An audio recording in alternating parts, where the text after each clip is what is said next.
pretending to sleep when his own teammate sneaks up on him. The guy lifts his weapon, ready to take him out. He misses. Bjorn was already moving. He stands up like nothing happened. The guy is shocked. He can't believe he dodged that. Bjorn locks eyes on him. His look says it all. This guy is done for. Our protagonist rushes straight at the guy at full speed. One hit lands, and it sends the guy flying. The guy can barely stand. He just found out the hard way what barbarians are. He tries to beg for mercy, but it's way too late for that. Bjorn smashes him with everything he's got. You see, this guy isn't just some random barbarian. He's actually a gamer who got stuck inside this body. He thought about how he had liked games ever since he was young. He had always been in the hospital, so naturally he was always playing games. Games became a major part of his life. He played the game with intense concentration, his eyes glued to the screen. He was completely lost in the digital world. The game flashed "Game Over" on the screen, and he got annoyed. He shouted, asking how the AI could be so stupid and why it would heal the enemy instead. He realized that it's a given that you'll grow tired of something if you do it for too long. Even games can lose their appeal. He was done. He said screw this and threw the game onto the table in frustration. He thought that one day playing games just wasn't as fun as it used to be. He remembered playing all types of games, including AOS, RPG, and FPS. It didn't matter what kind of game he played, he thought. The thing is, every game that came out each year was completely garbage, he thought to himself. He thought that the story and world building were all similar and stereotypical. He felt like they were just copying each other. He thought there was no depth to the system. He wondered if there was even one original game out there. That's when he discovered the game called Dungeon and Stone. The game was developed by Oriel Davis and written by Jong Yoongang, and it forced players to do 100% of the work. Dungeon and Stone. Dungeon and Stone. He read the name again. He realized that its genre was RPG indie game. The game had 2D pixel graphics that were supposedly hard to come by these days. The young man thought, what the hell? There's only English. The game was called Dungeon and Stone. Since it was free, he figured he'd try it out. He saw the character selection screen, which had a lot of classes to choose from. There was human, dwarf, fairy, barbarian, furry, and a question mark. He looked at the character selection screen and saw the barbarian class. He figured he wasn't going to play much, so he'd just choose whatever. It had been a while since he played a vertical scroll game. The screen showed his character's stats, level 1, with skills like roar. The game suggested he find a right companion, and the young man realized that's what he was supposed to do. He thought the illustration was nice, but soon enough, he was getting really into the game. He looked focused and determined. He glanced at the clock and was shocked. What the hell? When did it get so late? He hadn't realized how much time had passed. He became obsessed with Dungeon and Stone. The game was so much fun. He was completely hooked. Dungeon and Stone had some interesting features. Some might call them unique. Others might call them absolutely garbage. The game required a NPC teammate. And in this game, when you die, you are really dead. No coming back. The only options were to start a new game or delete it. You had to start all over again. At first, it was fun. The young man yelled, saying he died because of the priests when he was almost there. He was furious. A woman in the room asked him to please be quiet. He apologized, saying he was sorry. He looked a little embarrassed. The young man muttered to himself that there was a trap, calculating that he needed to go up 3, left 4, and down 1. He looked focused, trying to figure out the solution. And later, he was just too stubborn trying to beat the game. He wasn't going to give up. Turns out it was such a failed game that there were no tutorials, neither in Korean nor English. Then, however long it takes, he would beat it on his own. He was determined to finish it. The young man looked serious, ready to face any challenge. He wasn't going to back down now. He thought back to when he first started playing the game in the hospital. He had no idea how much it would consume his life. From getting drafted as a public service worker to going back to university, graduating, going to interviews, getting assigned to a company, and going to and from work, he always had the game on his mind. He was obsessed with selecting his character, Furion or Polly, Barbarian Furion or Polly. He always continued to play Dungeon and Stone. It was the one constant in his life. He would always die and see the "you died" message. That's insane. He would just press the button to start a new game and keep playing. He died again and again and again. He checked the level and stats of his character. Level 7, ability 50, vitality 4, HP 140, comprehensive battle index 53. Then he died again at level 25. He just kept playing. 9 years passed in the blink of an eye. He had been playing this this game for almost a decade. Finally, after all that time, the moment had arrived. He was so close to the end. It was the final boss room. He was about to finish the game. The gate of the abyss, Usaos, loomed before him. He could almost taste victory. He asked if anyone had seen that, if there were any other players who had gotten this far. He was the best. He shouted that he had sacrificed his 20s for this game. 9 years. He was so ready to finally beat it. Up on the screen, a message popped up. It asked if he wanted to enter the boss room. Of course, the answer was yes. The game warned that he might never come back if he went in there. It asked if he really wanted to enter. He wondered if it was because it was the final boss that it felt so ominous. The young man was not intimidated at all. He thought there was no way he wouldn't go in after getting this far. The screen flashed as it started loading. He didn't expect to win on his first try. He was going to gather as much info as possible to plan a strategy. The young man wondered how many patterns the boss would have and what its attributes were. It probably had an ultimate move too. He wondered what would happen if he just killed the boss in one go after all this prep. But then he was like, huh? Was it already done? That was why. The screen flashed a message. He had reached the abyss. He had been slow to catch on. The tutorial was complete. The guy looked up, totally shocked. Tutorial? He was like, wait, what? This was Korean. The young man thought Dungeon and Stone only supported English. The guy was getting angry, remembering something. He thought about how hard he had to work to understand all the English for nearly a decade. Suddenly, a message appeared on the screen. User check complete. The guy was like, what? A strong ray of light poured out, and the young man felt a pain that burned through his body.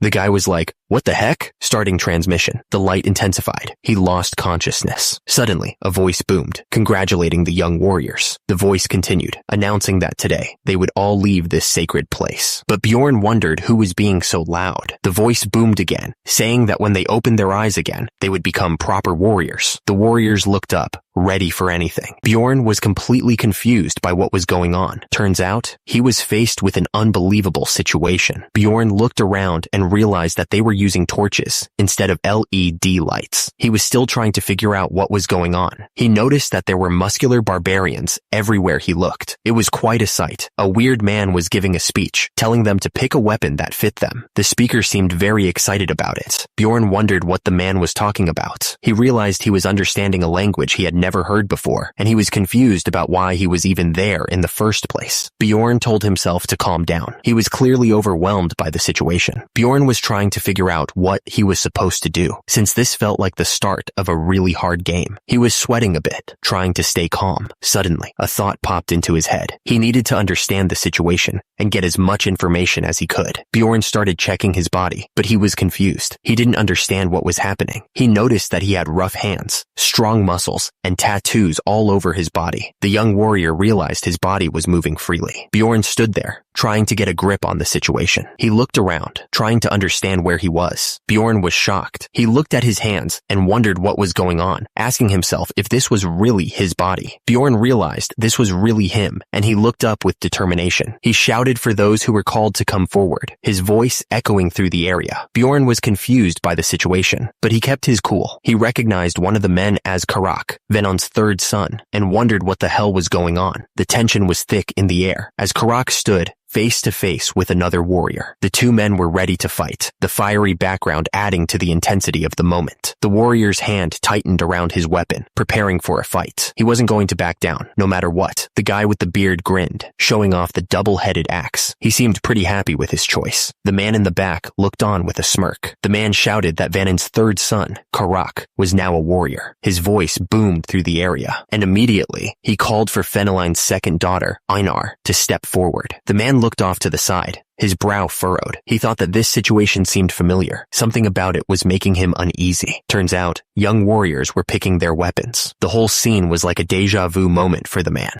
The man with the spear was told it was a fitting weapon for a bright man like him. He seemed pleased with the compliment. On the other hand, the woman with the sword grinned confidently. The narrator continued, saying that being acknowledged as a warrior was a great honor for the young warriors. He spoke with such force, it seemed to echo through the room. Suddenly, a voice boomed out, offering Rafdonia's blessings to everyone. It seemed like a blessing was being bestowed upon them. The city was a beautiful sight, sparkling in the sunlight. At the same time, a sense of urgency filled the air. Bjorn's eyes widened as he realized something important. He was certain that he recognized what was happening. Turns out, he was looking at the Dungeon and Stone game screen. The screen prompted him to select his character, a familiar sight from his past life. At the top, the screen showed the game's character selection, with options like human, dwarf, fairy, and barbarian. The game even showed the barbarian he had picked before. At the same time, Bjorn's face was filled with shock as he started to understand what was happening. The pixelated background of the game was still visible. He realized that he was now in the barbarian character he had been playing. Below, white lines appeared, adding to the confusion. A speech bubble appeared, with him wondering how the hell this had happened. Bjorn's face was a mix of confusion and disbelief as he tried to process the situation. He said, "No way," clearly not believing what was happening. He stammered, realizing that this was actually Dungeon and Stone. The other barbarian next to Bjorn looked just as surprised, with wide eyes and an open mouth. Bjorn looked around, totally lost, and asked himself what the hell he was doing there. He was clearly scared and confused about his current situation. Someone noticed that Bjorn was acting differently from the other barbarians. At the same time, Einar looked down, lost in her own thoughts. Bjorn realized he wasn't the only one who had been pulled into the game. He wondered who had just spoken out loud. The tension in the air was thick as the old barbarian watched everything unfold. His expression was serious, like he knew something was about to happen. The old barbarian asked when he had arrived, wondering if Bjorn was the other person who had entered the game. He stared intently, waiting for an answer. The man yelled, filled with rage. His face was red, and sweat dripped down his forehead as he screamed. He continued, blaming everything on some stupid dude. The man pointed with fury. His eyes narrowed. Then, the text bubble appeared, indicating someone was about to speak. Someone apologized nervously, looking scared. He was sweating, and his eyes were wide with fear. The first man accused someone, saying it was them. His face was full of anger, and he glared intensely. Bjorn looked around, his eyes wide with disbelief. He asked if this place was really Dungeon and Stone. The warrior was clearly not expecting this. Then, a voice responded to him, asking what he was talking about. The question hung in the air, unanswered.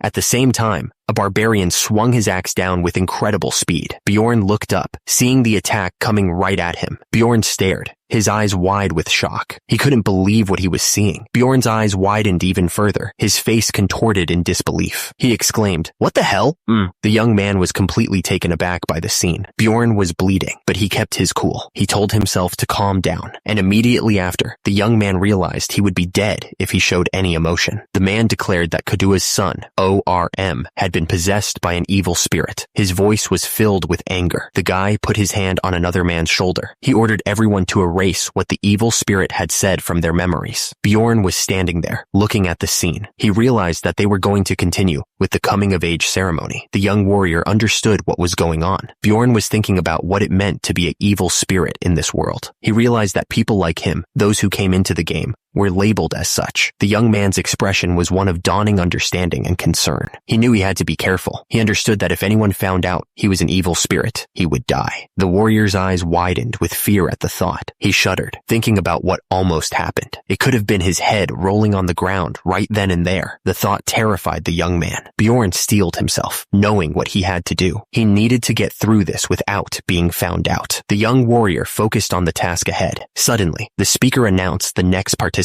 He declared that Senik's fourth son, Sarum, should step forth. The crowd waited with anticipation. The speaker called out for the next contestant to step up. The crowd of barbarians watched with anticipation, their eyes fixed on the arena. The testers continued to shout for the next participant. They were clearly impatient to move on with the trials. Bjorn realized he didn't even know his character's name. The lack of information was starting to stress him out. Bjorn thought to himself that this damned game should at least tell him his name. He wondered if there was a stat window or something he could check. The warrior knew he couldn't just guess when his life depended on it. Bjorn knew the possibility was low, but this was the only way he had right now. He steeled himself, preparing to take a risk. The tester screamed for the next person to step up, giving them 2 seconds to respond. He figured that if no one answered, It could be another evil spirit, and he'd leave it to luck. At the same time, a pair of hands gripped each other in a firm handshake. The tester announced the next name, Bjorn, son of Jandel. He shouted it with enough force to shake the ground. A heavily tattooed, muscular arm tensed up. The warrior was getting ready to step forward. Einar and a group of other barbarians watched. They were waiting to see who would step up. 2 seconds had passed since the name was called. The tester was waiting to see if anyone would step forward. Meanwhile, the crowd of barbarians stood silently, waiting to see who would answer the call. Bjorn took a step forward, the sand crunching beneath his sandal. The tension was building as he moved to answer the call. Bjorn declared that was his name. He looked confident and ready to take on whatever challenge was next. But then he thought to himself that it was probably his name. He was still trying to figure out who he was in this new world. Bjorn stood face to face with a much older, bigger barbarian. The old man was huge, easily towering over him. The old barbarian stared down, his eyes narrowed with intensity. He looked like he had seen a lot of battles. Bjorn's face was covered in blood, but he didn't flinch. He kept his gaze steady, ready for whatever was coming. A voice echoed through the arena, calling him a young warrior. The old barbarian grinned, pointing towards something with a flourish. He shouted that it was time to pick a weapon. The voice boomed, declaring that Bjorn was Jandel's son. Bjorn looked up, a grin spreading across his face. He declared proudly that was his name. Bjorn looked down at his hands, his expression serious. He realized that he had to make the second most important choice. He thought about how barbarians didn't have magic, but they did have strong bodies. He was planning on raising his character as a close combat fighter. Bjorn narrowed his eyes, looking at the weapons in front of him. The young warrior announced that the weapon he would choose was this. The old man stroked his beard,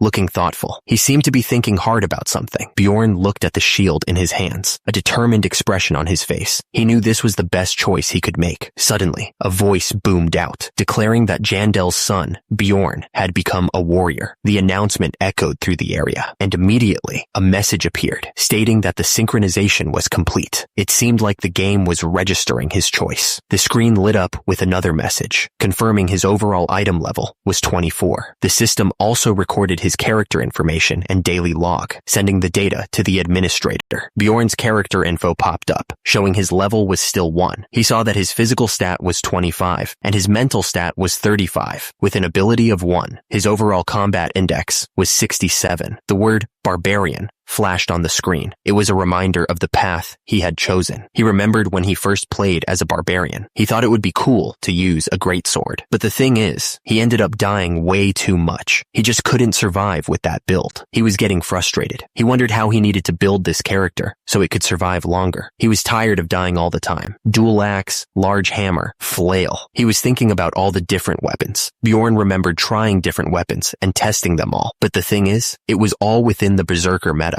And one day, he had this thought. He was looking at the weapons, trying to figure out a new strategy. He wondered if a barbarian had to be played as a dealer. Barbarians are a race with high vitality and strength, after all. While it might not be as good of a tanker as a dwarf, it still possesses the base for a tanker. He realized a shield might be the answer. Bjorn admitted he didn't really like doing this, since this combat method needed a lot of training. Still, he figured it'd be a pity to waste all his research efforts so far, so he decided to give it a shot. And immediately, a massive explosion erupted. The force of the blast shook the entire area. Bjorn stood tall, his shield covered in blood. The enemy was down for the count, clearly defeated. A disembodied voice stammered, clearly shocked by the turn of events. The word clear echoed in the air. At the same time, a game screen popped up, showing his stats. It showed player level 35, body 82, mentality 82, agility 45, item level 10, and comprehensive 225. The screen showed he did damage to the cockatrice, and the cockatrice did 7 damage, but it bounced off. And the screen showed that he got 1 experience for his skill, Smash. The screen said it was effective, and he knocked down a cockatrice. And the final text read, "What an OP character." Bjorn looked determined. He thought to himself that this current decision was the most rational one that he could make right now. He was trying to calm himself down and prepare for what was about to happen. He psyched himself up, declaring that he wouldn't regret it. He had to be strong and face whatever came next. There was no turning back now. Bjorn shouted for them to open up the gates. The heavy chains started to move, signaling the beginning of the ceremony. The atmosphere was tense as everyone waited for the entrance to open. The massive gates slowly creaked open, revealing a dark and ominous path. The air grew heavy with anticipation as the moment of truth approached. Everyone watched, holding their breath. The narrator explained that barbarians, who had gone through the coming-of-age ceremony, would enter the labyrinth. The young barbarians looked nervous, but they knew this was their destiny. They had to prove themselves. The man declared that they would go to the city with a labyrinth. His face was full of anger, like he was ready to fight. The warriors began to depart through the massive gates of Rafdonia. The chains rattled as they moved, creating a sense of foreboding. The man shouted that their fate lay in that place. He looked intense, wanting to make sure they understood the importance of their mission. The crowd of barbarians charged forward, their faces filled with determination. They were ready to face whatever challenges lay ahead. Bjorn thought to himself that he would run along with them for now. The young man's expression was serious, knowing that he had no other choice but to join the others. The barbarians kept running forward, but some started to wonder if they even knew where they were going. They looked around nervously, realizing they might be lost. Suddenly, a loud voice boomed out, telling everyone to stop. The sudden command echoed through the area. The man shouted that he thought they had lost their way. He looked really worried. The man continued, saying that Karak, Venom's third son, had led them in the wrong direction. He didn't think that Karak deserved to be their leader and needed to take responsibility. All right, Karak told everyone to stop.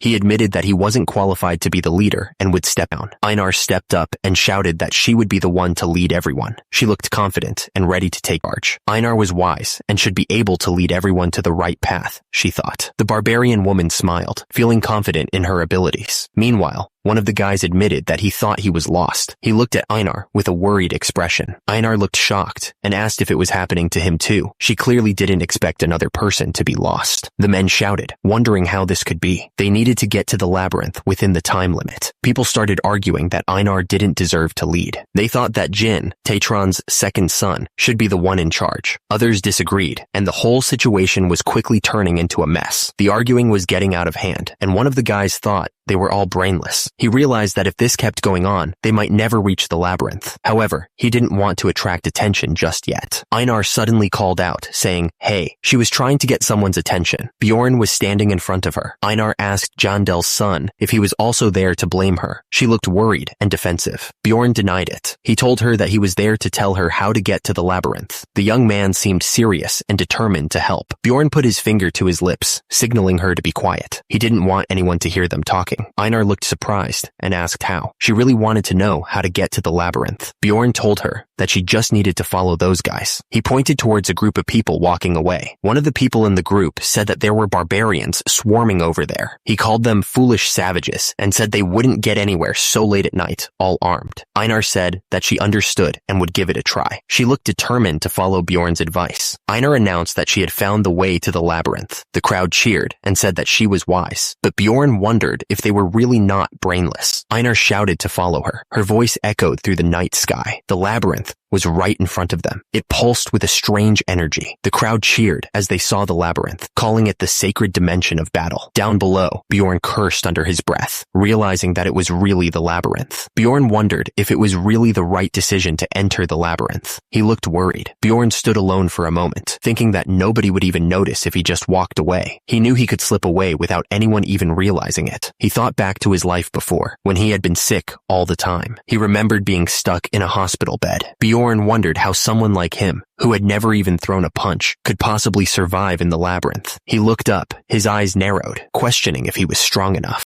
Bjorn cursed the taxes of Rafodnia, wondering if there was any other way to pay them besides risking his life in the labyrinth. The system seemed designed to screw everyone over. It was one of the worst systems in the game, Dungeon and Stone. All citizens had to pay taxes from the age of 20, or they would be executed. The whole thing was messed up. There were a few ways to get money in this world, but the most common way was to go into the labyrinth and fight monsters. It was a dangerous job, but it paid the bills. Another option was to work at places like the village bars. It was safer than fighting monsters, but the pay wasn't as good. The thing is, Bjorn declared that he was a barbarian. The people in charge were not impressed and said they didn't hire savages. They were worried he would destroy their things, and they had no work for foolish barbarians. He realized that in this game, a barbarian couldn't do any normal work. Because of that, the barbarian class was the only one that received a weapon as soon as they started the game. If that wasn't the case, he wouldn't have to fight monsters. Time was running out fast. There were only 10 minutes left before the labyrinth entrance shut down. Bjorn realized that he had a big problem. He didn't know what to do. The biggest issue was that the labyrinth only opened once a month. If he missed this chance, He would be stuck. If he didn't go in this time, he would need to survive in this place for a month somehow. Bjorn wondered what would happen if he couldn't get any jobs because he was a barbarian, as the game designed. Even if he somehow survived for a month in the village, his condition would be the worst possible state. Bjorn knew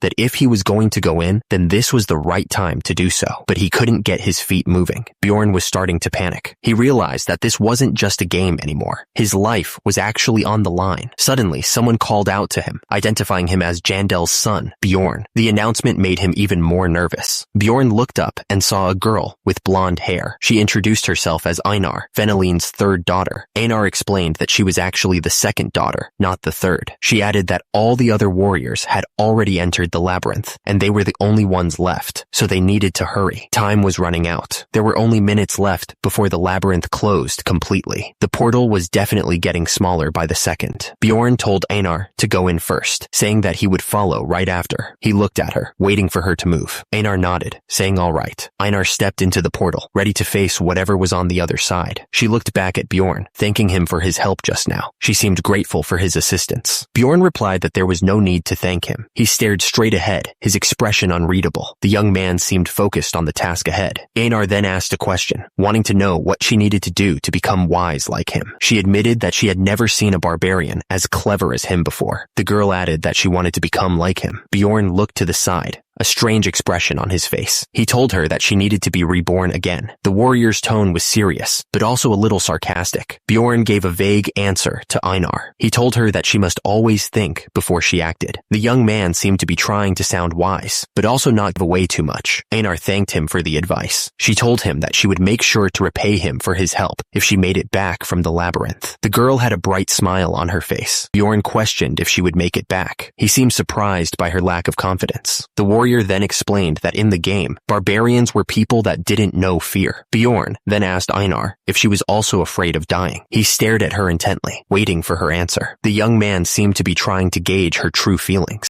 Einar didn't respond immediately. Her mouth was slightly open, as if she was about to say something, but stopped herself. The girl seemed to be struggling with what to say next. Einar said that it was natural. She seemed to be agreeing with Bjorn's point about fear. The girl looked up at him, waiting for his reaction. Bjorn then spoke about his own fears. He admitted that he was afraid of dying, but he had been born as a warrior. The young man seemed to be trying to come to terms with his situation. Bjorn continued, explaining that he would die if he didn't fight. He then asked Einar if it wasn't the same for her. The warrior was trying to understand if they were in the same boat. Bjorn realized that it was. He thought that they were the same as him, and they simply had no choice but to fight. The young man seemed to be finding some comfort in that realization. Bjorn explained that if they didn't kill monsters, they wouldn't be able to survive in the city. He knew that the only way to live was to keep fighting. The warrior looked determined. Bjorn declared that they should survive and meet again. He added that barbarians learn to overcome their fear and push forward, and that they were truly amazing. The young man looked determined to live. Bjorn then declared that he, too, was a barbarian. He raised his shield higher, showing his resolve. The warrior seemed ready to face whatever came next. Suddenly, a warning appeared, saying that there was only 1 minute left until the labyrinth closed. The foot seemed to be hurrying, trying to get out in time. Bjorn admitted that he was scared, but he was trying to push through it. He looked determined, despite the fear in his eyes. The young man knew what he had to do. The warning appeared again, shouting that the labyrinth was closing soon. The energy crackled around them. It was a race against time. Bjorn declared that not only did he have a strong barbarian physique, but it was dangerous. He asked everyone to stand back. The young man added that he also had the knowledge that he gained from raising thousands of characters. Bjorn grinned, saying that he was definitely going to survive in this place. He looked confident, ready to take on whatever challenges lay ahead. The warrior seemed sure of his abilities. Suddenly, a message popped up, announcing that they had entered the level 1 crystal cave. The place seemed quiet and still. It was a new beginning. Bjorn stared intently at something in the distance. The tension in the air was thick. He was clearly focused on whatever he saw. Bjorn looked genuinely surprised by something he saw. He wondered what it could be. The young man seemed caught off guard. Bjorn looked around, completely disoriented. He shouted, wondering where the hell he was. The warrior was clearly confused and trying to figure out his surroundings. Bjorn thought that he was an expert when it came to dungeons and stones. He seemed confident in his skills. That's how he came up with this conclusion. He looked serious, like he had a plan. He figured that if he combined the strong body of a barbarian with his game knowledge, at the same time, He was remembering his past. He thought he could survive. That's what the young man thought back then. Bjorn realized he couldn't see anything at all. He looked absolutely furious. Einar was ready for anything. She looked confident, like she knew what was coming. The other barbarians with her were also prepared to fight. Based on the game designs, this was something he was familiar with, because there are crystals stuck on the walls of level 1 of the labyrinth. There's no real need for torches. At the same time, Bjorn was thinking about the game map. Wait, don't tell me that this area is the darkness region. He seemed shocked by this. The place that's on the furthest outskirts of labyrinth level 1, the super rare area that doesn't have light. This was bad news. But the darkness region isn't usually the start point, though. He seemed confused by this. No, this is the real world, so nothing's guaranteed, he realized. Since the start point is random, it's possible for someone to start in the darkness region, unlike how it was in the game. For now, he thought, he needed to check his status window, equipment window, character information, status, inventory, skill, daily log. Bjorn cursed under his breath. Nothing's working as expected, he thought, looking furious. Bjorn figured there was no point in staying put. He decided to try moving in a direction first, hoping it would lead somewhere. He started crawling forward, carefully feeling his way through the dark cave. The young man was hoping to find a way out of this place. Bjorn wondered if he was moving too slowly and considered crawling faster, but he knew he needed to be cautious, just in case there were any hidden dangers. Bjorn suddenly gasped, his eyes widening in terror. He realized something was terribly wrong. Turns out, he'd stepped right into a goblin trap. The warrior was completely caught off guard. The trap clamped down hard on his foot, drawing blood. The pain was intense, but he knew he couldn't afford to make a sound. The system then flashed a message, confirming the obvious. He'd stepped into a goblin trap. This was just great. Bjorn gritted his teeth, trying to endure the pain. He told himself he needed to calm down and not panic. He knew he couldn't let out any sound, no matter how much it hurt. Silence was his only defense right now. He knew goblins were the kind of monsters that use traps on level 1. Bjorn figured the scumbag who laid this trap was probably waiting somewhere nearby. Bjorn's face was a mask of pain and concentration. Sweat dripped down his forehead as he tried to stay quiet. He kept his eyes narrowed, trying to stay focused. Bjorn wondered if the goblin was even nearby. He told himself that might be the case. If he was lucky, the goblin might have gone away for a moment. Bjorn gripped his shield tightly. He knew such relieved thoughts were the most dangerous ones. He thought to himself that if there's a trap, there must be a goblin nearby. The young man realized that if a goblin heard his scream, Bjorn coughed, realizing that a goblin had spotted him after he got caught in the trap. At the same time, the goblin stood there with glowing red eyes, ready to attack. The goblin's face was grotesque, its sharp claws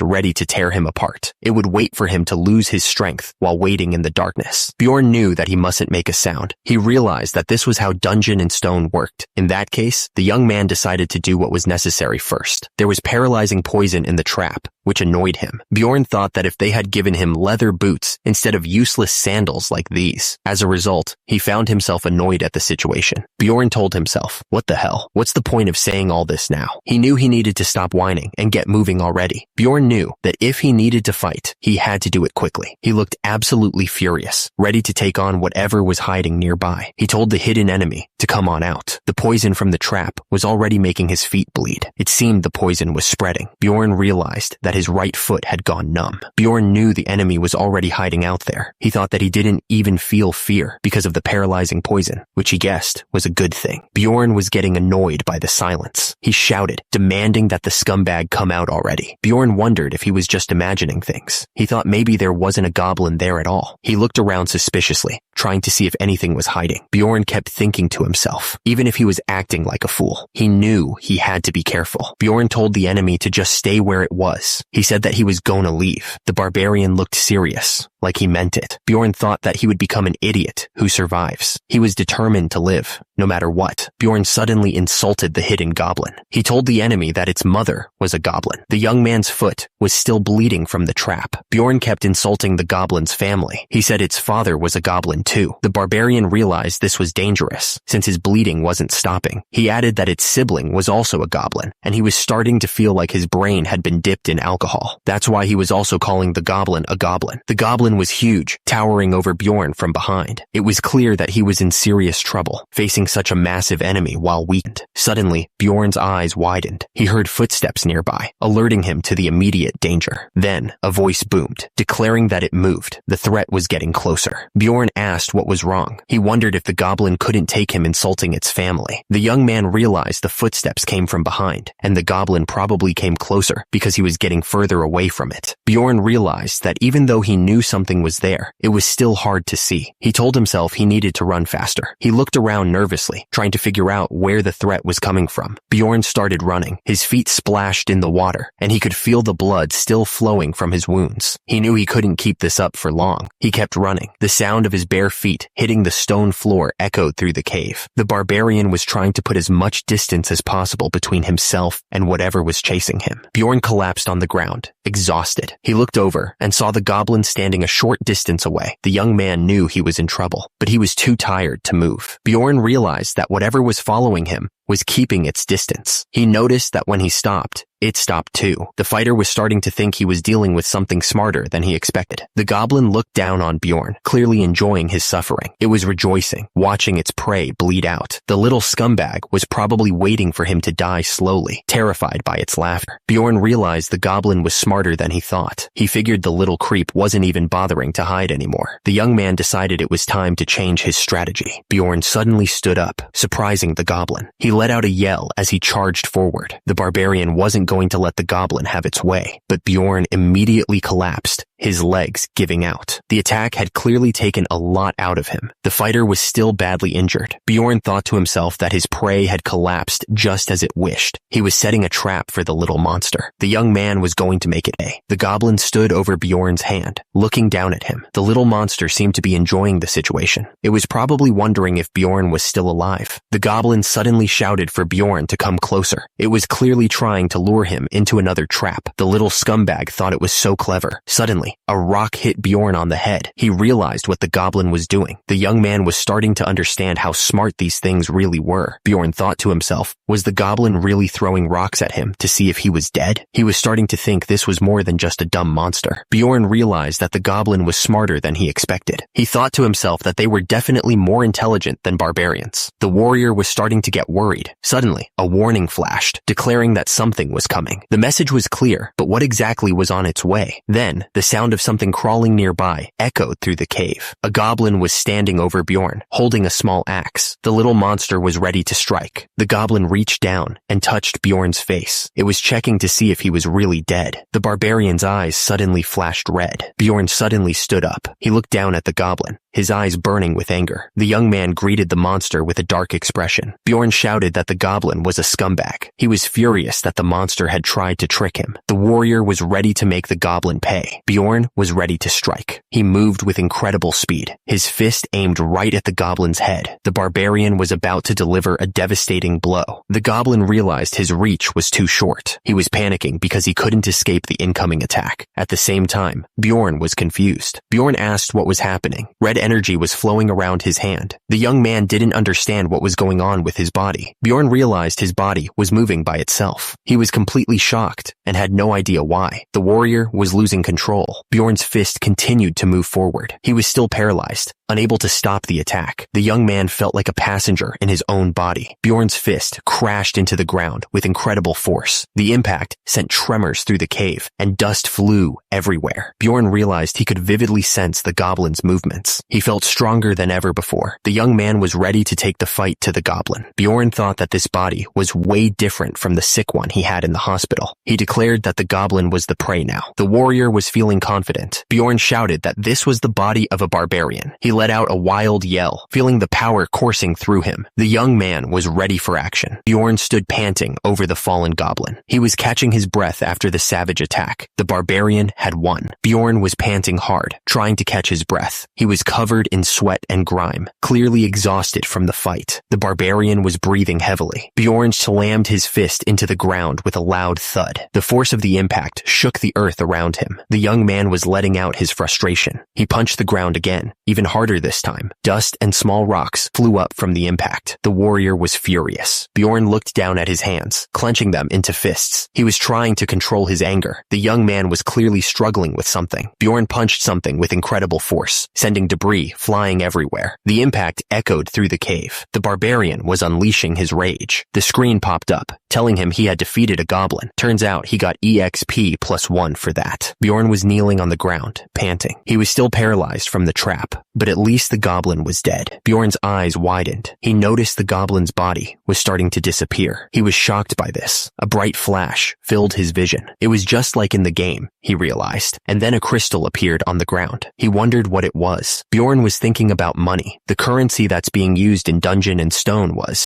Bjorn stared at the crystal. It was a grade 9 magic crystal. Its value was. The crystal was worth a piece of bread. He couldn't believe it. Bjorn's face was filled with disappointment. A tear rolled down his cheek as he realized the value of his reward. Bjorn was furious. He thought to himself that this was what he got for going through all that garbage. Bjorn was still stuck in the trap. He thought to himself, right. The screen went black. The text simply said, "This place." At the top, the panel showed several monsters. Below, the text explained that it was a world where labyrinths and monsters existed, and that dead monsters would leave items behind before disappearing. Meanwhile, the image shifted to a city. The text explained that outside the labyrinths, there were familiar game sceneries and other races living together. The screen changed to red. Bjorn realized that this was definitely the world within the game that he knew. Bjorn was still stuck in the trap, and he was in pain. He thought to himself, but he was determined. Bjorn told himself that he would never confuse his reality by thinking it was just a game. Bjorn finally managed to get free. He started walking deeper into the cave, but the blood on the ground made him nervous. The system kept telling him that he was still bleeding. It was like the game wanted to make sure he didn't forget his situation. The message appeared again. He was still bleeding. The blood trail he was leaving behind was getting bigger. Bjorn was lying on the ground, panting heavily. He was clearly exhausted from crawling, but he kept pushing himself forward. Bjorn was breathing hard. He cursed, realizing that he was still bleeding, but at least nothing was broken. He kept crawling. Bjorn admitted that giving up his pride as a human had its perks. Since he wasn't using his injured leg, it didn't hurt as much, and he was actually moving faster than he thought. Bjorn was thinking about how great it would be to not step on any more traps. He really wanted to be done with those things. But then, crap. Bjorn realized he was caught in another trap. He cursed, saying there was another one. Bjorn was trying to stay positive. He told himself that other parts of his body were hurting now, but he could endure it to survive. At the same time, the system kept reminding him that he was still bleeding. The bleeding just wouldn't stop. He could see the blood flowing from his leg, and just to make sure he didn't forget, the system repeated that he was still bleeding, over and over. Bjorn was breathing heavily, clearly in a bad spot. He realized that this was dangerous, and he needed to find someone who could help him, fast. Bjorn was still crawling through the darkness, trying to find a way out. He was breathing hard and sweating, but he told himself that if he kept going in one direction, he would get out of there. Bjorn wondered what had happened to that other guy from before. He was curious if he had died, or if he had woken up back in his original body. Bjorn kept thinking about his situation. He figured he was bleeding so much he understood why humans had religions. At the same time, the system kept reminding him that he was still bleeding. The system kept repeating the same message over and over. It warned him that there was less than 5% of his vitality left. In a moment of despair, it provided a distraction. The system warned that if he didn't get treatment soon, he might die. He was in serious trouble. Bjorn was thinking about his situation. It was just like him to be in a mess like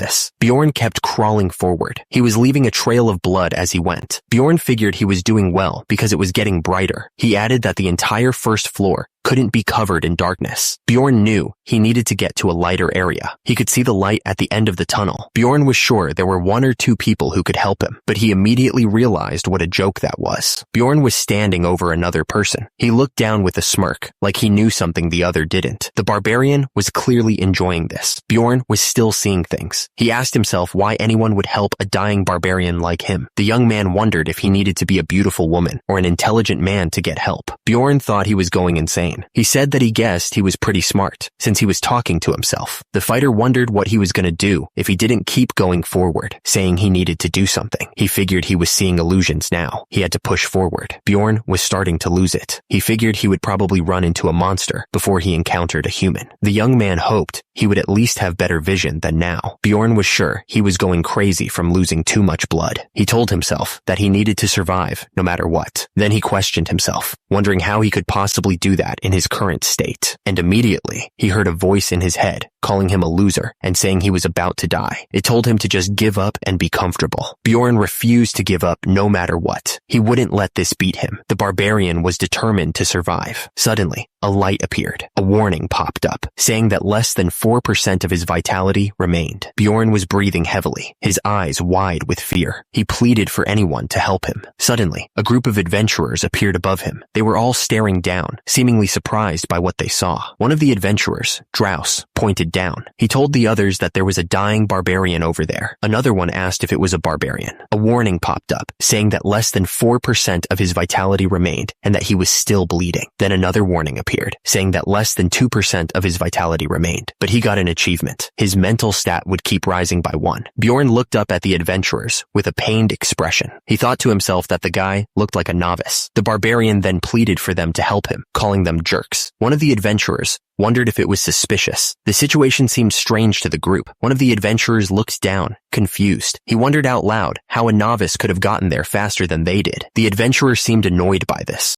Back on the ground, Bjorn was struggling to speak. He tried to say something, but all that came out was a pained groan. It was getting harder to stay conscious. Bjorn's face was covered in blood and sweat. He gritted his teeth, trying to endure the pain. Every breath was a struggle. Meanwhile, the adventurer was still staring down at him. Bjorn, desperate, cursed and demanded that they stop staring and help him. He was running out of time. The adventurer looked down with a sly smile. He seemed to be enjoying Bjorn's suffering. Something wasn't right about this guy. One of the adventurers asked Priestess Ursina if she could heal the injured man. Bjorn, who was lying on the ground, was shocked. He thought to himself, "What? A priestess? There's a priestess in your party?" The priestess looked down, and Bjorn realized that if they had a priestess, they must be pretty strong. He thought he was saved, but then he immediately refused the help. The man looked down at Bjorn with a sly smile. He asked if that was right, clearly amused by the situation. The man said that if Bjorn didn't want the priestess's help, it couldn't be helped. He then asked Patsran to give him one of his potions, saying it was only for emergencies. He promised to pay him back once they were outside. The potion was pulled out of the bag. The liquid inside was red. Patsran said that since it wasn't divine powers, it was going to hurt a bit. Bjorn, lying on the ground, told him to hurry up. He looked like he was bracing himself for the pain. The red potion poured onto Bjorn's wound, soaking into his skin. It looked like it was burning as it made contact. A system message popped up, saying his vitality was quickly increasing due to the ongoing recovery, but the barbarian's face was contorted in pain. Bjorn was clearly not enjoying the healing process. What the hell is this? He thought to himself, feeling the effects of the potion. Bjorn screamed in agony. The pain was intense, and he felt like he was being burned alive. He couldn't believe how much it hurt. Bjorn felt like his entire body was melting from the inside. He realized that this was why they didn't allow the potion to be used mid-battle. It was way too intense. The pain was so intense that Bjorn screamed out loud. He couldn't believe how much it hurt, feeling like he was being burned alive. The potion bottle lay on the ground, surrounded by a pool of blood. It was clear that the healing process had been brutal, even if it was effective. With a grunt, Bjorn pushed himself up from the ground. He was still breathing heavily, but he managed to get back on his feet. Bjorn stood there, catching his breath. The barbarian still felt the after effects of the potion, but he was ready to move on. Bjorn's face was covered in sweat. He thought to himself that he really thought he was gonna die. The barbarian was clearly shaken by how close he had come to death. Someone spoke from the shadows, demanding to know how a novice like him had gotten there before them. The voice sounded suspicious, like they didn't believe he was telling the truth. A figure in full armor stood over Bjorn, casting a long shadow. The armored warrior looked down on him with a cold, assessing gaze. Bjorn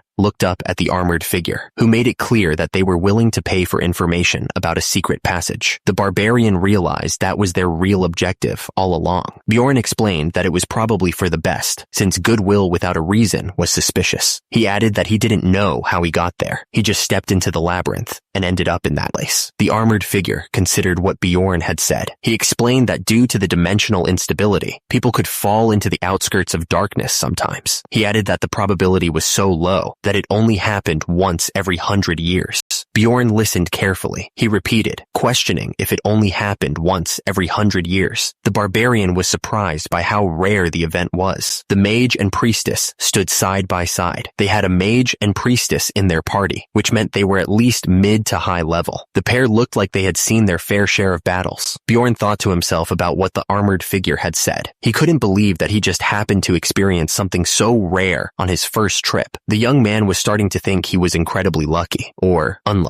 The barbarian continued to think. He wondered how he had experienced something that the mage and priestess hadn't even seen before. This was all too strange for him. Drouse thanked Bjorn for the interesting story he had told them. He looked at the barbarian with a slight smile. Drouse told Bjorn that he could leave and not worry about paying for the potion. He gave off a sinister smile. Bjorn thought to himself that time spent in the labyrinth was as precious as gold. He looked at the ground, thinking. The party left Bjorn to recover on his own. Because of that, he thought it was a miracle they had spent so much time on him to begin with. Bjorn was thinking he should be happy that he survived. He was lucky to be alive. Bjorn stood there, covered in blood. Turns out, he hated being pitied. It felt disgusting to him. Meanwhile, the group of adventurers continued their trek through the cave. They seemed to be making good progress, heading deeper into the labyrinth. One of the men was saying that the barbarian was really lucky. He went on to say that if the guy had stepped on a goblin trap on the first floor, he would have died eventually. He was lucky he met them. The man's companion chimed in, saying it was lucky that he met Drouse, not him. He added that he didn't even want to use his potion because he was too cheap. He then asked the priestess if she didn't think so too. The priestess, Ursina, remained silent, her expression unreadable. She just stared ahead, seemingly lost in thought. Patran scoffed, asking if the others thought everyone was like them. He argued that if it weren't for the temple's rules, Ursina would have already healed the barbarian. He then questioned if that was really the case, saying he'd met so many two-faced people. Patran told Drouse that he should learn a thing or two from him. He pointed out when Drouse had asked if there was a secret passage out of consideration. Patran emphasized that barbarians don't like receiving help from others. Drouse chuckled, saying that Patran was too kind. He seemed to be enjoying the conversation and the praise. One of the men wondered when the barbarian's blood trail was going to end. He asked if it hadn't been a while already, sounding impatient. The speaker said that judging from the barbarian's mentality so far, he didn't think he was all that lucky, like the first man said. The man added that he was sure the trail ended somewhere around there. One of the people in the group stated that if they were going to take the shortcut, they needed to turn there. He added that it was nice having a guide. The speaker seemed grateful to have someone who knew the way. One of the women exclaimed that Drouse was incredible for memorizing the entire map of the first floor. She pointed out that most guides only knew the rough direction. The other woman asked if that was so, looking impressed. Drouse listened to their praise with a thoughtful expression. He seemed to be considering their words carefully. His eyes narrowed slightly. One of the men observed that he thought they were the first ones there. He was glad that they had hurried. The speaker seemed relieved that they had arrived before anyone else. Someone reached out and touched the stone structure. The hand lingered there for a moment, as if feeling the stone's energy.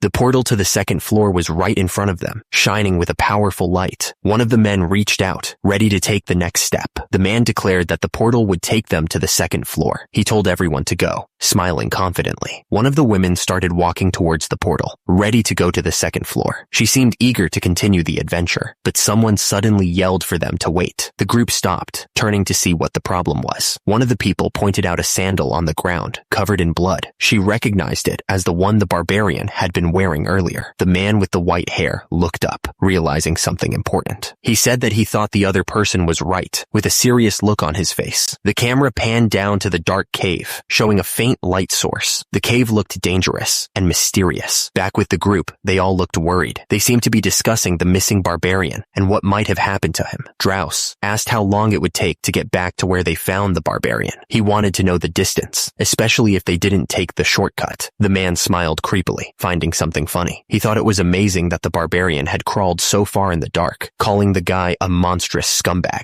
Ursina stared at Drouse, saying that the barbarian had to be out of his mind. She asked Patran if he agreed with her, looking at him expectantly. Drouse thought to himself, wondering if he would have crawled for hours without any certainty. He couldn't imagine doing that. Patran looked up, realizing something important. He mentioned that, thinking back on it now, the barbarian was holding out his right hand toward them. The group remembered that he showed them the magic crystal. At the same time, the barbarian was still clutching the crystal tightly in his hand. Patran realized that even after crawling that entire time, the barbarian didn't forget forget his trade item. He was impressed by the man's dedication. The man's expression twisted into a sly grin as he realized something. He admitted that he was wrong before, because the barbarian wouldn't have had anything else to trade. Then, another voice broke the silence. He asked Strauss what the barbarian's name was. Another voice boomed out, rejecting the idea that the barbarian was just lucky. He declared that lunatics like that don't die easily unless something crazy happens. The man's face contorted with intensity as he continued. He insisted that no matter how tough things get or how much pain they have to deal with, the barbarian stood amidst a swirl of blood and raw energy. The scene was a testament to his brutal tenacity. They will never treat death as an escape route. This was not a game to be taken lightly. The screen showed a message saying he had defeated the goblin. After almost dying, another message popped up. It said he had defeated the goblin again. Bjorn smashed his fist into the goblin's face, yelling, "Smash, you son of a jerk!" At the bottom of the screen, he thought that he kept running into goblins. Bjorn swung his shield with all his might, crushing another goblin. The young warrior was clearly getting annoyed by the constant waves of enemies. Another message appeared, saying he had defeated the goblin. Bjorn thought to himself that they kept coming. He admitted he was nervous at first, but now that he could see again, these goblins were no threat. Bjorn noticed the traps were just randomly placed on the ground. He thought that the people who set them up were idiots because they didn't even try to hide them with dirt. He thought that their ambush was too predictable and their hiding places were too obvious. The young warrior swung his axe at an incoming goblin. Bjorn smashed the goblin with his shield, yelling, "Where are you going, you scumbag?" The force of the impact sent the monster flying backwards. Bjorn stared forward with a serious look on his face. The only problem was, Bjorn grimaced, thinking that he was so hungry. He could feel his stomach growling. Bjorn was thinking that the deputy chief probably had some food for him. He was really hoping he could get his hands on it. He looked down at the empty food bag in his hand. Bjorn realized something was wrong and cursed. Bjorn started to wonder if crawling on the ground was the wrong choice. He was starting to regret his decision. He started eating, but then he realized something bad. Out of the 7 days worth of rations, 5 were already gone. Bjorn figured he would just need to eat as little as possible. He looked determined to make the rations last. Bjorn was eating some crusty, dry bread. He was surprised at how delicious it was, saying that when he used his spit to melt it, it tasted sweet. Bjorn was chewing on the bread, but he was starting to get thirsty. He frowned, already thinking about his next problem. He wondered where he was going to get water. It was just one thing after another, and he was starting to feel the pressure. At the top, Bjorn was standing in the dungeon. At the same time, he remembered that in Dungeon and Stone, there was a hunger system that forced players to eat and drink. He recalled that it only activated in the labyrinth, and he never needed to carry water around since he just needed to eat. But then he realized that this wasn't a game anymore, and he was in real trouble. Bjorn was covered in blood and looked frustrated. He thought that the game was already hard enough, but now that it was real, the difficulty was insane. He glanced around. Still covered in blood. It was just another world that happened to be similar to a game that he knew. Since the deputy chief didn't give him water, Bjorn was sure there was a supply of water somewhere in the labyrinth. He was determined to find it. Bjorn heard something. He knew it. It was the sound of water, finally. Bjorn walked forward and saw a person. He was surprised. The man looked around suspiciously. He seemed to be listening for something, his expression tight with concern. Bjorn recalled that, aside from the Blondes group, this was his first real encounter with other adventurers.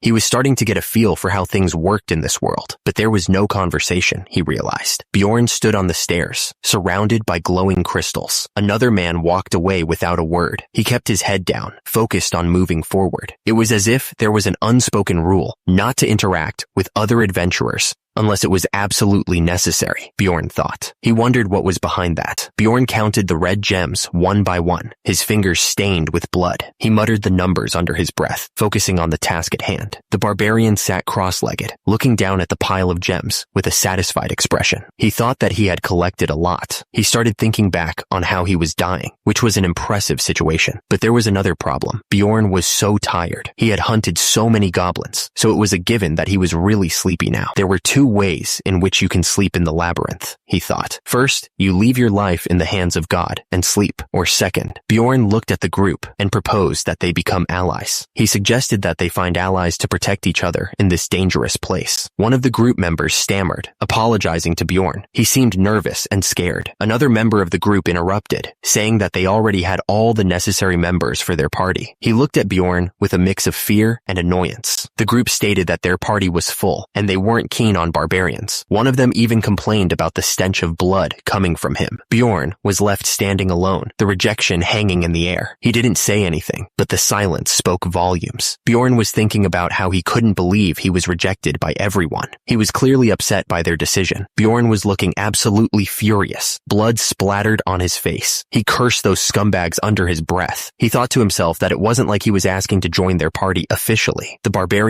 just wanted to be temporary allies to spend the night. Suddenly, someone called out to Bjorn. He turned around, curious about who was talking to him. The person asked if he was perhaps. The man approached Bjorn with a smile, asking if he was looking for an overnight companion. He seemed friendly enough, but there was something off about his eyes. Bjorn looked absolutely furious. Blood still splattered on his face. He asked what the man had just said, wondering who the hell this guy was. The man kept smiling, saying he guessed Bjorn wasn't looking for an overnight companion after all. He had thought he could get some sleep, since the barbarian seemed reliable, but apparently not. Bjorn realized that was what the man meant. He thought to himself that the guy should have just said so. Bjorn looked directly at the man, stating that he was indeed looking for an overnight companion. He was trying to figure out what the guy's angle was. Turns out, in the game, a night companion is a real thing. It's an actual job. Hans seemed relieved to hear that. He invited Bjorn to stay with him, explaining that he had been thinking it was something else. The guy admitted that hearing it in person made it sound kind of perverted. Bjorn agreed to stay. He introduced himself as Bjorn, the son of Jandel, trying to sound as barbarian-like as possible. Hans said he would just call him Bjorn. He added that it was best to have 3 night companions, but he didn't want to waste time looking for another one.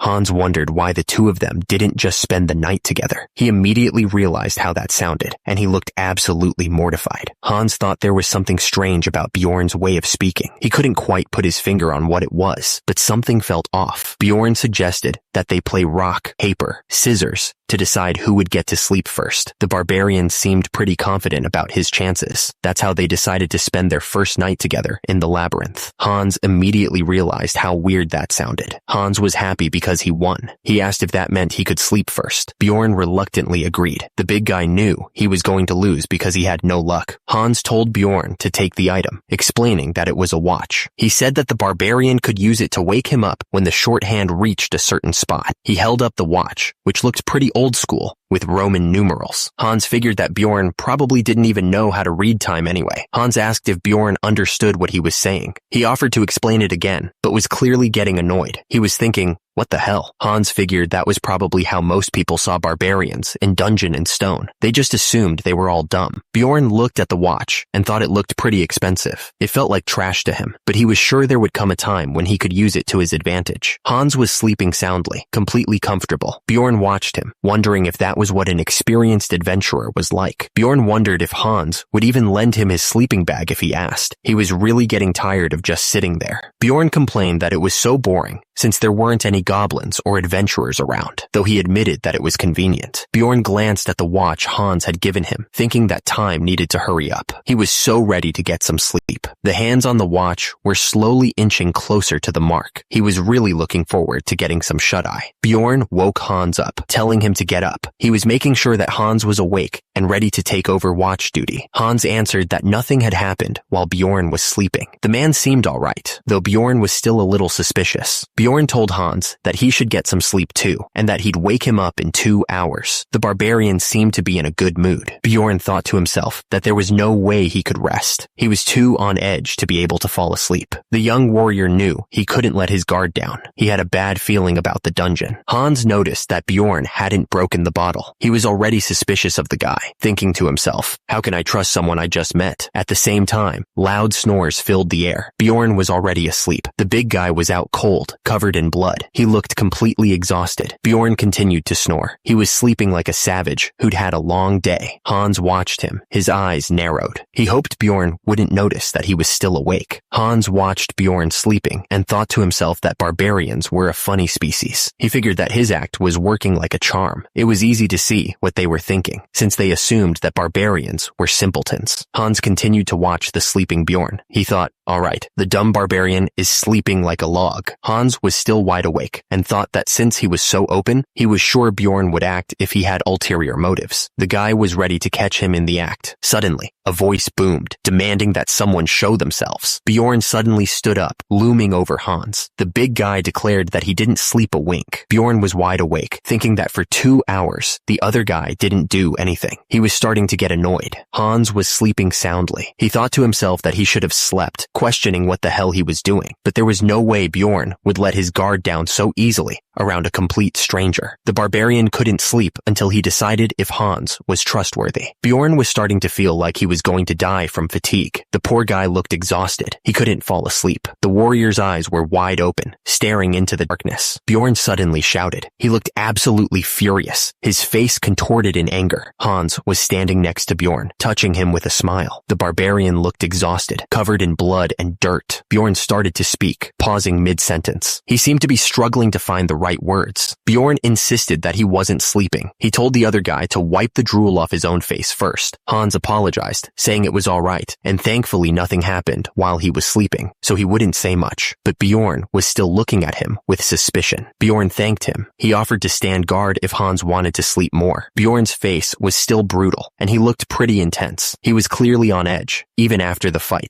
Hans insisted that he was all right. He told Bjorn that he looked tired and should sleep, since it was his turn to stand guard. Bjorn looked at him. He just said thanks. Hans suddenly asked if he was maybe looking for an overnight companion. He added that he seemed nice, and his name was Hans. Hans thought back to how Bjorn had spoken to him first when he was in a tough spot. He also didn't blame him for falling asleep. He was really starting to like this guy. Hans considered that Bjorn had said it was all right, and thankfully nothing happened while he was sleeping, so he wouldn't say much. Plus, he refused to be compensated for his mistake. Hans was really impressed. Bjorn was lying down, exhausted. He was thinking about the game he knew, Dungeon and Stone. Bjorn realized that in the game, there was no one this nice. He was clicking through his memories, trying to figure it out. The words appeared on the screen. That is this nice. Bjorn started to wonder if Hans was playing some kind of trick. Hans looked up at Bjorn, who was already awake. He asked if he was up. Hans wanted to know why he didn't sleep longer. Bjorn was already holding his hammer, a small smile on his face. The big guy looked like he was ready to get back to work. Bjorn was still lying down, covered in blood. He looked pretty beat up, but he was still smiling. Bjorn didn't waste any time. He swung his weapon with incredible force, the blow carrying enough power to crush stone. The impact sent shockwaves through the air. The enemy took the full force of the attack. He cried out in pain as the blow landed, staggering backward from the sheer power. The enemy was stunned. He stammered, pointing out that Bjorn had dodged the attack. He couldn't believe what he was seeing.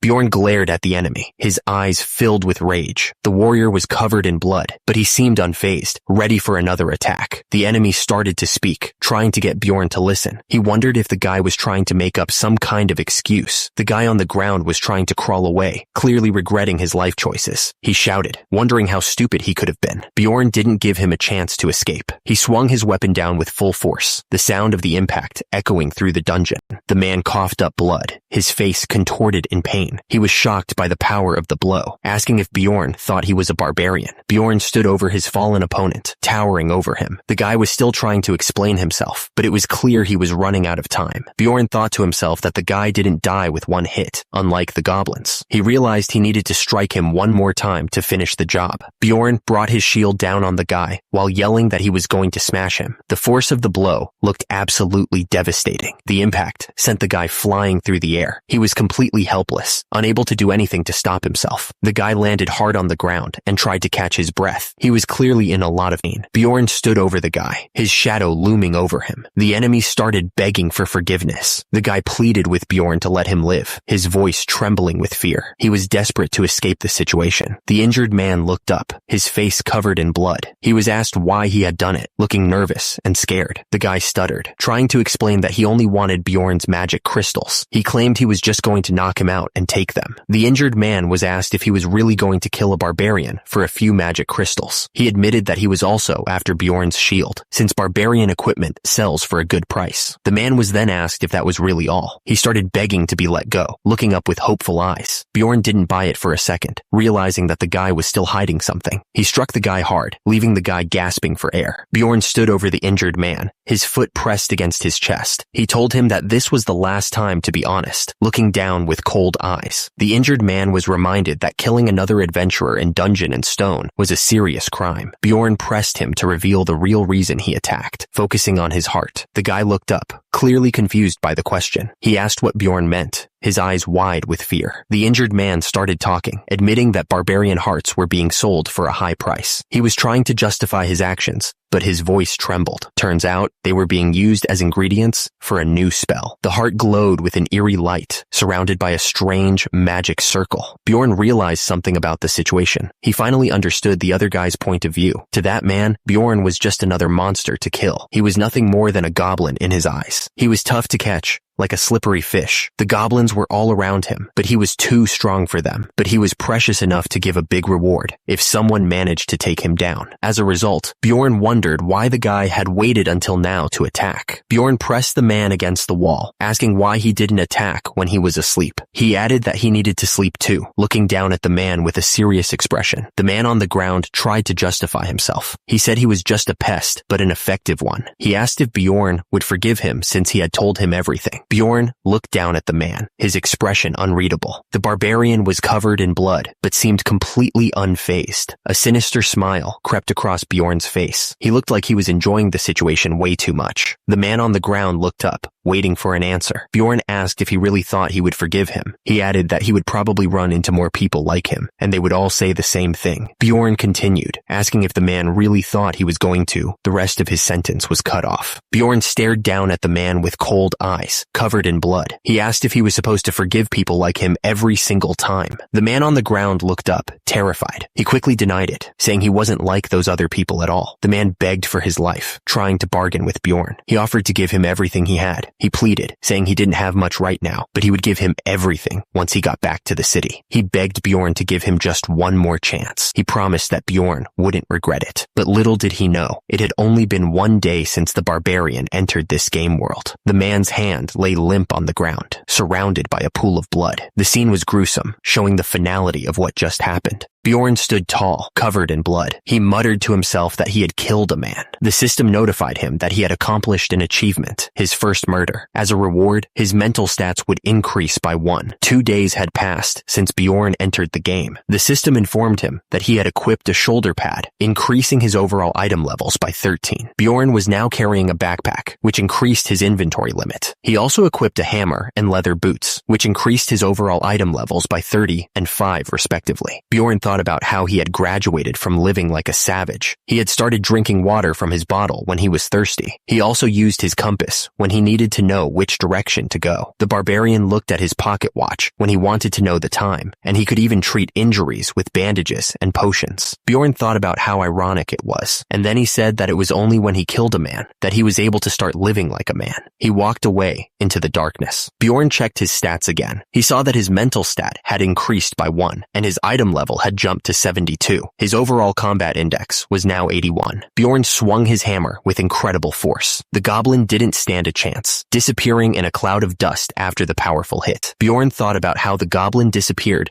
with just one hit of his hammer. He wondered if he should have chosen weapons from the start. He didn't know he'd be so good at fighting back then. Bjorn stood in the cave, his back to the viewer. 2 goblins stood before him, ready to attack. The tension in the air was thick.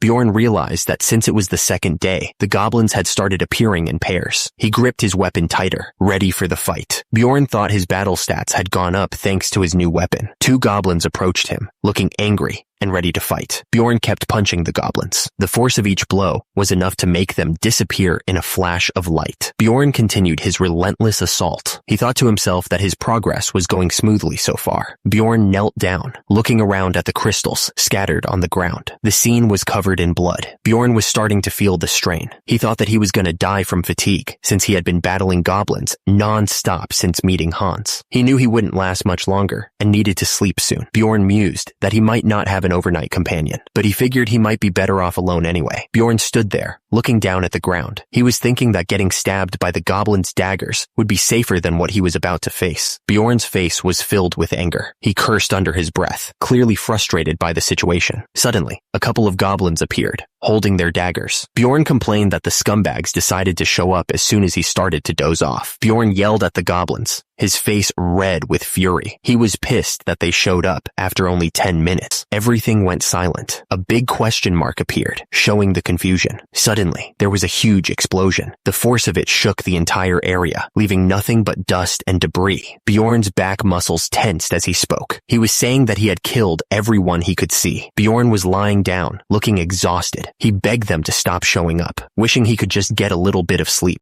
Turns out, the game system announced that Bjorn had been attacked by a goblin while he was sleeping. The little scumbag was right there, ready to stab him. Bjorn's eyes snapped open, filled with rage. He couldn't believe he hadn't sensed the goblin at all, and he was about to explode with fury. Suddenly, there was another explosion, and the attacker screamed like crazy. The force of the blast sent debris flying everywhere. The goblin looked absolutely terrified. He was running away as fast as he could, clearly regretting his decision to attack Bjorn. Bjorn's face was filled with rage. He was panting heavily, but he was ready for the next challenger. Bjorn stood over the goblin, looking down with cold eyes. He was ready to end this fight quickly. Bjorn told the goblin to get lost. He didn't even have the energy to chase after the little scumbag. Bjorn coughed, realizing how close he had come to dying. He thought that if he was any shorter, or if the goblin was able to jump higher, he would have been stabbed in the throat. He realized he almost didn't sense the goblin. Bjorn knew he needed to rest properly. First, he had to treat the wound. Bjorn winced in pain as he poured the potion on the wound. He wondered how it was that healing with the potion hurt more than being stabbed. It had been 14 hours since Bjorn left Hans. He figured it was about time people started looking for overnight companions, but he realized he couldn't trust anyone now that he knew how valuable barbarian hearts were. Bjorn thought that if it was a fellow barbarian, he could trust them. He seemed relieved at the thought. Bjorn thought that he needed to find another barbarian. He had to find someone he could trust. Bjorn was approached by two humans who asked if he was looking for an overnight companion. They were clearly trying to get him to join them. More humans approached, asking if he wanted to join them since he looked tired. They seemed to be trying to take advantage of him. The humans insisted that he would be the third one. They added that since he was a barbarian, they could trust him, unlike yesterday. Bjorn replied that he was looking for another barbarian. The young man realized that covered in blood and missing a shoe, he wouldn't have looked like a good choice for an overnight companion. The human heard Bjorn say that he was looking for another barbarian. He said that was going to be tough and asked suspiciously why Bjorn was looking for one. The human explained that there were probably less than 100 barbarians on the first floor. He added that they would have ascended within 2 to 3 months as soon as they had their coming-of-age ceremony. Bjorn thought to himself that it must be laughable for him to be struggling on the first floor with such a large build. He felt a little embarrassed. The human wished Bjorn well, saying, "May Lapdonia protect you on your journey." Bjorn thanked him politely. The young warrior then wondered if he had to give up on finding another barbarian. Bjorn thought to himself that it didn't matter if it was a barbarian or not. He realized he just needed to find an overnight companion, period. Bjorn thought to himself that he needed someone who wasn't human. His eyes narrowed as he considered his options. He continued walking, thinking it had to be another species. The young warrior figured that there were less humans than other species, but more than barbarians. He went on, thinking that it didn't matter as long as they were another species. Bjorn reasoned that since most other species had special traits unlike humans, they wouldn't harm other adventurers being blinded by chump change like humans. Bjorn's eye twitched slightly, showing his determination. He was set on finding someone reliable. After making that decision, he roamed the cave for about an hour. Bjorn looked up and saw someone sitting on a ledge above. He was surprised to see her there.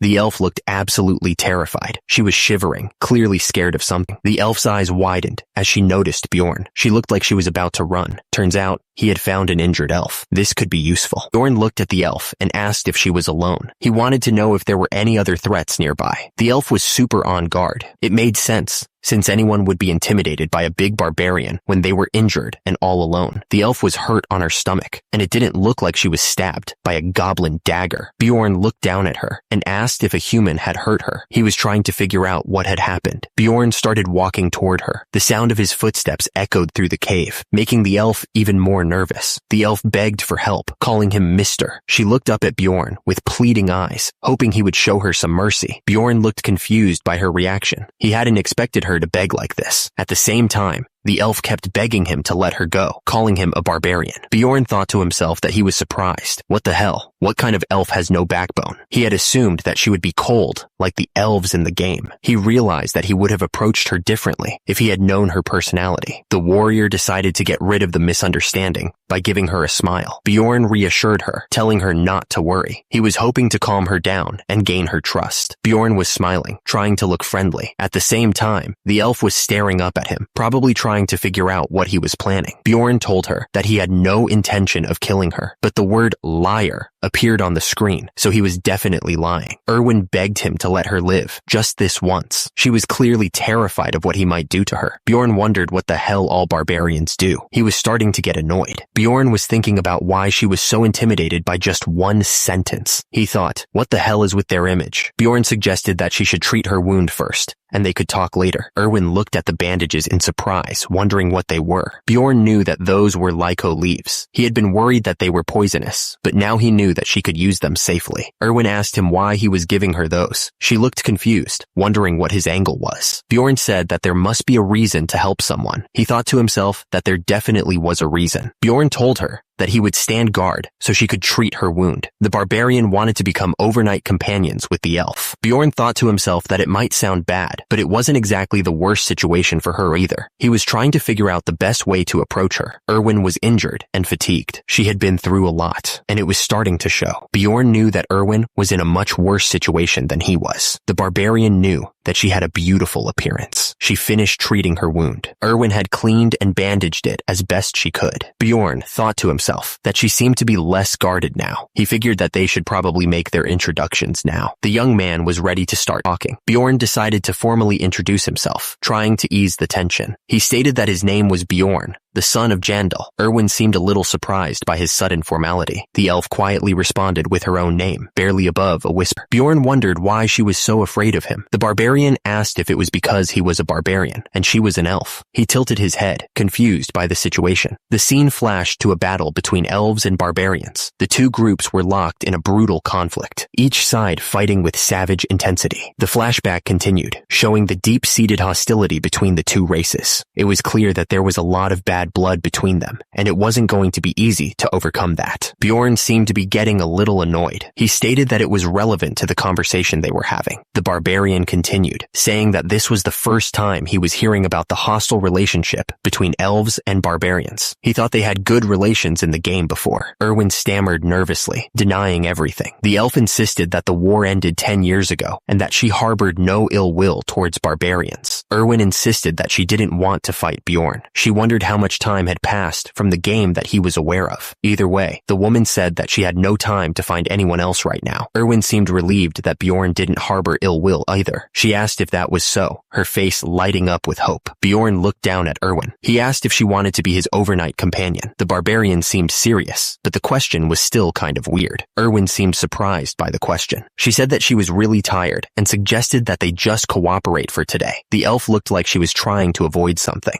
Erwin looked shocked, her eyes widening. She seemed to be thinking hard about something. The woman was definitely nervous. Erwin hesitated for a moment. She then asked if he could swear on his warrior's honor that he wouldn't hurt her. The girl looked up at him with pleading eyes. Bjorn looked thoughtful for a second. He said that he would swear on the name of his tribe. The barbarian admitted that he didn't really care about warrior's honor, but he could use it from time to time. Bjorn looked at Erwin. He told her that he wanted to go over something first. The barbarian seemed serious, like he was about to explain something important. Bjorn looked annoyed. He said that he wasn't Mr., but Bjorn, the son of Jandal. The young man seemed to be correcting her on his name. He continued speaking. Bjorn insisted that he was only 20 years old. The warrior seemed to be emphasizing his youth. Bjorn looked determined. He swore upon his warrior's honor. The barbarian seemed to be making a serious promise. Erwin looked equally determined. She swore upon the name of her tribe. The elf seemed to be returning the promise in kind. Bjorn vowed not to harm the other party during the night, promising and swearing it. He could finally get some sleep after all this. Erwin seemed relieved to hear that. Erwin told him that she would sleep first, figuring that he would prefer that too. Bjorn looked at her, thinking that wasn't exactly what he wanted, but if she wanted to, he would let her. The elf seemed to be trying to take advantage of his offer. Bjorn gave her a pocket watch, warning her that it was expensive and she should handle it with care. Erwin looked surprised, but promised that she would be careful. The barbarian seemed to be trying to make her feel more comfortable.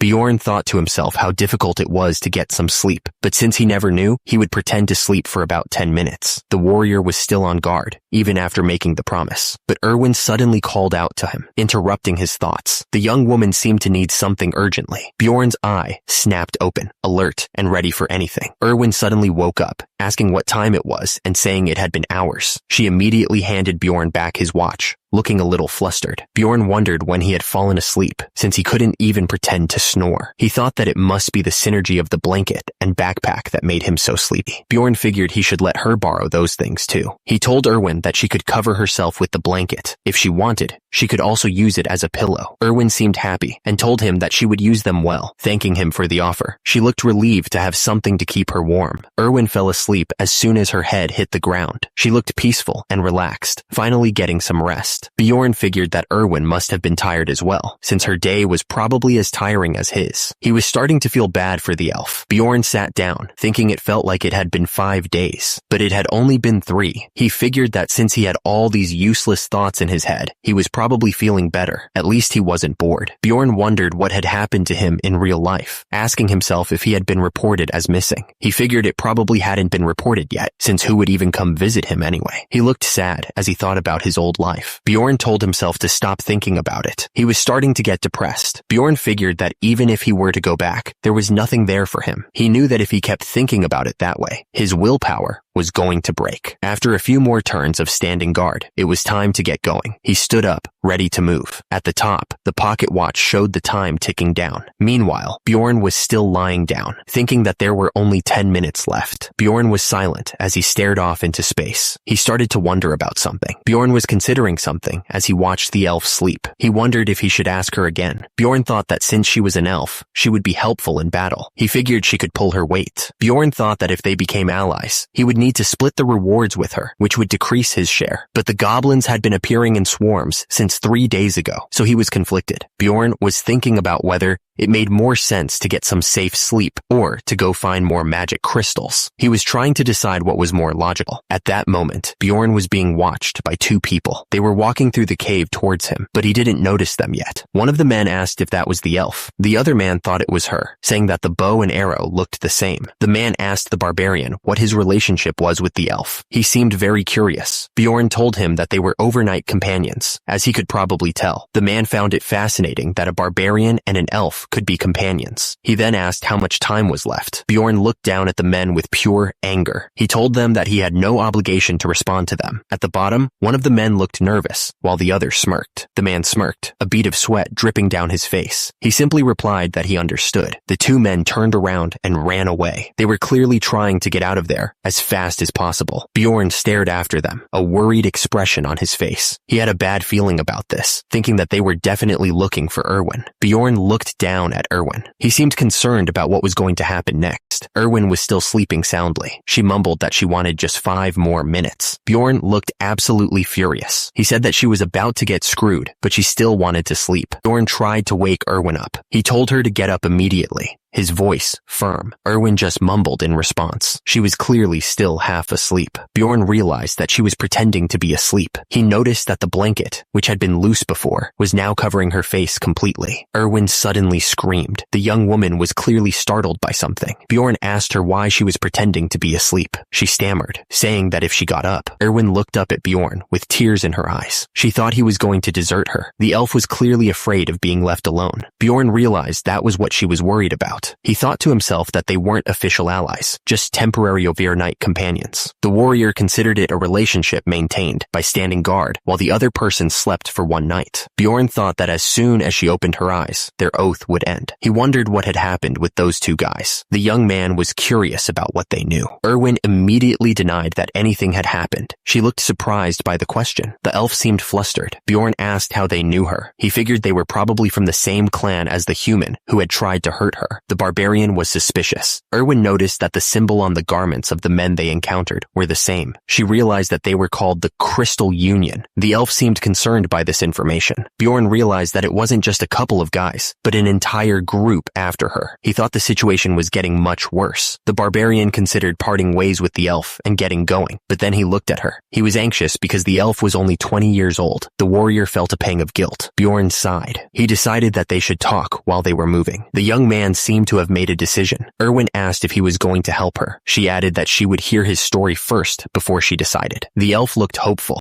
Erwin agreed that she would listen while they moved, since they were behind schedule. The elf looked happy to finally be doing something. Erwin started to tell her story. She had met them on her first day inside the labyrinth as overnight companions. The young woman explained that she had sensed something strange, so she opened her eyes while she was asleep, trying to figure out what was going on. Bjorn was standing over her. He asked if she was awake, sounding a little concerned. The barbarian told her that she could sleep a bit more. He seemed to be trying to be nice for once. Erwin explained that she only found out later that he was the manager of a clan that did business on the first floor. They were running as she spoke, trying to get away. The elf managed to escape somehow, but the people from his group kept attacking her. That's when she got hurt, she said, looking down a little. Bjorn, who had been listening intently, asked how they had attacked her. He looked a little confused. Erwin thought that they used message stones to keep chasing her. The young woman explained that message stones didn't exist in the game she played, and she needed more details about them. She explained that message stones were mystic devices that allowed people to talk to each other when they were linked. Their range was about 300 meters, she added. It was like they had walkie-talkies, the voice in the bubble thought. They had nowhere to run, lots of people, and mystic devices that let them talk to each other. Bjorn's face was set in determination. He realized that if he left Erwin, she would be caught for sure. Bjorn asked why the members of the Crystal Union were still chasing her, since it didn't seem like she had done anything wrong. He looked at her questioningly. Erwin looked a little scared. She wondered if they were trying to shut her up, but she didn't think that was the only reason. Erwin explained that when she was escaping the first time, she flung her knife around, and it happened to. Bjorn charged forward, thinking he had hit the guy somewhere bad. He was ready to keep fighting if he had to. Bjorn looked confused and asked what she meant by somewhere bad. He was curious about what she was implying. Erwin stammered, trying to explain what she meant. She was a little embarrassed to say it directly. Erwin giggled as she revealed that she had heard it was completely lost. She continued, saying that the guy couldn't even attach it back with potions. Bjorn looked at her with disbelief. He exclaimed that that was more than enough of a reason to chase her, calling her an idiot. He was shocked that she was laughing about it. Erwin giggled nervously and said that it could be called karma. Bjorn looked at her with a slightly concerned expression, wondering what she was implying. Erwin spoke up, telling the barbarian that someone was following them and that he shouldn't look behind him. She seemed pretty serious about it. Erwin continued, saying that the person was about 150 meters behind them. She looked focused, trying to pinpoint the exact location. Bjorn and Erwin started running faster. He thought that the distance was far enough that he wouldn't sense anything, but it didn't seem like she was lying. Bjorn asked if she was good with increasing their speed. Erwin quickly replied yes, but added a "for now" at the end, sounding a little unsure. Erwin kept running, even though her wound had reopened. She didn't complain, showing her determination. Bjorn thought to himself that she had insides. The elf was pushing herself, even in this terrible condition. Erwin reported that the distance between them and the person chasing them was still about 150 meters. She sounded a little worried. Bjorn noticed that even though they were running faster, the distance wasn't increasing. He looked frustrated, realizing they weren't getting away. He figured that the person chasing them was probably telling their friends where they were. The barbarian knew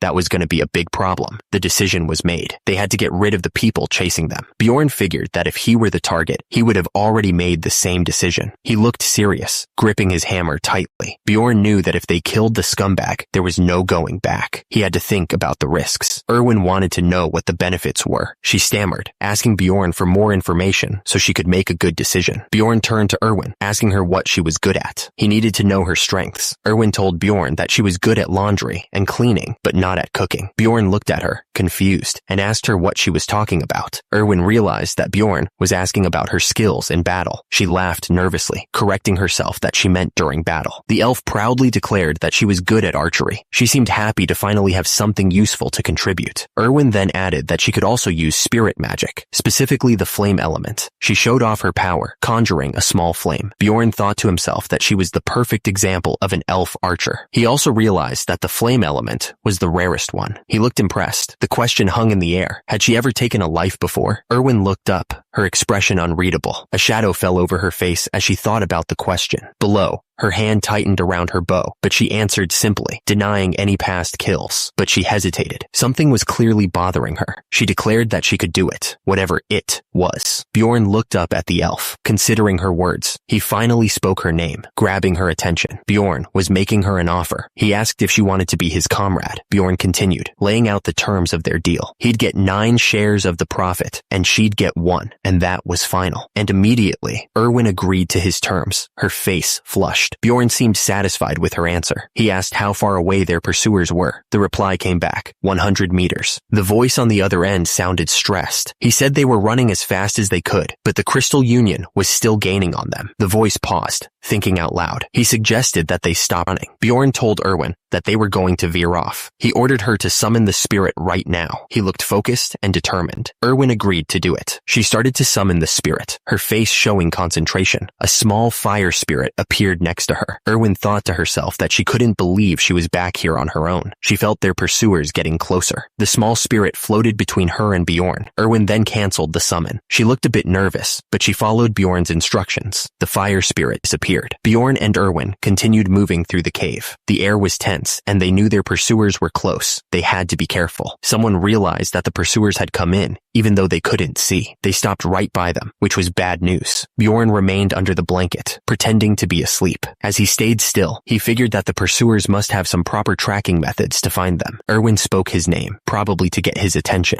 She looked at him with a worried expression. Erwin's face was shown in a close-up. The elf looked determined, like she was about to do something. Erwin drew her bow, ready to fire. She whispered that she was going to shoot. Erwin aimed her bow with deadly focus. She was ready to fire at a moment's notice. Her eyes narrowed in concentration, and immediately, the arrow flew, striking one of the pursuers right in the head. Blood splattered as the arrow found its mark. Blood dripped down from above, splattering onto Bjorn and Erwin. The two of them stood there, looking up at the body above. Erwin looked up, her face a mixture of shock and relief. She hadn't expected to actually hit the guy, but she did what she had to do. Bjorn told her that she did well. He added that if she had hesitated, they would have both been in danger. A man knelt over a body, his expression grim. He looked closely at the person lying on the ground, who was clearly dead. The kneeling man held up a small device, trying to make contact. He called out the name Serdin, hoping for a response. The man shouted into the device, desperate to get through. He reported that Serdin was out of contact and had been chasing the elf and the barbarian. He was clearly worried. An intense voice ordered everyone to gather at the Goblin District. The urgency in the voice was impossible to ignore. Bjorn sat down, looking a bit disappointed. He said that if it was Serdin, he was hoping there would be some decent loot, but there wasn't much to see. The loot consisted of a hefty pouch of magic crystals, 2 daggers, and 1 potion bottle from his waist belt. It wasn't much, but it was something. Bjorn then mentioned the clothes Serdin was wearing. He added that he had changed into them, but it felt a bit weird. Erwin replied that the leather top and bottom would be much better than the rags he was wearing before. She seemed pleased with the change. Erwin thought that since her clothes changed, her aura did too. She looked thoughtful, considering the implications. Erwin mentioned it was a good thing. She then asked Bjorn how to use the message stone. The elf figured there had to be a button somewhere on the side, and just like that, someone pressed a button on the side of the message stone. It seemed like it was now activated. The message stone crackled to life, and a man's voice boomed out. He repeated that Serdin, who had been chasing the elf, was defeated. The guy added that the elf was hiding in the Goblin District with a barbarian who used a hammer and shield. Erwin's eyes went wide as she heard the message. She stammered, clearly terrified by what she was hearing. Bjorn reassured Erwin, telling her not to worry. He told her to summon the spirit, as they were going to travel along the outskirts to stay safe. Erwin told Bjorn that they were going to the 2nd floor. She sounded a little nervous as she asked, "What?" Bjorn continued walking forward. He didn't seem to care about Erwin's reaction as he kept moving. Erwin asked Bjorn if they were really going to the 2nd floor by themselves. She seemed a little unsure about the whole plan. Bjorn looked at Erwin. He simply said that was right, confirming their destination. Erwin mentioned that the 1st and 2nd floors were completely different. She asked if Bjorn knew that. The big guy responded that he was aware of the difference. Bjorn told Erwin that they would be alright if they stayed near the entrance. He thought that they were a pretty good match, actually. Erwin looked up, surprised by what she heard. She stammered, asking if they were a good match, blushing as she did. Bjorn explained that a melee tanker and a long-range dealer had always been a good match. He added that if he was going to form a party with Erwin, the first first floor wasn't going to give them enough profit. Erwin looked worried. She said that this was their first time, so how could they go to the second floor already? It felt as if they were going into an orc lair to avoid goblins. Someone shouted that if they found the elf scumbag, they would give them first dibs on enjoying her, on top of the 10,000 gold. Erwin gasped, clearly disgusted by the offer. Erwin looked at Bjorn and told him not to worry. She wasn't going to leave him. She seemed determined to stick with him, no matter what. But the man interrupted them, saying that it was a pretty good deal. He wondered if the elf was too resistant. Could he cut off one of her arms and legs? He added to make sure to leave the important bits, laughing like a maniac. Erwin looked terrified, but she said that she would go to the second floor. She seemed to be forcing herself to agree. Bjorn thought to himself that was good timing. He realized that he didn't need to convince her anymore. Bjorn thought that he always liked helping those in need. He added that it was only when it was beneficial to him, of course. Bjorn was walking with Erwin, thinking to himself. He thought that if he could screw over such disgusting trash, it would be great. At the same time, Erwin looked down, unsure about what to do. Bjorn continued thinking to himself that he would have the self-satisfaction of doing good. Bjorn was holding his bag tightly, still thinking. He thought that it would be the best of both worlds, and there was no reason not to help. Erwin looked at Bjorn and asked him if he even knew how to get to the second floor. She added that she didn't know the exact path, but if they kept heading north, they would get there eventually. Bjorn explained that the dungeon was designed in such a way that if you kept following the darkness, you would reach a portal. He said that the darkness represented a path that led you to the upper floors. Erwin called out to the barbarian, telling him to wait. She seemed to have noticed something he hadn't, and immediately, the elf pointed out that there was a goblin trap right in front of them. It was hard to see in the dim light, but there it was. Bjorn thought to himself that the traps were appearing pretty late. He had only walked a few steps before stepping on one. He wondered if it was because goblins didn't appear frequently in the light. He was trying to figure out the pattern. Bjorn exclaimed that he was really unlucky. He told Erwin that he would handle it, and she could take a break. The big guy seemed annoyed. Erwin told the big guy that he better not use the spirit. She added that she needed to save her strength for later. The elf replied, of course, with a smile and a slight blush. She seemed a little too eager to agree. Bjorn thought to himself that it didn't look like she meant of course at all. He wondered how he knew she was planning something, and suddenly, two ghouls appeared, growling menacingly. Erwin gasped, clearly caught off guard by their sudden arrival. The elf didn't hesitate. She immediately fired an arrow, aiming for one of the ghouls. The arrow flew straight and true. Erwin fired another arrow with incredible speed. She was determined to take down the ghouls as quickly as possible, and immediately, a savage kick sent the ghoul flying. The force of the impact echoed through the dark tunnel. The ghoul's face contorted in pain and shock. It was clear the kick hit hard, but another enemy was already on the move. A goblin, sword in hand, growled as it charged forward. At the same time, Erwin aimed her bow again, ready to fire another shot. The elf was focused on the new threat. Meanwhile, the goblin was closing in, its eyes fixed on the elf. The elf stood tall, bow in hand, after the fight. Blood splattered all around her, a testament to her deadly accuracy.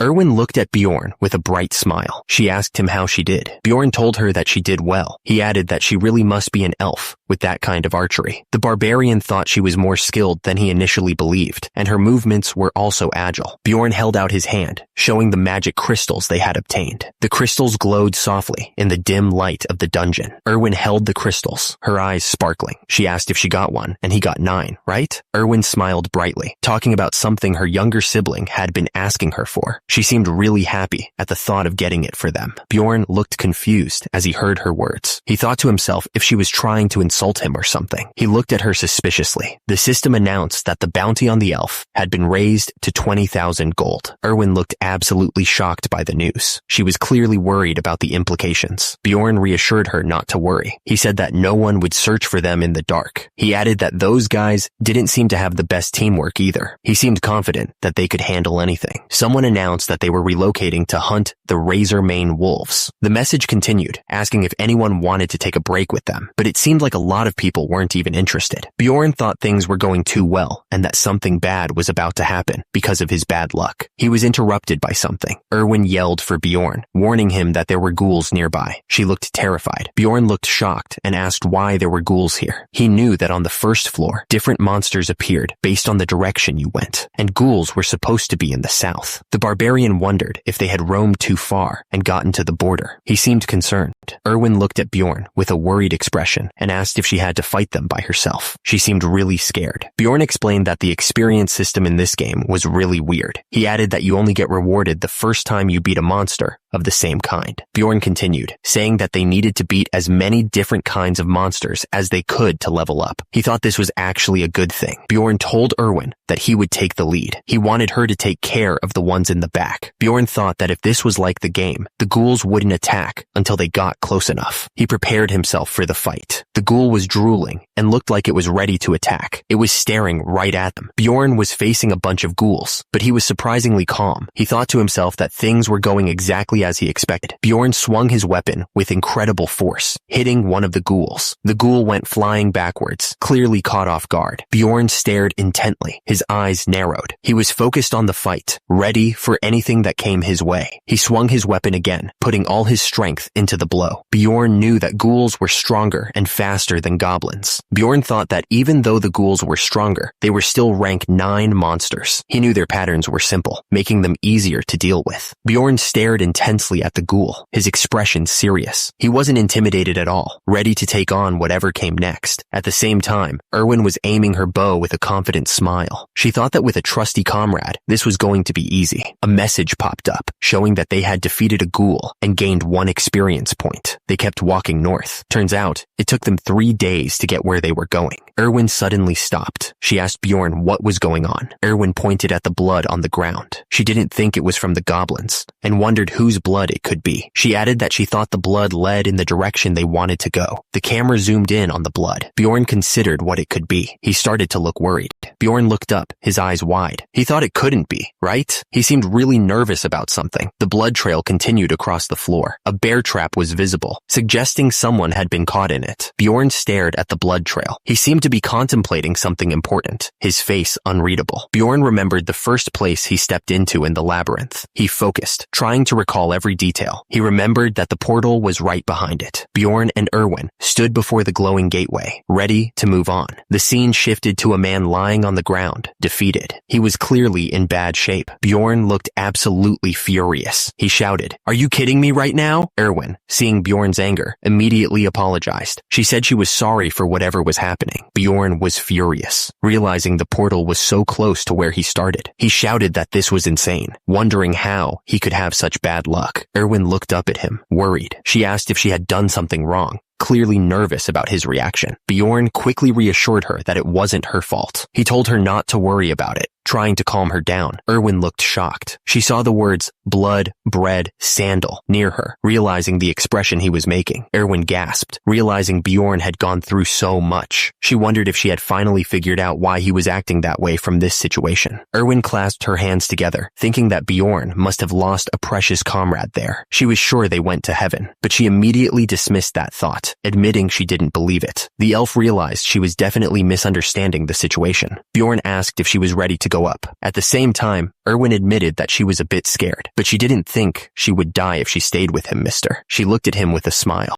Erwin was ready to go. Meanwhile, Bjorn thought that she had a strange habit of lengthening her sentences. He was clearly annoyed by that. He wondered what he should say. Bjorn told her to go. Erwin agreed. The young man also told her not to plan on dying that easily either. He wasn't going to let that happen. Turns out, they had arrived on the 2nd floor, the Goblin Forest. It was time to see what was waiting for them there. As they stepped through the portal, Bjorn and Erwin were suddenly falling through the air. The world spun around them, and they had no idea where they were going to land. It was nothing like they expected. Erwin looked down at Bjorn with concern, shouting to ask if he was okay. She was worried that something had gone wrong with the teleportation. The elf could only hope he wasn't hurt too badly. Bjorn was lying on the ground, clearly in pain. He said he had been wondering what it would feel like to go through the portal. The young man admitted that it felt like trash. Bjorn explained that it felt like he was chewed up by a frog in a well and then spat out. He was surprised, since he had never teleported through a portal like he was falling before. The warrior wondered why the other girls didn't tell him about this. Erwin was smiling. She thought that she had landed perfectly fine, though. The fairy admitted that she was envious of that agility that barbarians didn't have. Bjorn wanted to check out the area first. He asked if this was the northern area of the Goblin Forest on the 2nd floor. The warrior looked around, trying to figure out where they had landed. Erwin mentioned that there was a portal behind them that would take them back to the 1st floor at any time. She added that she didn't sense any living being within 50 meters. The fairy was using her skills to survey the area. Turns out, It wasn't going to get any brighter, even if time passed, since they were inside the labyrinth. The darkness was a constant reminder of the danger they were in. Erwin asked if this was really the second floor. She admitted that she had never heard about the second floor being a forest. The young woman was clearly confused by the environment. There were 4 portals on the first floor, and each one led to a different region. This one led to the North Goblin Forest. The place looked dangerous. To the east was the beast's lair. The wolves howled at the moon, ready to tear anyone apart. To the west was the land of the dead. The zombies reached out, craving flesh. To the south were the dark Rocky Mountains. Erwin suddenly remembered something. She explained that wherever they went, it would all lead to the 3rd floor. Bjorn asked what they should do now. He wondered if she knew the way back to the city from the labyrinth. The warrior was hoping she had some kind of plan. Erwin mentioned that they would automatically go back once the labyrinth closed. The fairy looked concerned, like she wasn't sure about that. She was probably worried about being trapped. Mr. explained that the 1st floor closes after 168 hours, and the 2nd floor after 240. He looked at the portal, getting ready for the next adventure. Once the time runs out, the labyrinth will spit them back into the city. The Crystal Union wouldn't come up here anyway, since they can't even work well together. Sounds like they're not much of a threat. Bjorn decided they would stay on the 2nd floor till the 168 hours were up, and then go back down to the 1st floor. He seemed to have a plan already. He said they couldn't just stay by the portal all day, so they would explore the place a bit. He was probably itching for some action. Bjorn told Erwin to take the lead. The fairy seemed a little nervous, but she agreed to it anyway. She probably knew more about this place than he did.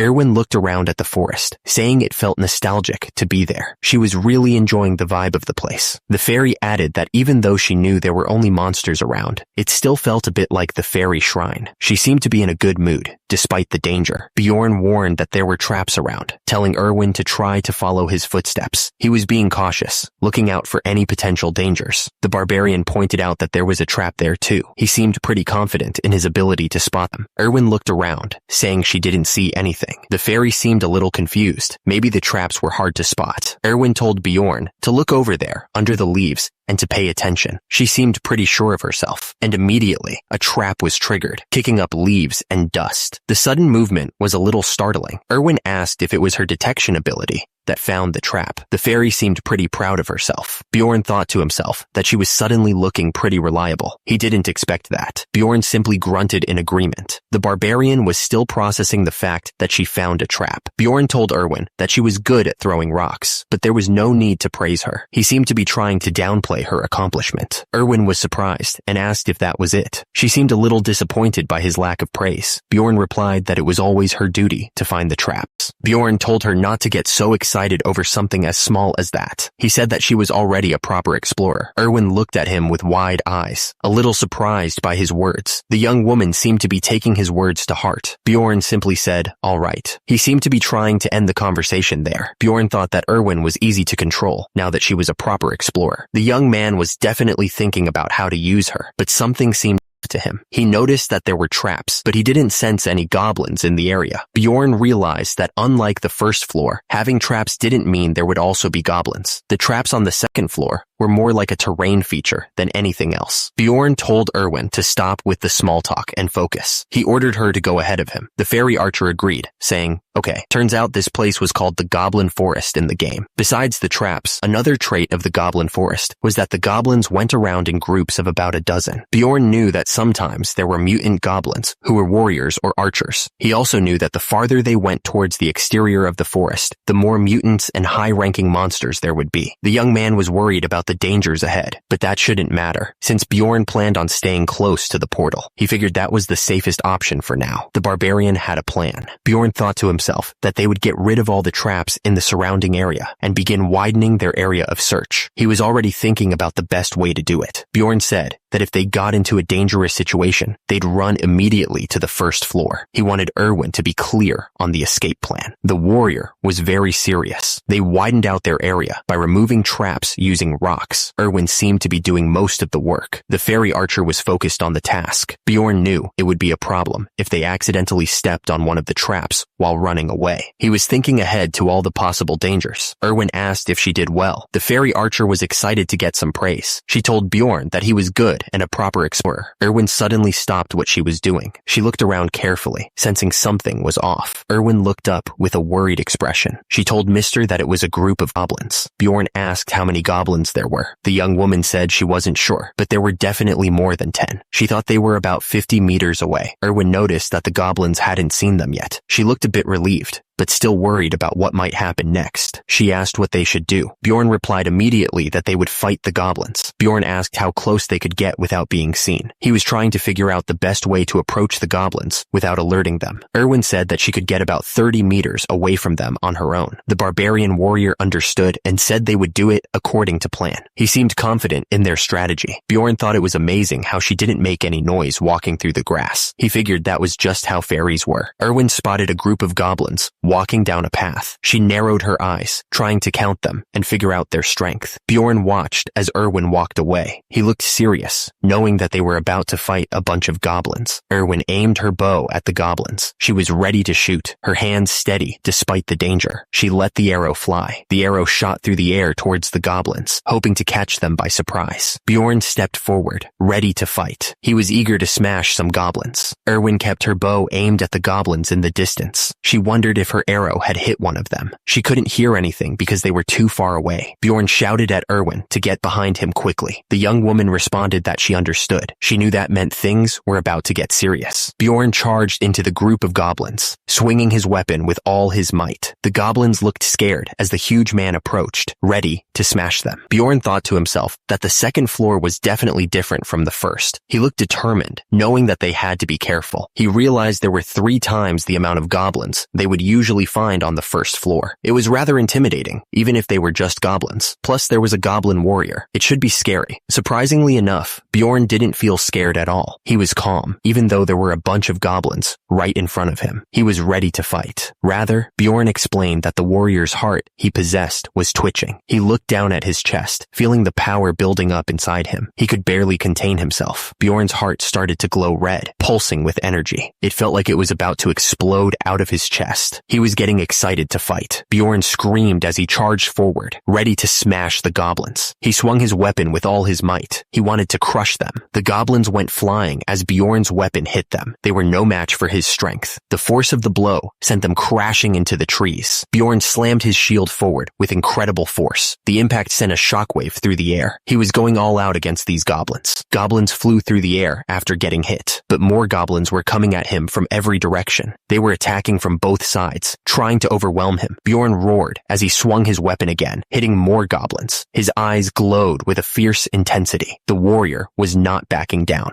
Bjorn smashed another goblin with his shield. The sound of the impact echoed through the forest. He was determined to take them all down. Bjorn's eyes narrowed, focusing on the next target. He was breathing heavily, but his determination didn't waver. The young man was ready for whatever came next. The blow landed with savage force. The impact sent blood and debris flying everywhere. It was a near thing. The attack was so close, it was terrifying. And immediately after, the warrior's eyes widened in shock. He grunted with effort. It was a struggle to keep fighting. A goblin was about to feel the full force of his axe. The strike was coming down fast. Bjorn stood tall, breathing heavily. He realized that was way too close for comfort. The young man muttered that his head would have gone flying if he had reacted a second slower. Bjorn was surrounded by goblins and didn't even have time to catch his breath. He thought that even if they were normal goblins, more than 5 was pretty scary. He figured he would just have to put up with being injured. It was unavoidable, but that was only if he was alone. He knew he wasn't. Bjorn swung his weapon, and the goblins went flying. He was ready to take on all of them.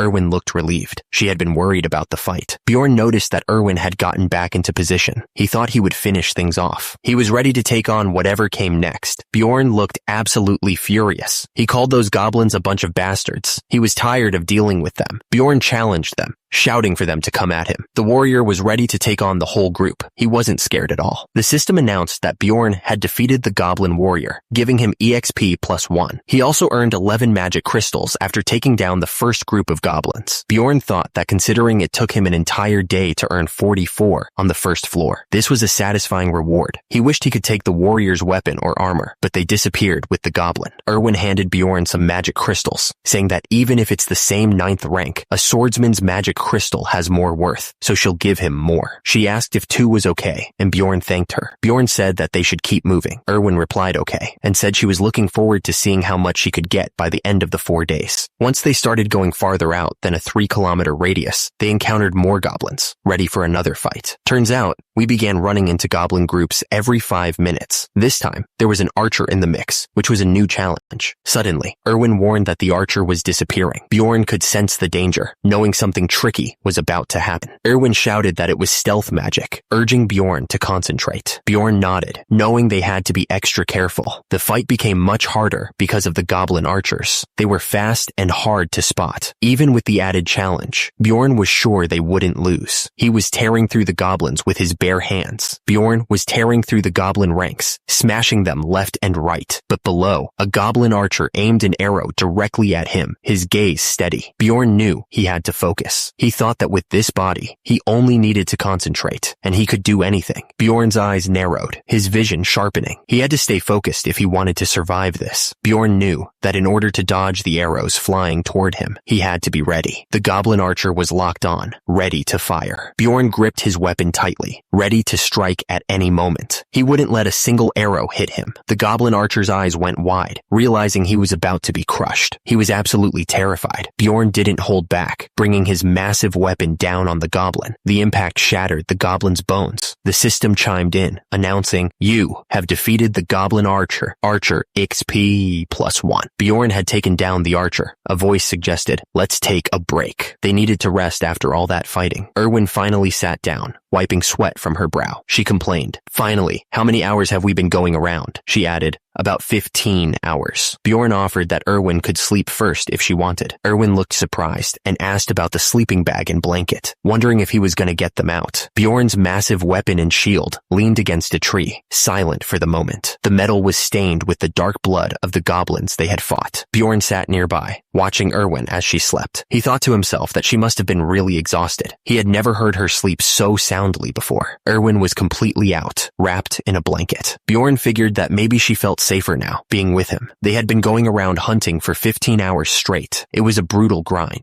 Bjorn thought that they had earned more rewards than they could have ever imagined if they were on the first floor. But he knew they'd started to come across other explorers since they were going farther out. These explorers were all in groups of 3 or more, and sometimes they even had other world species with them. It was getting more dangerous. Bjorn was watching Erwin, as he was thinking that of course they just passed by each other every time. But it drained his energy to even see them, since explorers were way scarier than the goblins. Bjorn glanced over at Erwin, who was still asleep. He was thinking that especially now, he had a reason to be worried. Bjorn thought to himself that it was a problem that she was so pretty. He was worried that other explorers might try something. Bjorn was surprised when Erwin suddenly asked if she was that pretty. He just told her to go to sleep. Bjorn wondered if she hadn't been snoring just a second ago. Erwin just smiled and said, "Okay." Bjorn wasn't sure what to make of it. Bjorn thought to himself, what's with her? All the other fairies he knew weren't like this. It was the 4th day of fighting. Bjorn yelled that this side was first as he continued to smash through the goblins. The next day, Bjorn was resting against a tree. It was the 5th day since they started exploring the labyrinth. The 6th day passed, and then it became the 7th. They had been fighting in this crazy labyrinth for almost a week now. Bjorn announced that it was finally time to leave the labyrinth. He pointed out that there were only 2 hours and 47 minutes left before the first floor would close. Erwin said that she was so tired and was going to sleep as soon as they were back. She looked exhausted. Bjorn agreed with Erwin. He said they should turn back for now, adding that it would be better to get back earlier than late. Erwin warned Bjorn to be careful, saying that there were new traps. She figured that the goblin groups must have respawned. Erwin announced that there was a goblin group about 70 meters away at their 1 o'clock. She specified that there were 8 regular ones, 2 archers, and 2 warriors. She then asked if they were going to fight them. Bjorn looked at Erwin and confirmed that they would fight. The goblins were getting closer, growling as they approached. One of the goblins suddenly screamed in pain as something hit it hard. Bjorn was surrounded by the goblins, but he looked absolutely furious. Bjorn's eyes narrowed, focusing on the goblins below. He was ready to crush them. Bjorn, surrounded by the green monsters, figured Erwin could handle the archers, so he decided to take on the warriors himself. Bjorn swung his weapon with all his might. hitting one of the goblins hard. The force of the blow sent the goblin flying. Bjorn stood tall, shield in one hand and mace in the other. He thought that after all these fights, he was basically a master at this point. He was Bjorn, the 1,000-armed and 1,000-eyed Avalokiteshvara. Bjorn smashed another goblin into the ground. He figured that Erwin was probably getting used to all this fighting too.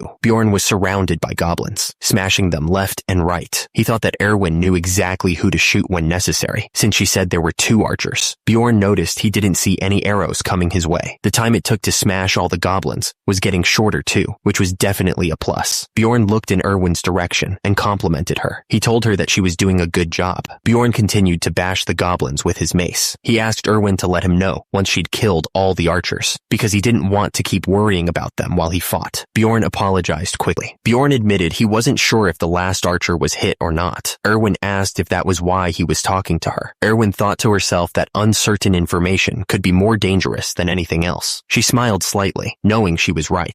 Bjorn thought about Erwin, feeling proud of her. He thought she'd grown a lot in the last few days. Suddenly, Erwin pointed, exclaiming that there was something cool over there. Bjorn looked down to see what she was pointing at. It was an essence, a goblin archer's essence to be exact. The drop rate was near 0, so this was a very rare find. Bjorn looked annoyed, thinking that this was too lucky, and he didn't have a good feeling about it. He was thinking, what the hell, here of all places. The system explained that the essence was part of the skill system of Dungeon and Stone. It gave a passive and active skill, each with varying stats depending on the type. You could only take 1 per level, but it was basically a cheat key, so it was considered more valuable than treasure to an explorer. Bjorn thought to himself that there was a limit to how many you could absorb. The ability of the essence varied widely depending on the goblin, so the character's fate depended on which essences were taken. Erwin was surprised, saying that the drop rate was near 0, and she never would have expected to see it here. She added that it was an essence. Bjorn looked suspicious, thinking that this was too lucky, and he didn't have a good feeling about it. Erwin asked if you became a goblin if you ate it. Bjorn said that there's no way he'd be this lucky, and that you just earned a part of the goblin's abilities. Bjorn explained that the guy that chased them on the first floor had taken a razor mane wolf's essence and tracked them down by scent. He crouched down, his face grim. Erwin asked Bjorn if he wanted the essence. She looked at him expectantly, but Bjorn didn't seem too interested. But Erwin quickly added that she would take it if Bjorn didn't want it. She seemed pretty eager to get her hands on it. Erwin smiled, saying that she felt like she was getting more thick-skinned. Bjorn thought to himself that she was definitely changing, but he didn't really care. Bjorn turned away, thinking that he already knew what essence he wanted. He was focused on his own goals for now. Bjorn figured he'd have to spend a ton of money later on if he just took essences without thinking about the future. He thought a goblin archer's essence wasn't that tempting for a barbarian like him. Bjorn then said it was all right, Erwin. Bjorn said that if Erwin just promised him one thing, she could have the essence. He added that he was actually gonna tell her once they were on the first floor. Bjorn's voice trailed off with a, "Hey!" Suddenly, a dead knight lay sprawled on the ground, his armor glinting dully. Erwin stood nearby, holding a glowing blue essence in her hands. The whole scene felt wrong. A voice boomed out, warning them not to move. A man shouted, demanding to know what the hell the barbarian and fairy were doing. He looked absolutely furious, pointing a finger directly at them. Erwin looked up, confused by the accusation. She started to say, asking what the man meant and that they were just hunting. Bjorn cut her off, realizing something was very wrong. He warned Erwin that they had been too lucky and that she shouldn't answer them. Erwin looked up at Bjorn, even more confused than before. She didn't understand why he was suddenly acting so strange. Suddenly, Erwin screamed as she was blasted backwards by some unseen force. She flew through the air, completely helpless. A blast of pure energy erupted from the attacker, sending Erwin flying. The air crackled with power, and the ground trembled from the force of the blow. The attacker looked absolutely furious. He yelled, asking what the hell Erwin had done and how she could eat it. The attacker continued to shout, claiming that the essence belonged to them. He looked like he was about to explode with rage. The rest of the group watched silently, their eyes fixed on Erwin. The air was thick with tension, and nobody dared to move. Erwin looked up at Bjorn, weakly thanking him. She said she had been expecting to run into people like this. The attacker glared at them, explaining that they probably rushed over when they sensed the essence. He looked like he was ready to fight. The attacker grinned, looking way too confident. He wondered what Bjorn and Erwin could even do to stop him. The attacker gestured to Erwin. He explained that Erwin already ate the essence and dared them to try and fight for it. Bjorn knew they were outnumbered. He figured that they needed to be even bolder because of it. Bjorn looked at Erwin, warning her that the enemy would underestimate them if they let their guard down for even a second. Bjorn was ready to fight. He told them to come at him or get lost if they were too scared. Dash took off running. He knew that he needed to move fast. Erwin ran as fast as she could. She shouted for Dash not to slow down until the portal was in sight. Dash asked Erwin if she really thought the 4 guys before would come after them. He wondered if they would be all right once they got to the first floor. One of the men looked absolutely furious. He yelled that they would pay for this. Erwin was confused and asked what he meant. The man explained that they were most likely headed in the same direction as them anyway. He said that they were in a party of 4 adventurers, which was a good number to go deeper on the second floor, but they were hanging around the entrance to the first. He figured that they were planning to leave the labyrinth when the first floor closes. Dash figured that the 4 guys were probably just chilling around the portal like they were. Erwin thought that made sense. She said that he was amazing. Suddenly, Erwin flinched. Her eyes went wide with worry. Erwin told Dash to hold on. She warned that there was a group of goblins about 150 feet away. She wanted to avoid them this time. Erwin told Dash that they couldn't avoid them. She said that the goblins were running towards them. Dash was shocked. He couldn't believe that goblins were able to spot them before they spotted the goblins. He thought that Erwin's ability to detect things from afar would have prevented this. Dash realized that it couldn't be just a coincidence. He yelled at Erwin to follow him in the other direction. Erwin agreed, but then she suddenly froze. Something was coming right at them. Yikes. Something flew right past them. Dash and Erwin barely managed to dodge it. Dash sweated. He realized that the shot wasn't fired by a goblin archer. Someone else was after them. Dash coughed. He could have dodged that, but he was still hurt. He realized it was them from before. What the hell? Dash realized that they must have lured the goblins this way. He figured they were probably lying in wait on the other side, ready to ambush them. This was not good. Dash was furious. He realized they wanted to wear them down with the goblins before facing them directly. He yelled that they had to fight right there, and Erwin should use her special ability. Erwin looked confused. She asked what special ability he was talking about. Dash told her to think about the essence she had just taken from the goblin. The system explained that each essence contained a special ability related to the monster that dropped it. It said that if Erwin used the essence correctly, she would not only get permanent boosts to her stats, but also learn a new active and passive skill. Agility, stealth, and accuracy all went up. Dash realized that Erwin probably didn't even know how to use the new skills. He just glanced at her, hoping she would figure it out. There you go. Suddenly, Erwin was surrounded by a blue glow. The system announced that she had just activated the Thief Step skill, which would allow her to move in stealth mode. Dash was surprised. He wondered if the skill was activated just by thinking about it. He thought it was pretty cool. Erwin looked just as surprised as he was. Dash handed Erwin something. It was hard to see what it was, but he seemed to be trusting her with it. Dash declared that he would take care of the goblins by himself. He told Erwin to find the crossbowman who had fired the bolt, since he could only use his right arm now. Erwin looked worried. She asked if he was sure, since it was going to be dangerous if he went alone. It was a dangerous plan. Dash spoke with urgency, telling Erwin to stay hidden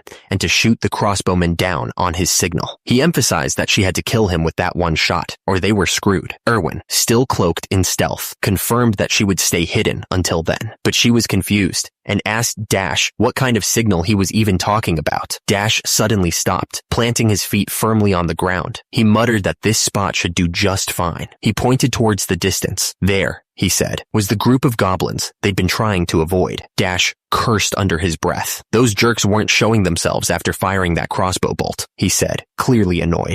Dash swung his hammer down with incredible force, crushing the goblins beneath him. He declared that he would take care of these goblins right here and now. Dash was completely surrounded, outnumbered by at least 15 goblins. The air was thick with the stench of their crude weapons and rotten teeth. Dash continued to fight, carefully observing the goblins' movements. He noticed that 2 of them were wielding swords, and he thought it was safe to assume that there were no archers among them. Suddenly, an arrow struck Dash's shield, throwing him off balance. He realized he spoke too soon, way too soon. Another goblin lunged forward, stabbing Dash in the side with a rusty blade. He knew he had to pay attention to the arrows, or he was done for. Dash swung his hammer, pushing back the goblins that swarmed him. He was trying to fend off the melee attacks, while keeping them at bay. Dash knew he had to deal with more than just the goblins in front of him. He thought about the adventurer crossbowman, who could fire at any moment, and he had to do it all without Erwin's help. Dash panted, feeling the damage start to build up. He could feel the cuts and bruises stinging, and it was getting harder to breathe. Thump! The sound of the hammer hitting the ground echoed through the forest. Each swing took more and more effort. Dash panted heavily. This wasn't good at all. He could feel his stamina fading fast, and he knew he couldn't keep this up for much longer. Dash's eyes widened as he realized 2 projectiles were headed straight for him at the same time. He knew he had to react fast, or this was gonna be bad. The arrow and crossbow bolt flew through the air, closing the distance in a heartbeat. The wind whistled as they cut through the air, each one carrying deadly force. Dash realized that one of the shots had to be from the goblin archer, and the other one was definitely from the crossbowman. He had to make a choice, and fast. Dash knew he couldn't possibly stop or avoid both of them at once. He gritted his teeth, preparing to swing his weapon with everything he had left. Dash decided to block the crossbow bolt. It was the faster of the two, and probably the deadliest. He braced himself for the impact. Dash cursed as the projectile slammed into his elbow. He couldn't believe it hit him there of all places. The impact sent waves of pain shooting through his arm. Dash saw the blood seeping from the wound. He realized it was poisoned. His arm felt like it was going numb. He knew he was in trouble. Dash realized he could only use his right arm now. He had to choose between the hammer and the shield. He knew he couldn't carry both. Dash decided to go with the shield. He yelled that he was choosing the shield. His body twitched with the effort. Dash glared ahead, his teeth gritted. He thought that those scumbags were the real enemies here, not these dumb goblins. He was ready to make them pay. Dash thought to himself that he could probably make short work of the goblins with the warhammer, but he wouldn't be able to stop the crossbow bolts with it. Dash swung the warhammer, smashing into the group of goblins. The sound of the impact echoed through the trees as the goblins went flying. Dash panted, sweat dripping down his face. He glared ahead, wondering just how many more of them there were. Dash braced himself and rushed forward, surrounded by the horde of goblins. He knew he had to keep moving. Dash let out an of relief. He figured there was no point in chasing after the ones that ran away. He was just glad he managed to hang on.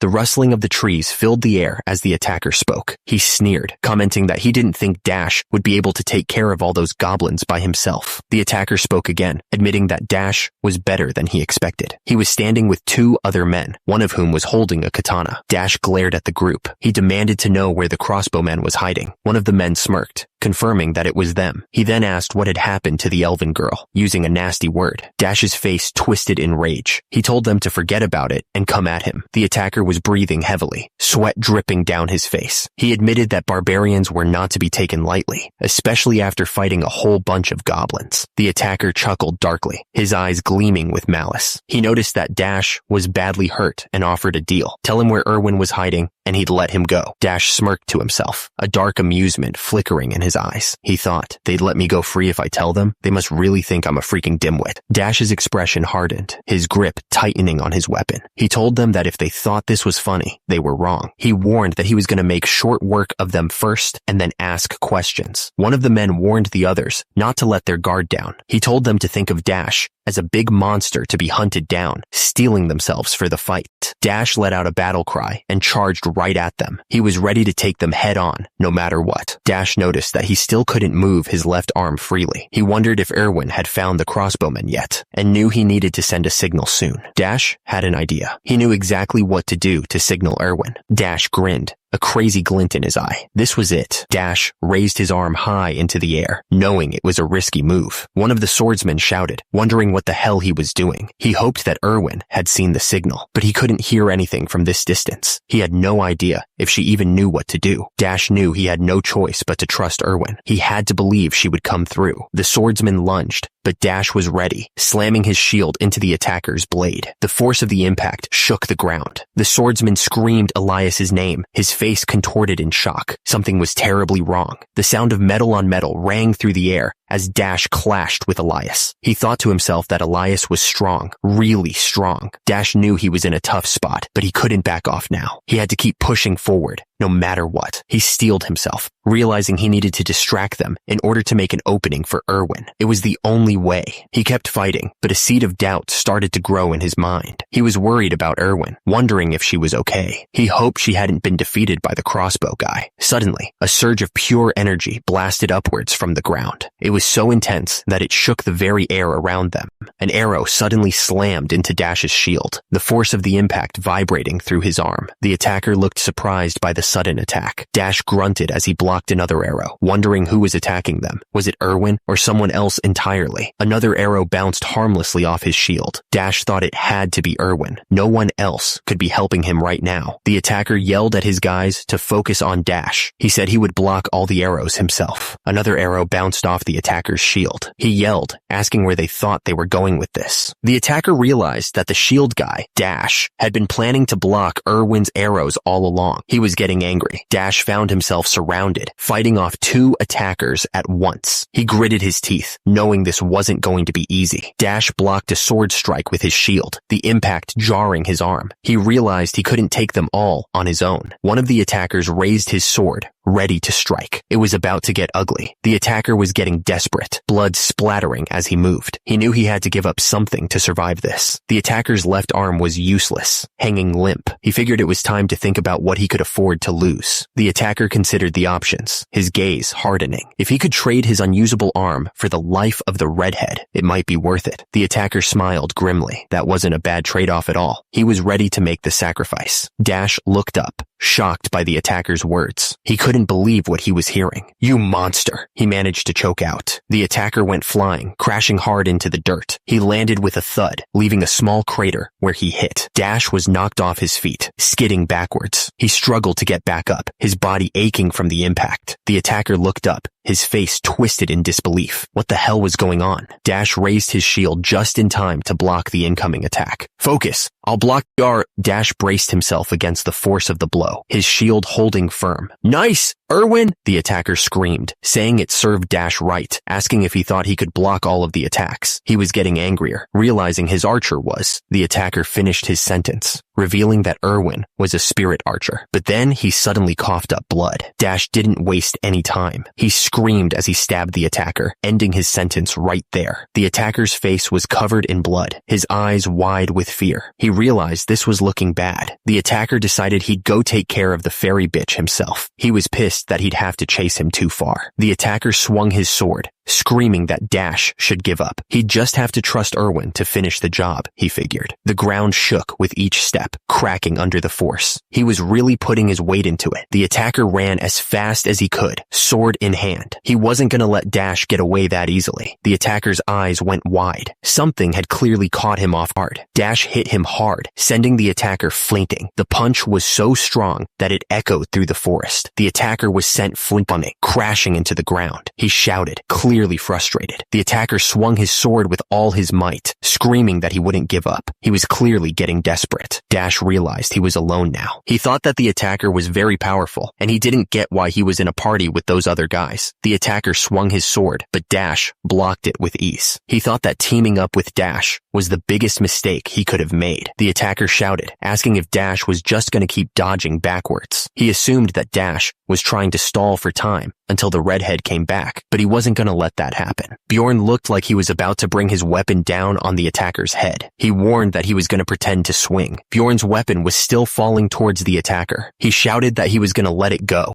Bjorn's attack landed right on the attacker's face. The force of the hit sent him flying backwards. The attacker's face was covered in blood after that hit. He was clearly in a lot of pain. Bjorn looked down at the attacker, who was still trying to get up. Now was his chance to finish this. Bjorn's fist slammed into the attacker's face with incredible force. The impact echoed through the forest as the attacker's head snapped back. The attacker's eyes widened in shock as Bjorn's fist connected. His teeth rattled and a searing pain shot through his skull. The attacker screamed, denying everything. He asked if they really thought he'd die in a place like this. Bjorn kept punching the attacker, not giving him a chance to recover. Blood splattered everywhere as he continued his relentless assault. Bjorn stood tall over the attacker, who was now lying motionless on the ground. He had won this fight, but something felt wrong. Bjorn spat on the ground, trying to get the taste of blood out of his mouth. He was beat up pretty bad, but he had won. Suddenly, Erwin came running through the trees, shouting for Bjorn. She looked really worried. Erwin looked relieved to see that Bjorn was still alive. She asked if he was okay, mentioning that she thought Erwin had won his fight too.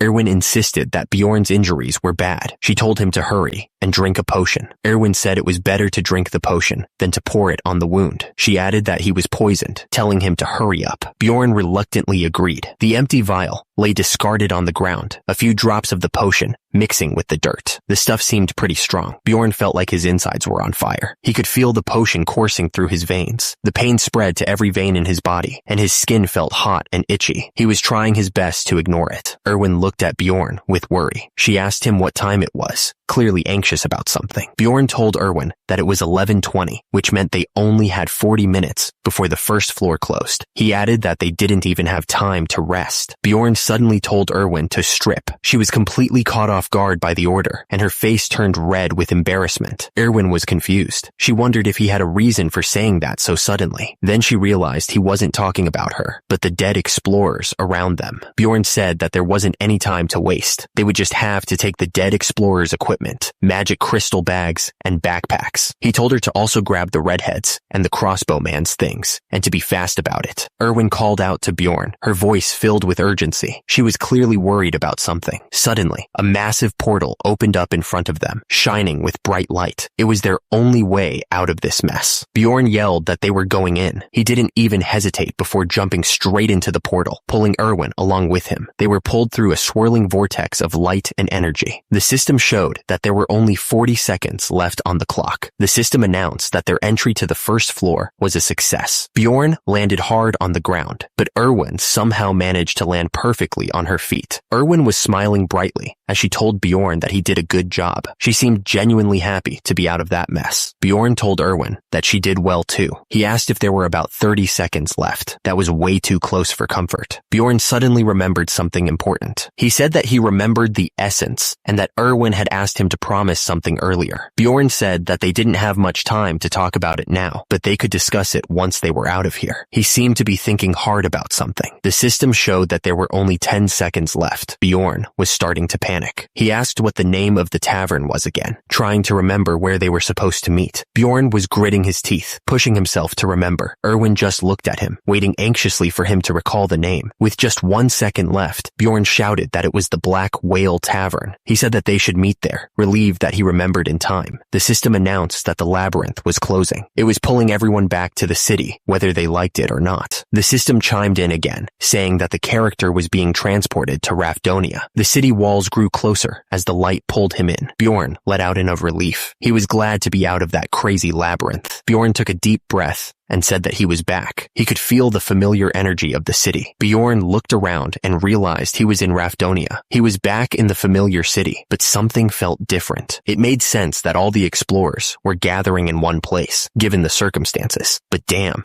there were a lot of people. The city was packed. The thing is, time in the labyrinth flows differently than it does in the city. No matter how many days you spend in the labyrinth, once you come back to the city, it's always noon the next day. So you have to reset your clock so that it points to noon. Someone in the crowd shouted, calling out Jandel's son, Bjorn. He wondered who that was again. Some name starting with W. Two guys bumped fists, happy to see each other again. One of them said that it was Vanon's second son, Karak. Well, actually, Venon's third son. Venon's third son, Karak, was glad he was fine. Then another voice called out, saying it was Senec's fourth son, Sarum, and that he'd come back alive too. It was a regular reunion. It turned out Naren's son, Farman, was okay too. The barbarians cheered him on, and one of them asked Karake how the labyrinth was. The guy was popular, that was for sure. He added that those razor-mane wolves were nothing, believing in Karak's courageous axing skills. Another barbarian wondered if they were having a whole reunion there. He asked where all these barbarian guys were popping up from. Then he challenged Karak to a duel of bravery at the checkpoint. The challenged barbarian accepted, saying he would prove his courage as a warrior. He said they should go, and that he probably earned the most magic crystals. Someone shouted, asking Bjorn if he wasn't coming. Bjorn said that he was coming. The system showed that Bjorn had 24,476 stones. The woman struggled to hold the bag, which contained 28,420 stones. No, wait, 41,498 stones. The weight of the crystals was almost too much for her. The other barbarians were going wild, celebrating the warrior's haul. They shouted that it was more than 40,000 stones, and that he was amazing. One of them declared that Venon's third son, Karak, was the warrior of warriors. The bags were overflowing with magic crystals. Someone asked if they all contained magic crystals, and the answer came back immediately. Yes.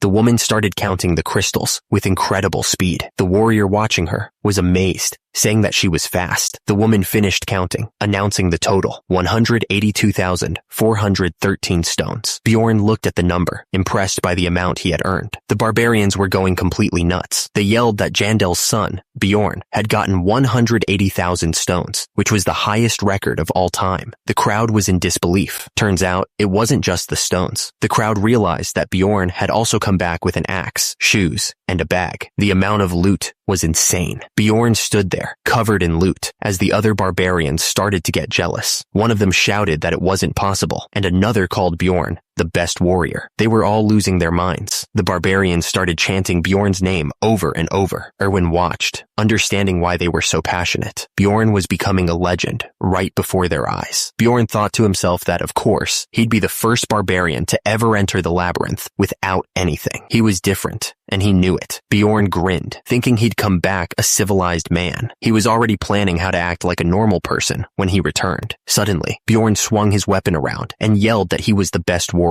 He was so loud that everyone could hear him. The crowd went wild, chanting Bjorn's name over and over. Bjorn realized he couldn't be so loud, but it was too late. Someone told the crowd to quiet down, but it was hard to get them under control. The city checkpoint was always loud, but this was insane. The barbarians were sitting around, talking about their adventures in the labyrinth. The whole city was buzzing with excitement. Bjorn figured he should probably stick with the other barbarians. He thought there might be something he was missing, so he decided to wait for them all to come back before following. Bjorn paused, looking around. Wait a minute.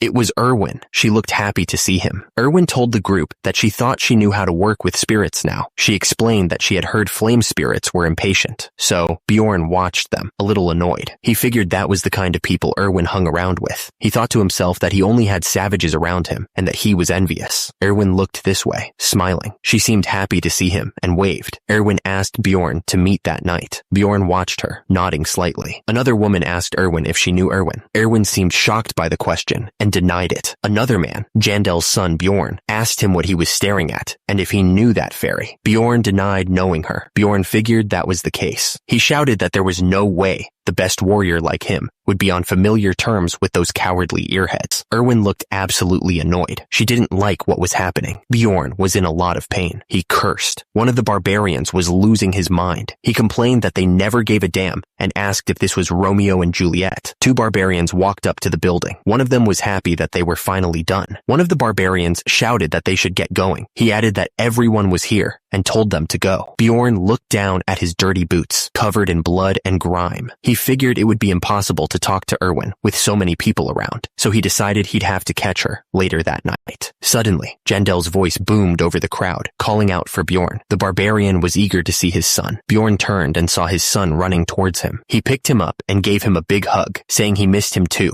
and asking how he had been. Nearby, two barbarians embraced, one exclaiming how glad he was his brother was alive. Bjorn watched the scene, thinking that the game had something like this too. He was reminded of the joy and happiness happiness of families and friends. But the happy reunion didn't last for everyone. A woman started shouting, desperately asking where her husband, Reincarnates, was. The joy quickly turned to despair. Agony filled the air as the two survivors knelt beside Robin's body. One of them cried out, saying it was all their fault, but the other insisted that there was nothing they could have done to change what happened. The grief was heavy. The others gathered around, their faces etched with shock and disbelief. Someone screamed Robin's name, demanding to know why and how this could have happened. The air was thick with sorrow. Bjorn watched the scene unfold, a strange feeling washing over him. Seeing these faces, these tragedies in real life instead of on a screen was intensely unsettling. It was all so different from the game. Suddenly, a voice boomed through the tavern, calling out for drinks. The sound was a welcome distraction from the heavy atmosphere. Two people raised their mugs high, taking long, desperate gulps. They were trying to drown their sorrows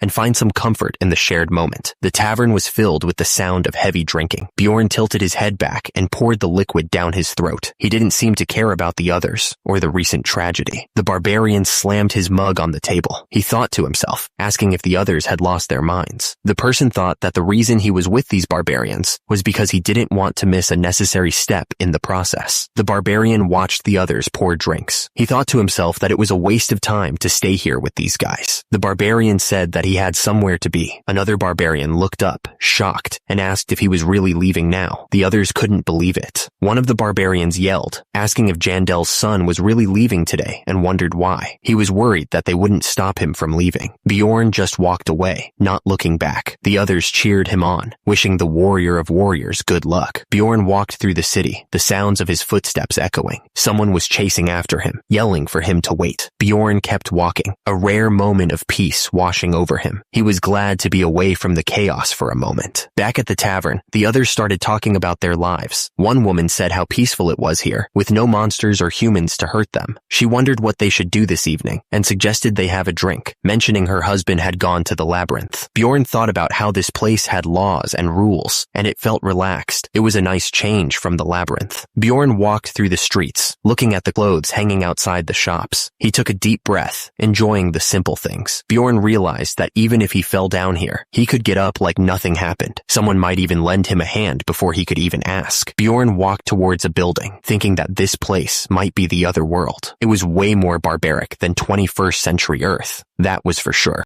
Bjorn looked up at the sign. Despite everything, he felt a sense of anticipation. The hot water poured over Bjorn's skin, washing away the grime and sweat of the labyrinth. He could feel the tension slowly leaving his muscles. Bjorn relaxed under the water, letting it all sink in. He thought that it was peaceful here, and living in this city might not be too bad after all. Bjorn stepped out of the shower, drying his hair with a towel. It felt nice to finally be clean. Bjorn flopped onto the bed, completely exhausted. His body ached from the fight, but it was a good kind of ache. He closed his eyes, trying to stay awake, but sleep was already pulling him under. He knew he should probably get up and figure things out, but right now, rest was more important. Bjorn lay on the bed, staring up at the ceiling. He thought to himself that he really wanted to go home. To be honest, Bjorn really wanted to go home. He thought. Even if there wasn't anyone to greet him when he got there, he still wanted to go back. Bjorn sat up in bed, looking around the room. The system flashed the current time, 21:18. Bjorn thought that he had come out of the labyrinth at noon, so he must have slept around 4 to 5 hours. Bjorn figured he'd get going to the Black Whale Tavern to meet Erwin. He was hoping to find some answers there. The man with the bag said that the Black Whale Tavern disappeared 10 years ago. So much for meeting Erwin there, I guess. The man looked up, a bit surprised by the question.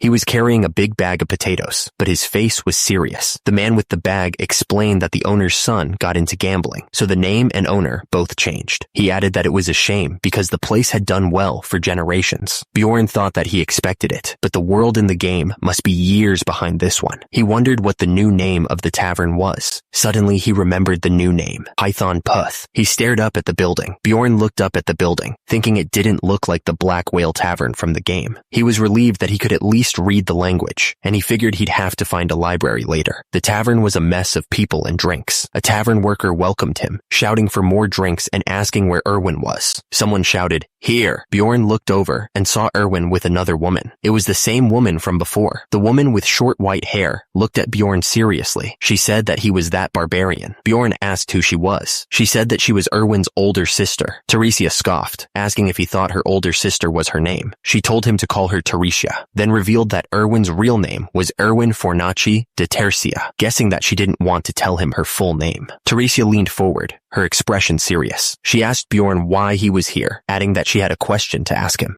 Teresia's eyes narrowed, her voice dropping to a low, dangerous tone. She asked why he had asked to see such a young girl. Teresia continued, her gaze intense. She wanted to know why he'd asked to see such a young girl so late at night in a tavern like this, implying something bad. Exploded, accusing Bjorn of calling Erwin to such a shady tavern the previous night. She then demanded to know what his purpose was, considering that he had stood her up and made her stay out all night. Erwin's face contorted with anger. She called Bjorn thick-skinned, her voice dripping with scorn. Bjorn looked completely lost. He asked what they meant by last night, his brow furrowed in confusion. Erwin glared at him suspiciously. She asked if he was trying to play dumb. Her eyes narrowed. Bjorn turned to Erwin, his voice laced with urgency. He asked how long it had been since they left the labyrinth. Erwin replied, seeming just as confused, that it had been about 30 hours. Bjorn's eyes widened as the words sank in. He repeated the number, completely shocked that it had been 30 hours. Bjorn's voice rose with incredulity. Not 4 hours, but 30? He couldn't believe how much time had passed. Bjorn suddenly understood why he felt so refreshed when he woke up. It was because he had slept for over a day. He was still standing at the table, and he was shocked. Erwin looked at Bjorn with a mix of concern and guilt. She blurted out an apology, her voice filled with sincerity. Bjorn lowered his head slightly, a rare sign of remorse on his face. He apologized, explaining that he had been asleep the entire time. Erwin was completely taken aback, her eyes wide with surprise. Teresia was just as shocked as she whispered, wondering if Erwin had ever seen a barbarian apologize before. Erwin's expression hardened, her eyes narrowing with suspicion. She spoke, her tone sharp, saying that she hadn't expected Bjorn to even be on time, given that he was a barbarian, and demanding to know why he had called her there. Bjorn smirked slightly, his eyes glinting with amusement. He admitted that he could give many reasons, but he had no obligation to tell her. He suggested that she could ask Erwin if she was so curious. Teresia's face twisted into a sneer, her eyes filled with disdain. She scoffed, saying that she knew these barbarians were so interesting, adding that Bjorn was just a beginner. Teresia's voice dripped with sarcasm as she questioned what that had to do with anything. She warned Bjorn that he should throw away that attitude unless he intended on taking care of Erwin all her life, calling him savage. She then turned back to Bjorn, calling him Mr. with a questioning tone. A hand shoved a heavy pouch forward, the grip tight around it. Here, take this. It's 350,000 stones. Bjorn held out the pouch, his expression serious. He explained that it was the amount Erwin had earned for the essences they collected. Erwin looked at the situation with a strange sense of familiarity. She thought to herself that she felt like she'd seen this kind of thing in K-dramas. Bjorn suddenly grabbed Erwin and shoved the pouch into her hands. Take this money and get away from Erwin, he yelled. Erwin stared back at Bjorn, completely baffled. She asked him why he wasn't taking the money. Teresia stared intently, her eyes narrowed. She asked if Bjorn had another purpose, just like she suspected. Bjorn looked at Erwin, pausing for a moment. He asked if Erwin agreed with Teresia's suspicions. Bjorn's face was tense as he leaned forward. He explained that the deal for giving him essences was that he would help until Erwin got the amount she wanted. Bjorn looked at Erwin, his expression softening slightly. He confirmed that was all, and that they would split the profits 5 to 5. Erwin's eyes widened, and her face lit up with a bright smile. She seemed genuinely surprised and pleased by the arrangement. Erwin's eyes widened slightly, her face showing a hint of surprise. She muttered softly, barely audible. Bjorn looked at Erwin, a hint of regret in his voice.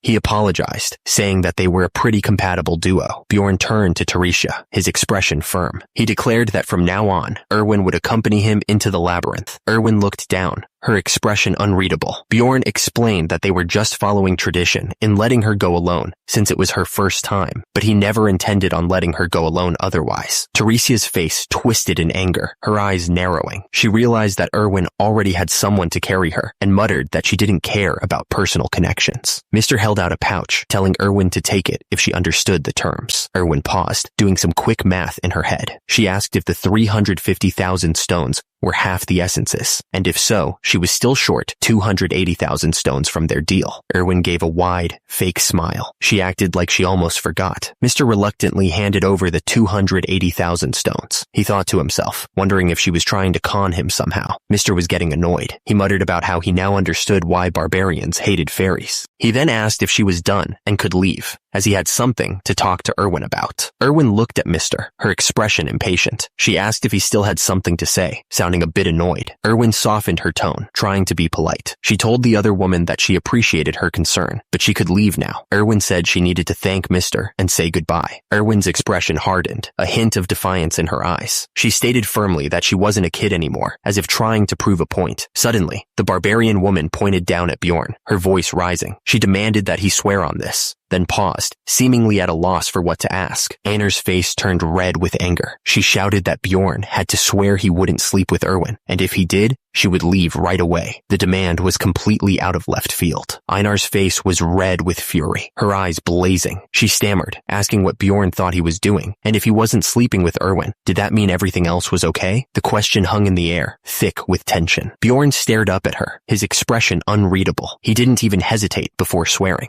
Bjorn ripped his shirt open, swearing on a warrior's honor. Then, he immediately admitted he didn't give a damn about warrior's honor. He looked around confused, calling out for Mr. Einar smirked, clearly satisfied with Bjorn's oath, however sincere it was. She announced she was leaving, calling Erwin sis as she turned to go. Erwin looked stunned. Einar paused, her eyes narrowing. She'd almost forgotten something. Erwin looked up at Bjorn with a smirk, thanking Jandel's son for saving her. Her eyes held a glint of something I couldn't quite place. Bjorn loomed over Erwin, his massive frame casting a shadow over her. He didn't say anything, just stared down at her. Erwin wrung her hands together, looking really nervous. She wondered aloud what she should do, admitting she'd never spoken up to her sister like that before. She asked if Bjorn thought Einar was mad. Bjorn shrugged, telling her she didn't look that mad, considering her smile. He told her not to worry. He started to say he was glad, but then stopped himself.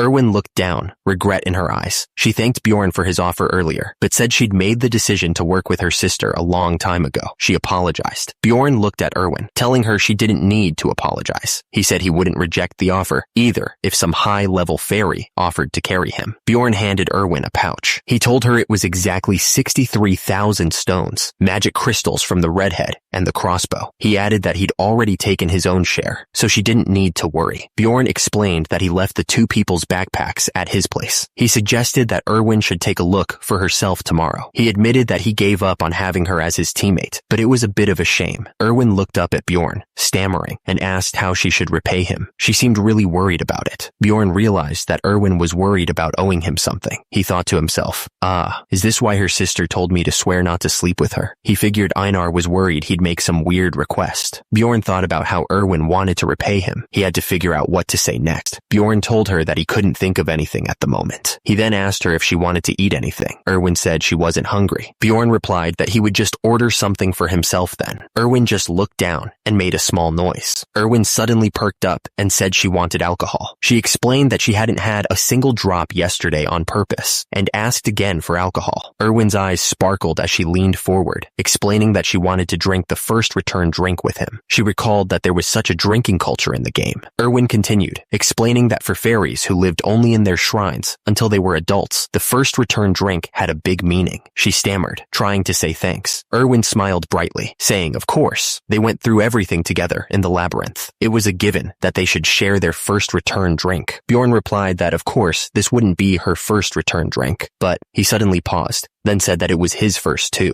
Erwin looked at him, shocked. She thought she had told him she was 22. She then asked if he wasn't joking. Bjorn smiled slightly, admitting that it was his first time in the labyrinth too. It was a rare, genuine moment from the big guy. The table was piled high with food, a welcome sight after the dangers they had faced. It was a feast fit for heroes. Erwin smiled brightly, raising her mug. Mister, you did great, she said, clearly impressed by his performance. Bjorn grinned back, raising his own mug. You too, he said, before they both shouted, cheers. The drinks splashed as their mugs clinked together. The table was a mess of plates and half-eaten food, signs of a celebration well underway. Erwin smiled, pointing out that Mr. was wearing a shirt today. Bjorn grinned back, joking that she was wearing a skirt. It was a rare moment of lightheartedness between them. Bjorn took a massive gulp from his mug, emptying it in one go. Erwin watched him, clearly impressed. He was so good at drinking. Bjorn's expression turned serious. He reminded Erwin that she had wanted to repay him earlier. He revealed that he had thought of a way for her to do so.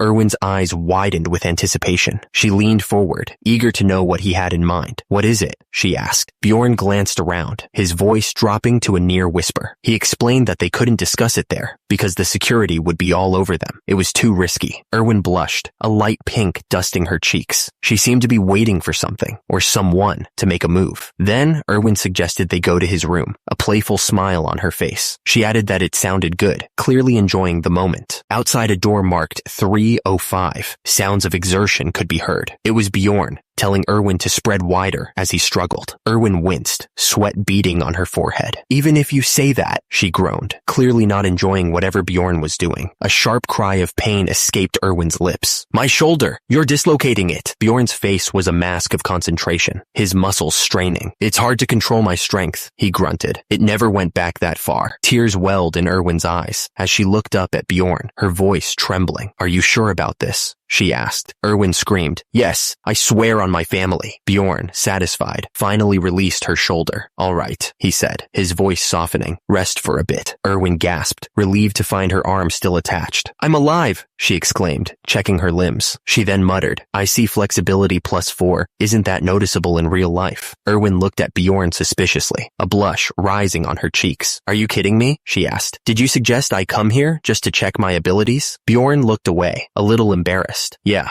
ability use isn't allowed within the city," he admitted. "I just wanted to check the difference in the essence between the game and real life. I didn't know." The system displayed a screen showing the game stats for Dungeon and Stone. Anyone could tell just from looking that it was not an user-friendly game. The main stats were body, mind, and ability. The system then zoomed in on the stats, showing height, weight, muscle, fat, stamina, fitness, weakness, strength, bone strength, and grasping. But if you press the plus sign on the side, there were thousands of detailed stats. Bjorn explained that if stamina were to increase, one could carry heavier items. Not only that, but it would also improve performance in physical attacks. Bjorn continued, saying that different characters were capable of different things, despite having the same number of stats. He added that he learned about all this by putting thousands of hours into the game, mentioning that his body stat was 50. Bjorn admitted that there were stats whose effects he still didn't know about after 9 years of playing. He cursed the damn developers under his breath. Bjorn mentioned that one of the stats he didn't know much about was obsession. He explained that it was a stat that came with the essence Erwin ate. Bjorn explained that he didn't know anything about the obsession stat, except that it counted as a lower ranking stat in the mind stat. He then asked Erwin if something had changed for her after leaving the labyrinth. Erwin wondered if the obsession stat had something to do with overthinking or maybe even patience issues. She admitted that she wasn't sure what it did though. The thing is, Erwin had been craving cookies ever since she came back from the labyrinth. She never used to eat them much before, but now she couldn't get enough. Bjorn watched Erwin and thought maybe the obsession stat increased desire. That would explain why it didn't do much in the game, he figured. Erwin realized that there could be other new stats she didn't know about. She knew she should take those into consideration when, suddenly, she was interrupted by someone. Erwin yawned, admitting that she was sleepy now. She still wanted to check a few things, but she figured it could wait. The candle flickered, casting long shadows across the room. "All right, let's sleep," Bjorn said, already thinking about the next day's hunt. He closed his eyes, ready to drift off. But then Bjorn suddenly opened them again. "Wait," he muttered to himself. Bjorn glanced over at Erwin, who was already asleep. He remembered Einar's warning, "Don't sleep with her." Bjorn stared at the ceiling, thinking. Well, he figured it didn't really matter. He assumed Einar meant the other kind of sleeping together. The next morning, Bjorn was already awake. He looked over at the pile of gear they'd brought back from the labyrinth. "So, this is the loot," he said to himself, assessing the value of their haul. Bjorn looked at the pile of loot, impressed. "Whoa, that's a lot. It was worth going early to my lodgings. Are you gonna sell all this?" Erwin nodded, already eyeing the pile. "Everything except for a few." Erwin's eyes lit up. "Then can I have this leather outfit and the belt?" Bjorn didn't even hesitate. "Sure, if you subtract it from your share." Erwin grinned. "Okay." A merchant with a calculating look approached them.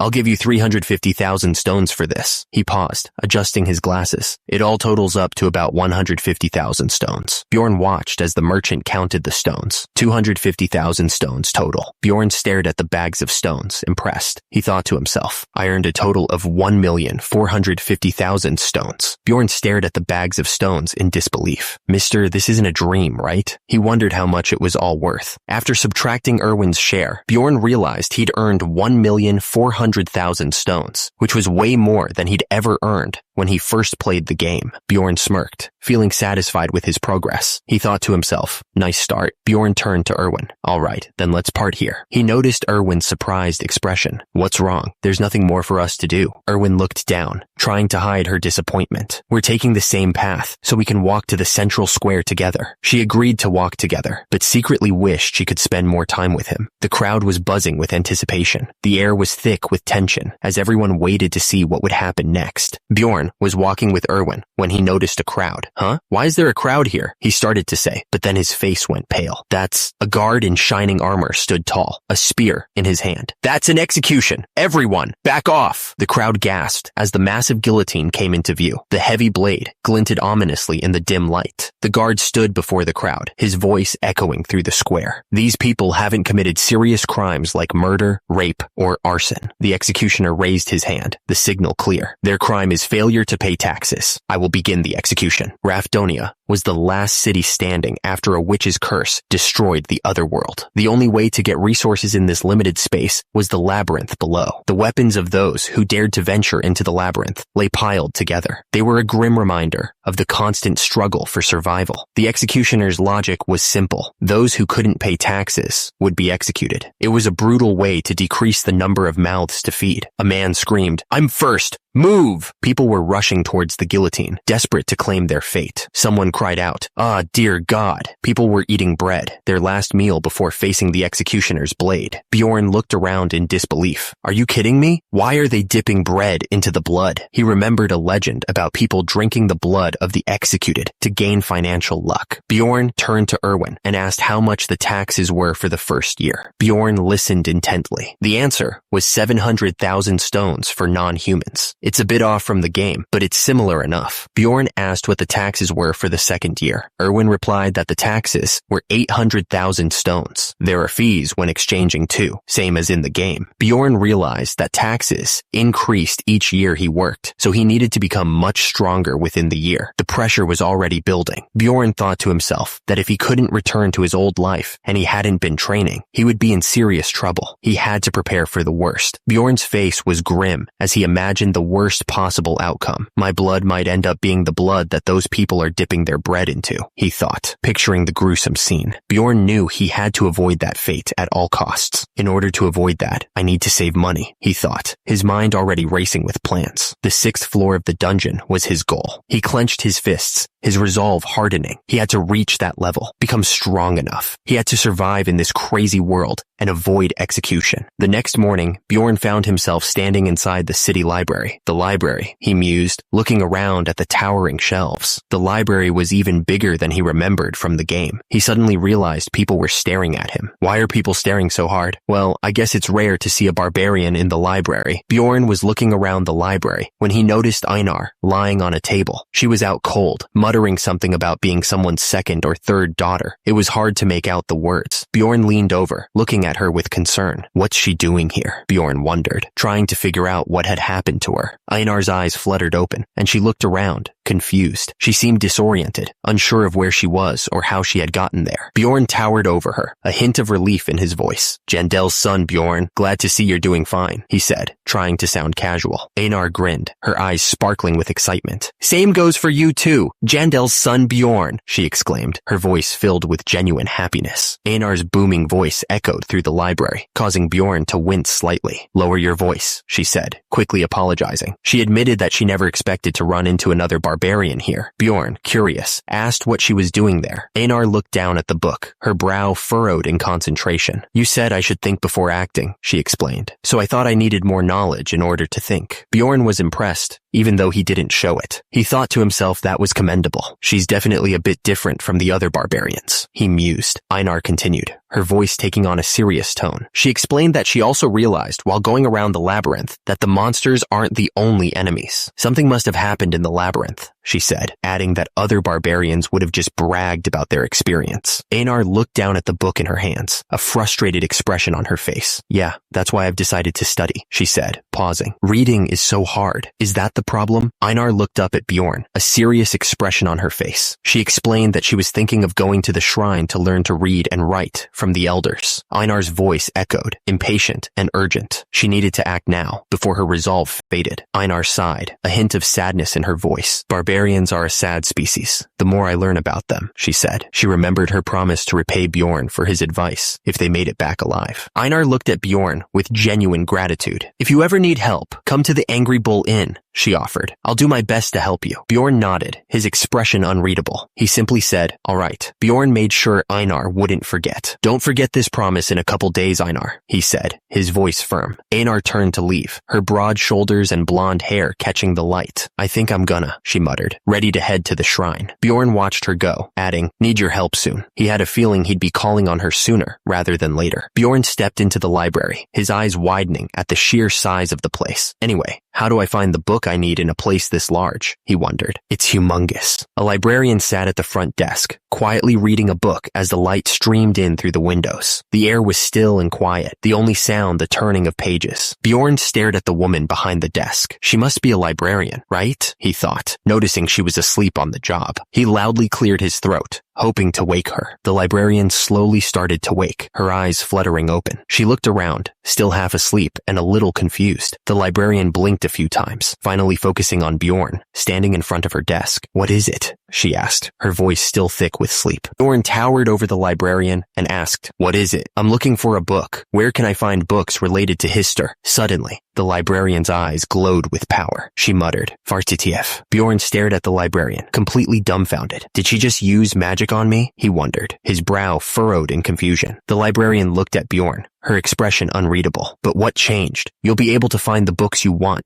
if you go around now. You cannot borrow any. Please return them to where you found them once you're done. Bjorn tilted his head, still trying to understand what just happened. I just have to walkaroo, he thought, completely lost. Bjorn stared at the librarian, who was already asleep again. She's sleeping again. What is this woman? He wondered, shaking his head. Bjorn started wandering around the library, and it clicked. He understood how the librarian's magic worked. Bjorn looked at the book in his hand. He guessed the magic highlighted the books related to the keyword he was thinking of, history. Bjorn figured it made sense why there would only be one librarian in a library this big. He decided to start with the book in his hand. The first book was called Fallen World. According to the text, thousands of years ago, no living being could live on this land. The book described how the last remaining fortress, Rafdonia, was the only one to avoid a witch's curse. The fortress stood defiant against the darkness. The royal family opened up a path to another dimension for the people who were starving to death because of the limited resources. The book said that's what became today's labyrinth. The early history of this world was pretty similar to the game prologue. The second book was about alchemy's basics. It talked about how magic crystals from monsters could be made into bread, water, steel, and such. The possibilities seemed endless. Erwin couldn't understand the theory, no matter how many times he read it, but he decided he would just memorize it for now. He sighed, running a hand through his hair. The next book was about the Sacred War. It talked about how the barbarians and the fairies came to hate each other. Erwin thought, all right, but this fourth book, this is what I need to read. Erwin read the fourth book, titled Evil Spirits of the Abyss. The book described how evil spirits in this world were those who came from other dimensions to possess another's body. Erwin thought to himself that it was technically correct, considering his own situation. The book didn't describe why it happened, but it made it clear how much the royal family and the temple had tried to get rid of this phenomenon. They fought against anyone suspected of being an evil spirit. Erwin thought to himself that as long as he didn't say the banned words, he'd be fine. He realized it was a nice tip,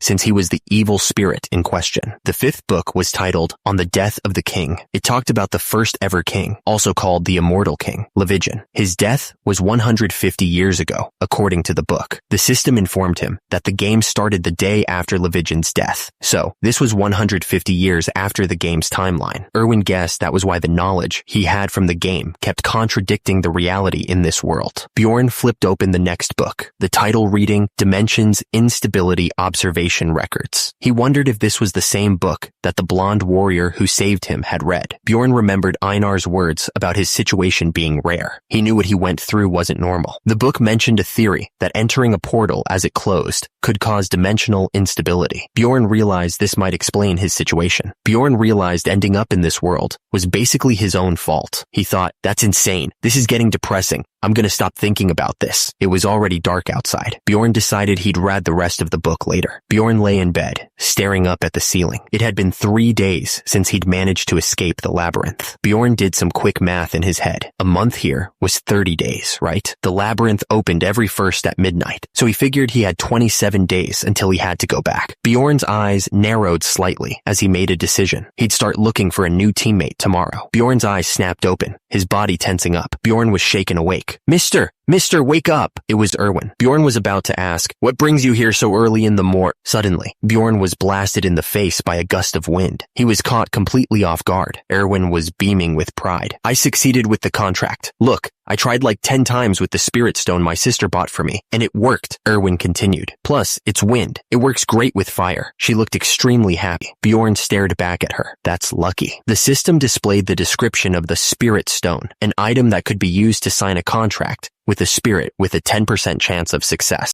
Erwin thought about what she had just done. She realized that the spirit stone was pretty expensive, and the fact that she had tried 10 times meant that her sister must come from a rich family. Erwin looked at Bjorn, determined to prove her worth. I get it. You can get rid of him now, but I haven't shown you all that I can do. Bjorn looked absolutely pissed. He yelled at Erwin, how much more of a mess do you want to make in my house? Erwin looked absolutely terrified. I'm sorry, I'll clean it up right away. A small green spirit floated around, seemingly content. It was a strange little thing, but it had a certain charm. Erwin sat back on the couch, looking pleased with herself. All done, she said, explaining that she was talented at cleaning and really fast. Erwin smiled, looking genuinely happy. She expressed her gratitude for the congratulations on contracting with a spirit. Bjorn looked at Erwin, a hint of concern in his eyes. He told her that she didn't have to take time out of her day to come to him, suggesting that she spend her time more wisely before going back into the labyrinth. Erwin looked away, a bit unsure. That's true, but she stammered, not really having a good answer. Erwin was practically bouncing with excitement. She told Bjorn that she had come running to him because she wanted him to be the first to know. Bjorn asked if he was her first colleague. Erwin seemed to think that she had some kind of tie to him. She showed off her new wind spirit, asking how much stronger he had become. But Bjorn thought that this kind of relationship was better kept at a business level. Bjorn added that he planned on staying there permanently, so if Erwin had any problems, she could come find him there. He then said that he planned on staying friends with Erwin. Erwin looked at Bjorn and said that they were fellow comrades. Erwin looked pleased with herself. She said that it was good to have connections. Only 26 days remained until he had to go back into the labyrinth. He wondered how he would use that time. It could feel like a long time or a short time, depending on how you looked at it. Bjorn knew how to use this time most effectively. He wondered if this was the Angry Bull Inn, where all the barbarians stayed. Bjorn turned his head slightly, sensing someone was watching him. He narrowed his eyes, trying to get a better look. The guy shouted, asking who Bjorn was. He realized that it was the strongest warrior, Jandel's son, Bjorn. He said that he had heard stories about him, and they were as loud as ever. The guy asked what brought Bjorn here, wondering if he wanted to stay there too. He thought it was a good idea, since the place was only 300 stones a night. He then asked why it was so cheap. The innkeeper gestured around the room, explaining that normally 10 warriors crammed themselves into 5 beds, but for Bjorn, they could make an exception. That's why it was so cheap. Bjorn corrected him, saying he was there to see Fenelon's third daughter, Einar. The innkeeper quickly corrected Bjorn, explaining that Einar was Fenelon's second daughter. Einar looked at Bjorn and said that she was Jandel's son, Bjorn, and that she was Fenelon's second daughter, Einar. She added that it was good timing that Jandel's son, Bjorn, had come to see her. Einar looked at Bjorn, clearly curious. She asked him what he wanted. Bjorn looked at Einar and said he had a favor to ask. He wanted to fight her for training. He explained that he needed to train. Einar looked worried as she realized that she wouldn't be able to win duels based on combat skills alone. She thought to herself that it wasn't really a favor to ask. Looking out at the training field, Bjorn realized he didn't need Einar's permission to train. He could just go out there himself. Einar looked at Bjorn, agreeing to fight him whenever he wanted, as long as it wasn't in the mornings. She seemed pretty confident. Bjorn grinned, his eyes full of excitement. He told Einar they'd start right away, wasting no time. A crowd started to gather, buzzing with excitement. Everyone was talking about how Einar and Bjorn were about to fight, and they didn't want to miss it. Bjorn stared down Einar, His eyes narrowed. He declared that he came to learn, but he had no intention of losing. Einar didn't wait a second longer. She swung her sword down at Bjorn with all her might. Einar's eyes burned with determination as she swung the blade. The air crackled with the force of her strike. Bjorn lay on the ground, completely battered. A voice from the crowd yelled that Einar was now the best warrior. Someone shouted that Einar was the best warrior ever. Bjorn, still on the ground, said he was okay and agreed that she was really good, adding that it was a good way to spend his time. Bjorn's face was covered in sweat and bruises, but he didn't care. He was determined to keep going, demanding one more round. Einar didn't hesitate for a second. She swung her sword with incredible speed, the force of the blow creating a gust of wind. Einar kept attacking, not giving Bjorn a chance to breathe.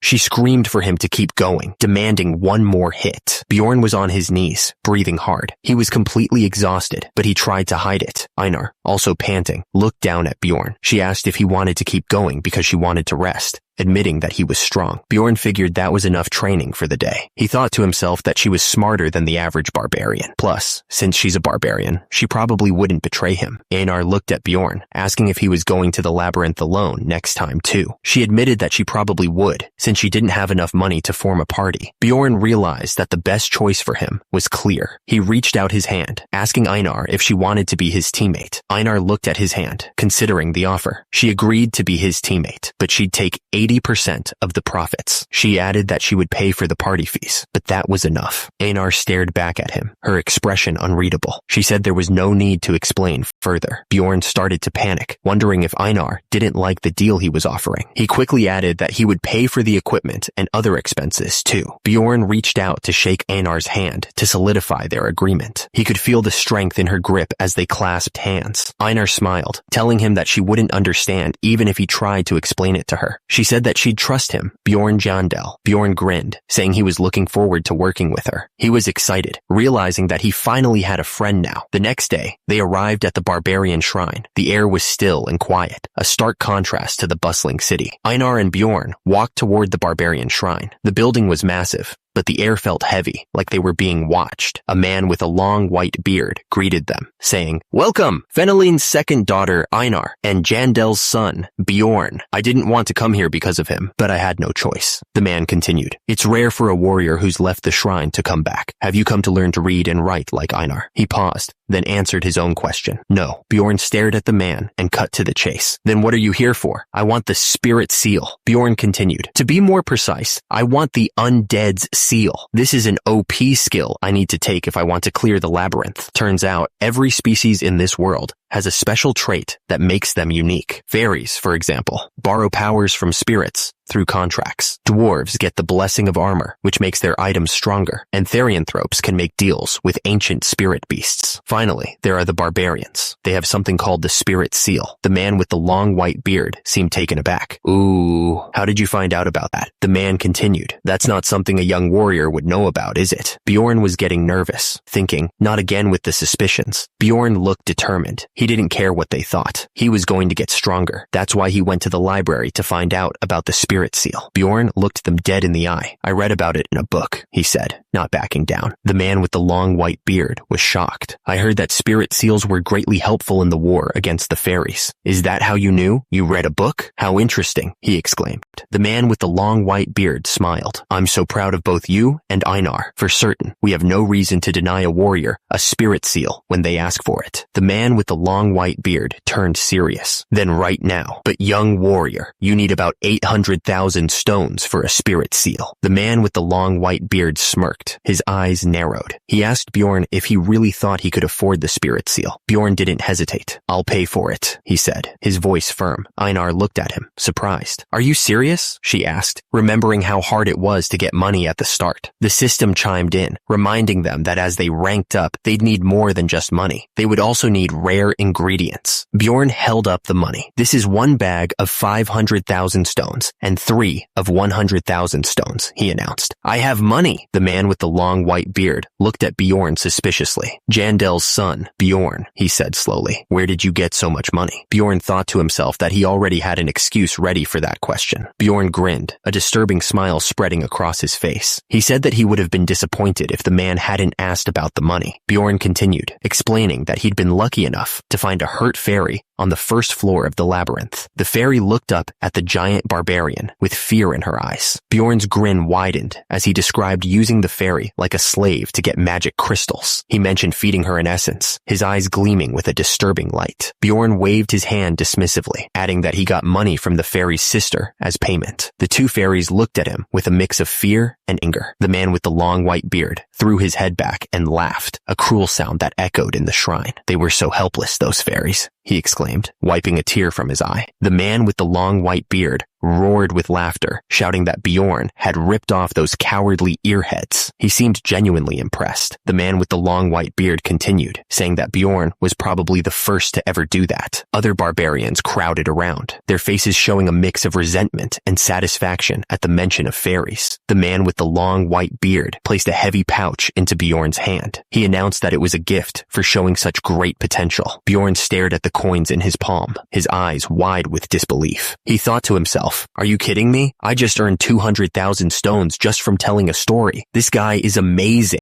Bjorn clenched his fist, a determined look on his face. He vowed that he would continue to screw over those earheads to become an even greater warrior. Bjorn grinned widely, a strange feeling washing over him. These people are starting to grow on me, he thought. They're more charming than I thought. Suddenly, a diagram appeared, showing a body tarred in swirling tattoos. A voice explained that a spirit seal is a kind of strengthening technique, making the body absorb the essence of magical ingredients to give it a special power. The voice continued, explaining that barbarians tattoo babies when they are newborns, while their souls are clean. That way, the soul pathways are still visible even as adults, which is why all barbarians are tatted. He added that there was one more choice to consider, and if Bjorn chose this path, he couldn't receive another kind of spirit seal. The man with the long white beard reassured Bjorn, saying it was okay. He explained that an advanced spirit seal of the immortal is the essence of a tanker barbarian, and that the undead seal would be changed to immortal seal moving forward. The man with the long white beard declared that he would then begin. He added that other abilities are also high performance, so choosing the immortal path is an obvious choice for any gamers who have been playing this game for long. The air crackled with raw energy, circles glowing with power. Beams of red light shot out, piercing the air with incredible force. Bjorn's face was contorted in pain, sweat dripping down his forehead. But, he thought, bracing himself for what was coming. Bjorn's thoughts exploded in his head. I have to endure this every time, he wondered, his mind reeling from the prospect of repeated agony. Bjorn screamed in agony, his face a mask of pure suffering. "It hurts like hell!" he yelled, his body convulsing with each pulse of energy. Suddenly, the system chimed in. It declared that he had activated the first level of the immortal seal. His natural regenerative skill had greatly increased, and his physical stats had jumped by 13.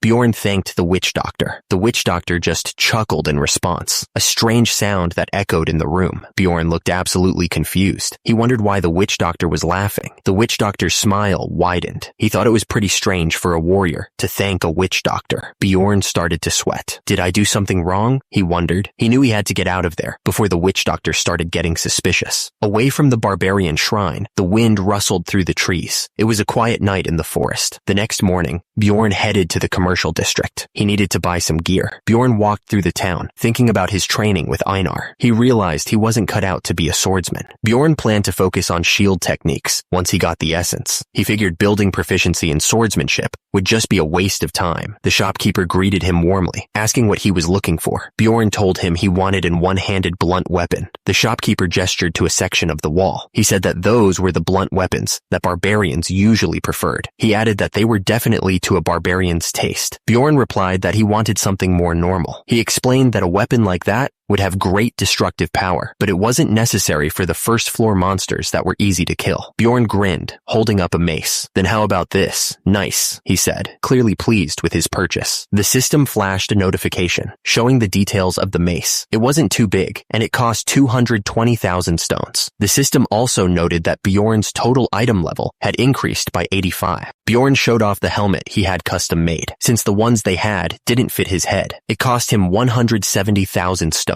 He also got a half armor that fit perfectly, which cost 360,000 stones. The system notified that his item level had increased by 47 for the helmet and 57 for the half armor. Bjorn realized he had purchased everything he needed. After all that spending, he was left with 50,000 stones. Erwin waved to Bjorn. A lot of time has already passed since I left the labyrinth, mister. And naturally, my daily routine set itself. Bjorn started his day by having breakfast with Erwin. Erwin asked him if it was a long trip for him to come all the way to this place. She quickly added that it was cheap and yummy, though. Bjorn then headed to the library, planning to read until 4 in the afternoon. He noticed Erwin was already asleep at one of the desks, as usual. After his reading, Bjorn went to a new restaurant for dinner, hoping to gather some information he couldn't find in the library. The people around him were talking about a monster, and it sounded real dangerous. Bjorn thought to himself that the food was expensive, but didn't even taste good. What a waste of money. Around 5, Bjorn made his way to where the other barbarians lived, so he could train. He needed to get stronger before going back into the labyrinth. The 7th day of training was just like the others. Brutal. Bjorn fought with everything he had, each strike echoing through the training grounds. Bjorn took a deep breath, wiping the sweat from his brow. On the 7th day of training, I was dueling with other barbarians too, he thought. He knew there weren't any fancy fighting moves, but fighting on instinct was good practice. The system chimed in, confirming his progress. Reflexes, flexibility, and eyesight had all improved, and his physical stats had increased by 1. Bjorn pushed himself harder each day, and it was starting to pay off. With regular training, I was able to win against Einar, sometimes in duels, he thought, a small smile creeping across his face. Jandel's son cheered. Bjorn won, he added. Thanks for today too. Best ever warrior, Bjorn. Bjorn nodded, accepting the praise, already thinking about how he could push himself even further tomorrow. Einar looked at Bjorn, a slight smile playing on her lips. You've gotten stronger, Bjorn, she admitted, a hint of respect in her voice. Someone was analyzing a fighter's habits, noting a predictable pattern. They figured it was so deeply ingrained, it would be difficult to change. The routine was always the same. Around 9, someone would return home and clean up, only for Erwin to show up again, ready for dinner. Erwin didn't seem to mind the long trip. Mister, let's go eat dinner, she exclaimed, her enthusiasm infectious. By the time dinner was finished, it was nearly 11. Erwin would then head back to her own place for the night. Erwin waved goodbye to Bjorn, a bright smile on her face. I'll get going now then, mister.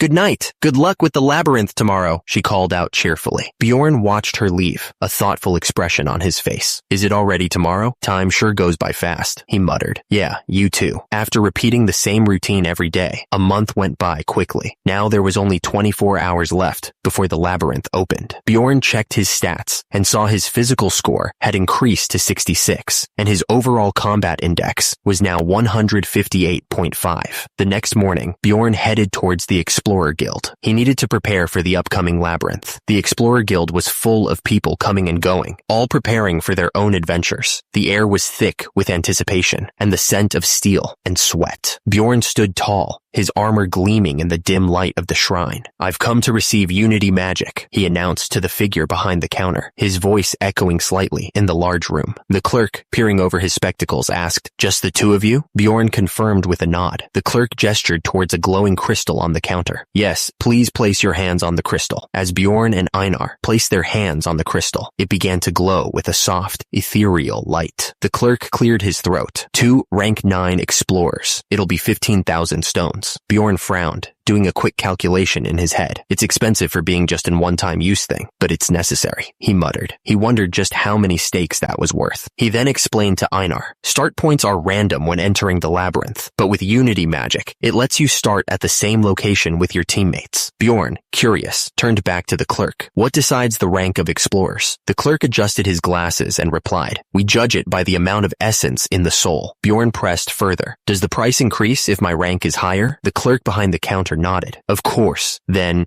it's done, he said, adjusting his glasses. He added, it's only valid for 24 hours from now, so keep that in mind. Bjorn's eyes narrowed slightly, and he turned to Einar. Let's go eat, he said, already heading for the door. Einar followed Bjorn, her expression a mix of confusion and shock. Bjorn, what is all this? She asked, her voice barely above a whisper. The table was overflowing with food, the aroma of roasted meats and spices filling the air. Bjorn grinned, gesturing to the feast. I ordered the most expensive meal at the tavern for 800 stones as the last feast before entering the labyrinth, he announced proudly. Einar stared at the spread, her eyes wide with disbelief. This cost 800 stones. This isn't a dream, she stammered, reaching out to touch a massive roasted ham. Bjorn watched Einar expectantly. He gestured towards the food. Try it, he said. Einar took a bite, and her eyes widened in disbelief. It's good, she shouted, tears welling up in her eyes. What is this? I feel like I'm dreaming. Einar wiped her tears, a newfound determination blazing in her eyes. I'm gonna work harder from now on. I'm gonna earn a lot of money and eat this again, she declared. Bjorn watched her, a thoughtful expression on his face. Sure, good luck. What has she been eating usually? He wondered. Suddenly, a booming voice echoed through the area. The system announced, 10 minutes before the labyrinth's opening. You cannot enter yet. Bjorn stared at the swirling portal, its energy crackling in the air. I didn't notice last time because of how hectic it was, but the portal's really big, he mumbled to himself, his eyes scanning the massive structure.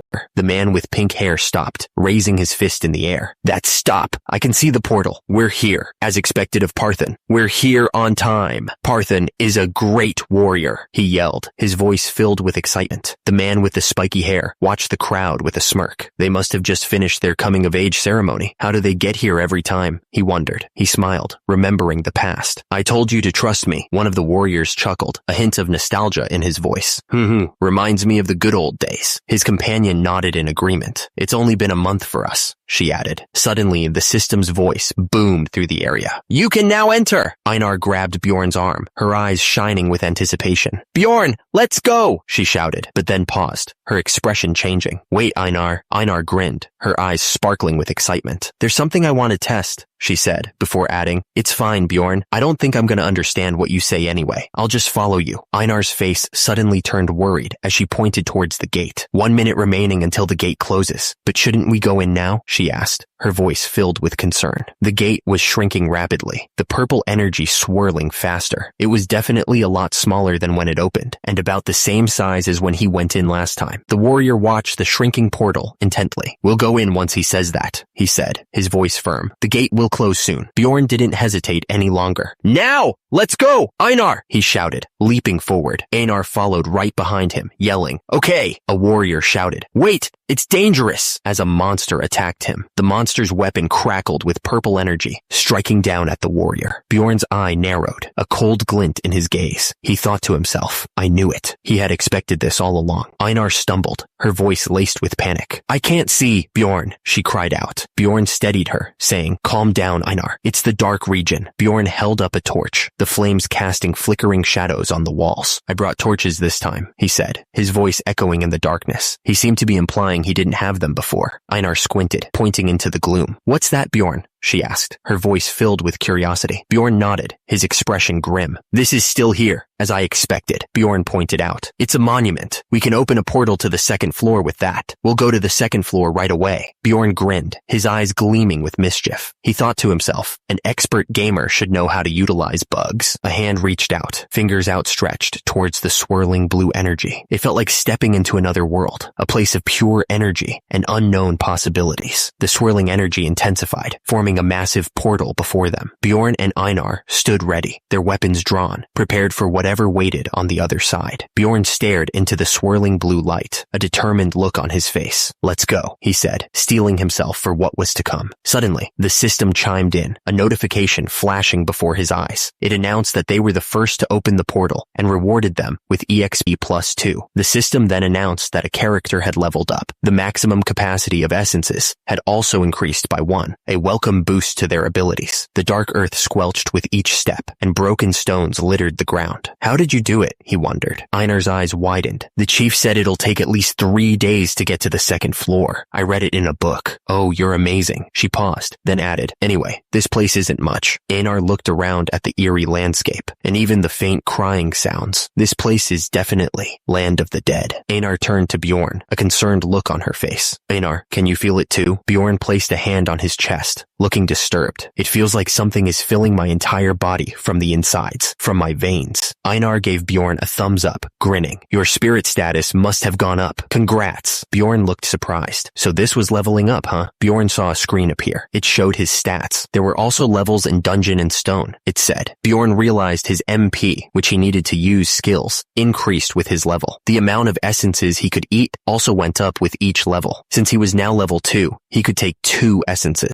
Einar looked confused. But that's weird. Your spirit status increased without killing any monsters. She paused. I think opening that portal counted as an accomplishment. I did it knowing it would. Bjorn thought about EXP. It was called accomplishments in this world, but you could only gain it once per type of monster. After a certain point, it would get really hard to obtain. The system suddenly revealed a secret. One way to get past the wall, it said, was to open the first portal with a speed run. Turns out, the EXP earned from opening the portal didn't stop after the first time. If used right, it was an easy way to gain EXP. Bjorn's eyes narrowed. He had to keep this trick a secret. He couldn't let anyone else find out. He needed to benefit from it before anyone else found out. This was his chance to get ahead. Bjorn turned to Einar, his voice low. Einar, what we just talked about is a secret. If anyone asks, tell them it took about 2 days to get to the second floor. He paused, a glint in his eye. All right, now Einar won't talk. Bjorn glanced around, his grip tightening on the torch. He figured that it wouldn't be long before more experienced explorers started showing up. He muttered that they'd ask questions if they saw beginners like them already there, so it was best to stay out of sight. Bjorn's voice echoed slightly as he urged Einar to get out of there. He was more scared of the damn explorers than the monsters, he admitted. Bjorn got to work, tying the torch to his helmet and securing it with rope. He proudly declared it the Barbarian candle mode. Bjorn admitted that other explorers were already using this practical method. Still, he couldn't help but feel a little embarrassed about it. Einar stared at the torch on Bjorn's helmet, clearly impressed. She exclaimed that it was awesome and not even hot. She explained that torches were magic tools and stayed on for 3 days once activated. The land of the dead was living up to its name, crawling with monsters. Turns out, these undead were stronger on average than the ones back in the Goblin Forest. But the good news was that there weren't any traps to worry about, which made it way easier to move around than in the Goblin Forest. Basically, this place was perfect for a couple of barbarians like them.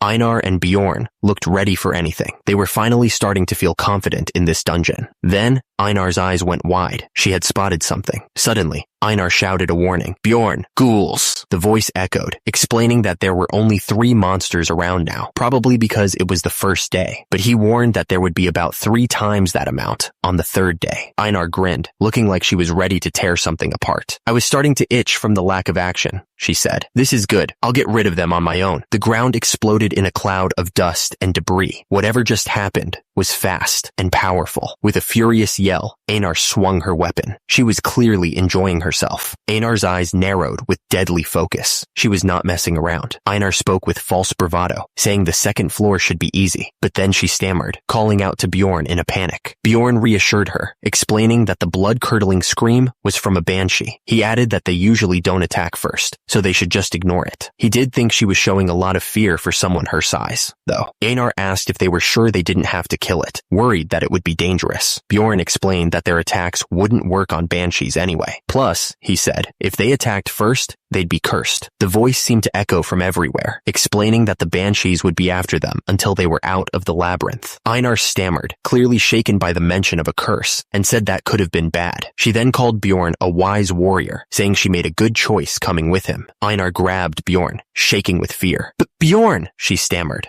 What was that? She was clearly terrified, trying to get away. Suddenly, skeletons appeared all around them. Look, she yelled. Skeletons! Bjorn and Einar stared at each other, unsure of what to do next. It was a tense moment. Bjorn cleared his throat, trying to sound confident. I'll take care of them, he said, then coughed. Einar, go for the core, in between their rib. Einar looked ready to fight, blade raised high. She seemed confused by Bjorn's instructions, but ready to follow them anyway. Huh? Einar looked at Bjorn, a little confused. "Did you say something?" she asked. Bjorn just shook his head. "Nothing. I was just worried for no reason." Suddenly, the system chimed in, announcing their victory. "You have defeated a skeleton. EXP +1. After that, they traveled north for almost 8 hours. The landscape blurred around them as they trudged onward. Naturally, they ran into some new monsters along the way. There were elder ghouls, which were twice the size of the normal ones. And there were other skeletons too, like skeleton warriors and even skeleton archers. The deeper they went, the weirder the monsters got. Bjorn and Einar were still exploring the dungeon, but things were different this time. There was very little difficulty, Bjorn said, cutting down a monster. "There were only a few of them since we were still on day 1, and my battle ability had grown quite a bit." Bjorn stared down at his armor, appreciating the new fit. "First of all, the armor was now the perfect size and weight for me," Bjorn continued, "so I was able to crush skulls with much more efficiency than the double hammer." Bjorn didn't hesitate. He swung his shield down on the monster's head, crushing it instantly. The force of the blow echoed through the dark tunnel. Bjorn blocked another attack with his shield, barely flinching. "Next, the armor was in the shape of a vest," Bjorn said, deflecting the blow, "but it reduced the surface area I had to protect using the shield, letting me fight much more aggressively." Bjorn turned his attention to a skeleton archer in the distance. "The steel helmet might not protect me too well from a crossbow, but," he muttered, preparing for the incoming attack. Bjorn stared forward, his face partially obscured by his helmet. The helmet easily stopped arrows from half-broken bows, which was a relief. Bjorn swung his weapon, smashing a skeleton into pieces. The skeleton, now nothing more than bone fragments, taunted him to get stronger and come back. Bjorn's gaze narrowed. He knew he was great at destroying the enemies, but there was one more barbarian who was just as good. Meanwhile, Einar was tearing through the dungeon. She moved with brutal efficiency, crushing the skeletons with ease. The force of Einar's blows sent bone fragments flying in every direction. Each strike was a display of raw power. Bjorn wondered if Yahello was really the barbarian's ancestral goddess. He thought to himself that she seemed pretty good. Einar thought about why Yahello would shout every time they fought. She didn't understand it at first. Einar thought that the shouting just rolled right off the tongue. Einar thought about how refreshing this was, compared to the fights she participated in with Erwin. So this is what it's like to be in a barbarian party. The system chimed in, letting them know they had defeated an elder ghoul and a skeleton warrior. Each kill granted them additional EXP. Another notification popped up, confirming the defeat of a skeleton archer. More experience points were added to their tally. Einar noticed the gash on Bjorn's arm. "Bjorn, your arm's injured," she said, concerned. Bjorn glanced at the wound, but wasn't worried. "It'll heal soon," he said. "It's already closing up." Einar's eyes widened as she saw the wound closing rapidly. "Oh, it's already being covered up. Is this the spirit seal thing?" Bjorn simply nodded in response. Bjorn turned around, showing off the spirit seal on his back. He explained that the undead seal's level 1 effect was better natural regeneration, allowing injuries of half a centimeter deep to heal in about a minute. Plus, his stamina recovered quickly too,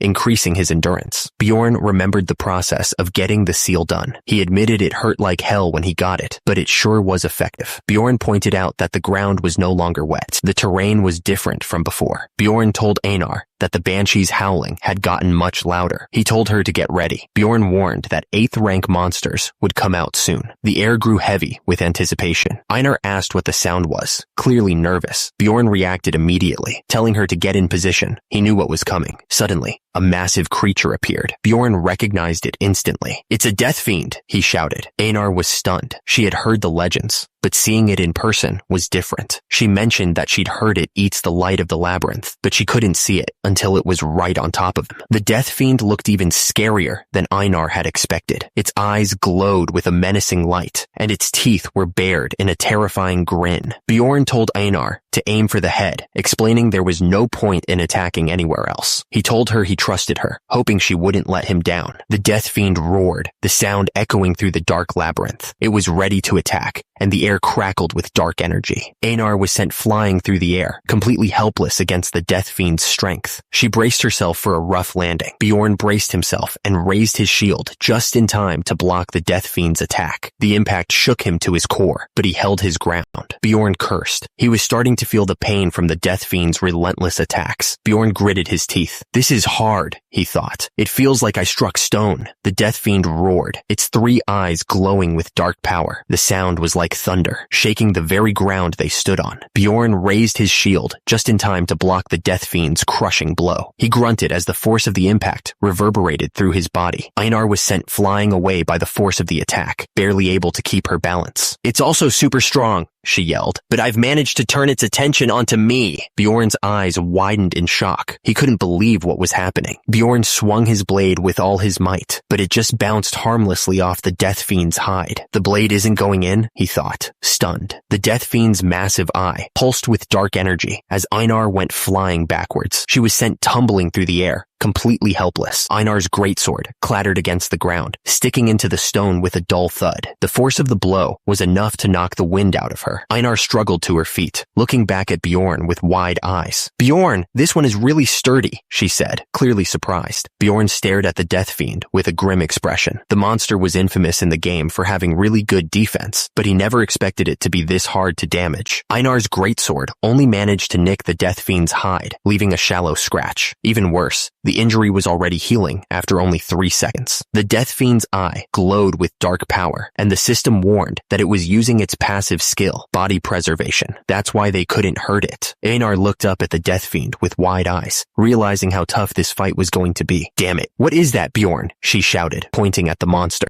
Suddenly, the system flashed a warning. The Death Fiend was about to use its active skill. The air crackled with dark energy. The Death Fiend raised its hand, and the ground began to tremble. To summon ghouls, call of the dead, the system announced, as shadowy figures began to rise from the earth. Bjorn gripped his shield tighter, staring at the approaching ghouls. He knew this was going to be a tough fight. This is going to be really difficult, he muttered. The Death Fiend's eye glowed with an unholy light as it activated its skill. The air crackled with dark energy as the monster prepared to summon even more ghouls. The Death Fiend screamed, "To summon ghouls, I call of the dead." His voice echoed through the labyrinth as the ground began to tremble. Bjorn shouted, "Einar, take care of the ghouls first." He looked absolutely furious. Bjorn declared that he would face the Death Fiend in the meantime. He was ready to take on the monster by himself. Bjorn charged forward, swinging his weapon at the Death Fiend. The impact of the blow echoed through the labyrinth. The Death Fiend didn't waste any time. It lunged forward, its massive arm a blur of motion. The force behind the blow was enough to make the air itself seem to crackle. Bjorn was ready for it, though. He raised his shield just in time to meet the attack.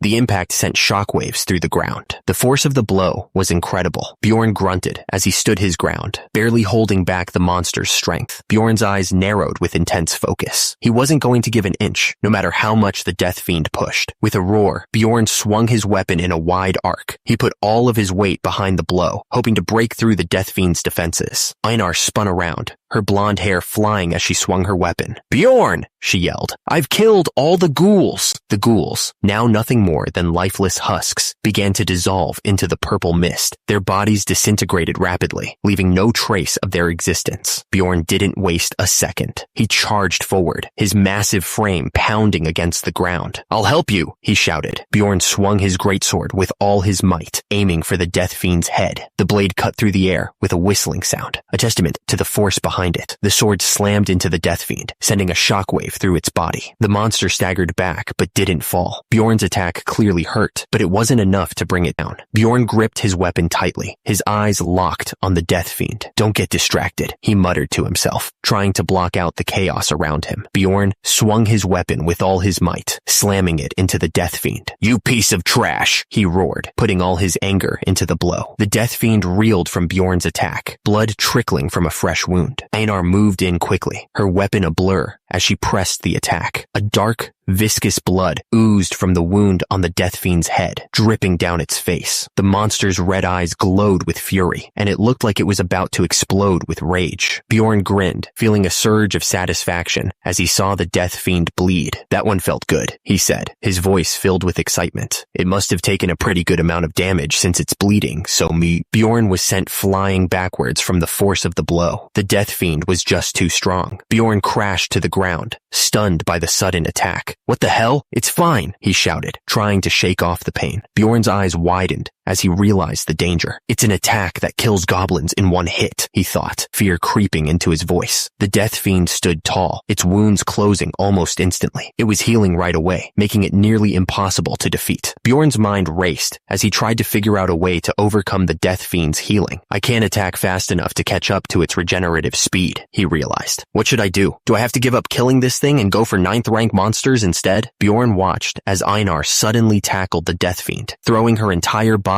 against the monster. Einar, he shouted, surprised by her sudden action. Einar's face was tight with effort as she held on to the death fiend. Her muscles strained, but she refused to let go. The death fiend's eyes narrowed with a smirk. It was about to lose its balance. She's trying to mess with its balance, the death fiend thought. Bjorn grinned, seeing Einar's plan come together. Good idea, Einar, he yelled, getting ready to strike. Bjorn swung his weapon with all his might, hitting the death fiend squarely in the chest. The monster crashed to the ground. Take down, Bjorn roared. The death fiend was down, but not out. Its body lay sprawled on the ground, a clear sign of the beating it had just taken. The death fiend struggled to get back on its feet, groaning as it pushed itself up. Kuwoos, oh ho! It moaned. Bjorn stood over the fallen monster, looking down at it with amusement. Seems like you can't get up on your own? He asked mockingly. Bjorn lifted his massive foot, ready to bring it down on the death fiend. He was about to end this fight for good. Einar watched Bjorn with a strange smile on her face.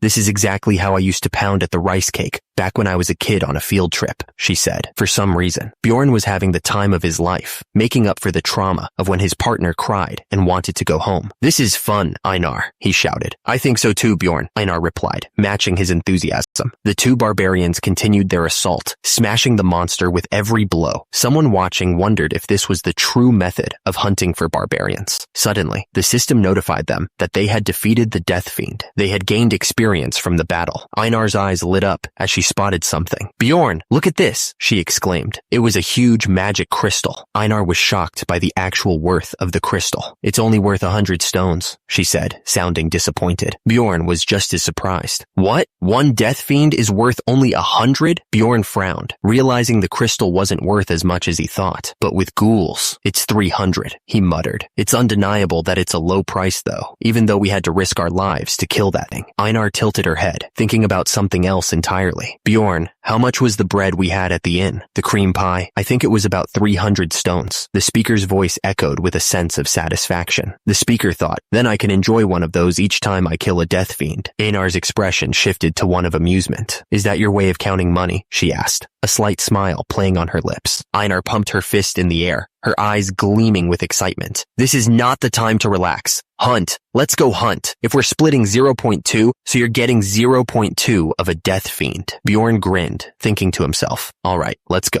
He admitted that traveling with a barbarian wasn't so bad after all. He suddenly felt upset that Erwin was a bit passive. After that, Bjorn and Einar went around the area hunting death fiends. They moved with a purpose, their eyes scanning the horizon for their next target. As soon as they came across one, they attacked its two legs to bring it crashing down. Then, they kept pounding on its head like they were pounding rice cake until it died. They hunted about 70 death fiends like that all day. Bjorn knew that at the beginning of Dungeon and Stone, where the essence drop rate is very low, most people base their build on the essence they pick up. That's enough for today, I think, he muttered. That's why Bjorn aimed for a death fiend essence, which would synergize with his immortal seal and has a nice passive skill, but they hadn't gotten any. He thought, I need an essence soon. The next day, they continued their hunt in the labyrinth. The death fiends started showing up in pairs, which was a pain, but Bjorn and Einar had already figured out how to deal with them, so it wasn't as bad as they thought it would be. They worked together, knocking one down after the other. The impacts echoed through the dungeon. Bjorn knew that if they didn't kill the death fiends fast enough, they'd be swarmed by ghouls. Einar, let's get out of here, he yelled. Death fiends don't chase people out of their territory, so they just needed to run like hell. By afternoon, the death fiends stopped appearing in pairs. 3 of them were way too many for just the 2 of them. A wise warrior knows when to run, Bjorn said. Let's go somewhere else. As the second day of hunting death fiends came to an end, Einar stopped and looked around. How about here, Bjorn? She asked. I think it's cozy. I think it's good. Suddenly, something slammed into them, sending them flying. They hadn't even seen it coming. The force of the blow knocked the wind out of them, 3 explorers stared back at them, surprised by their sudden arrival. They looked like they'd been setting up camp when Bjorn and Einar interrupted them. One of the explorers stepped forward, his face twisted in anger. Other explorers, "Hey, what are you looking at?" he demanded. Einar glared at the explorers, her hand already on her weapon. "If you have no business here, then get lost right now," she shouted, her voice full of menace. The explorers looked like they were about to pee their pants. The explorers scrambled to their feet and ran away as fast as they could. Einar watched them go, clearly embarrassed.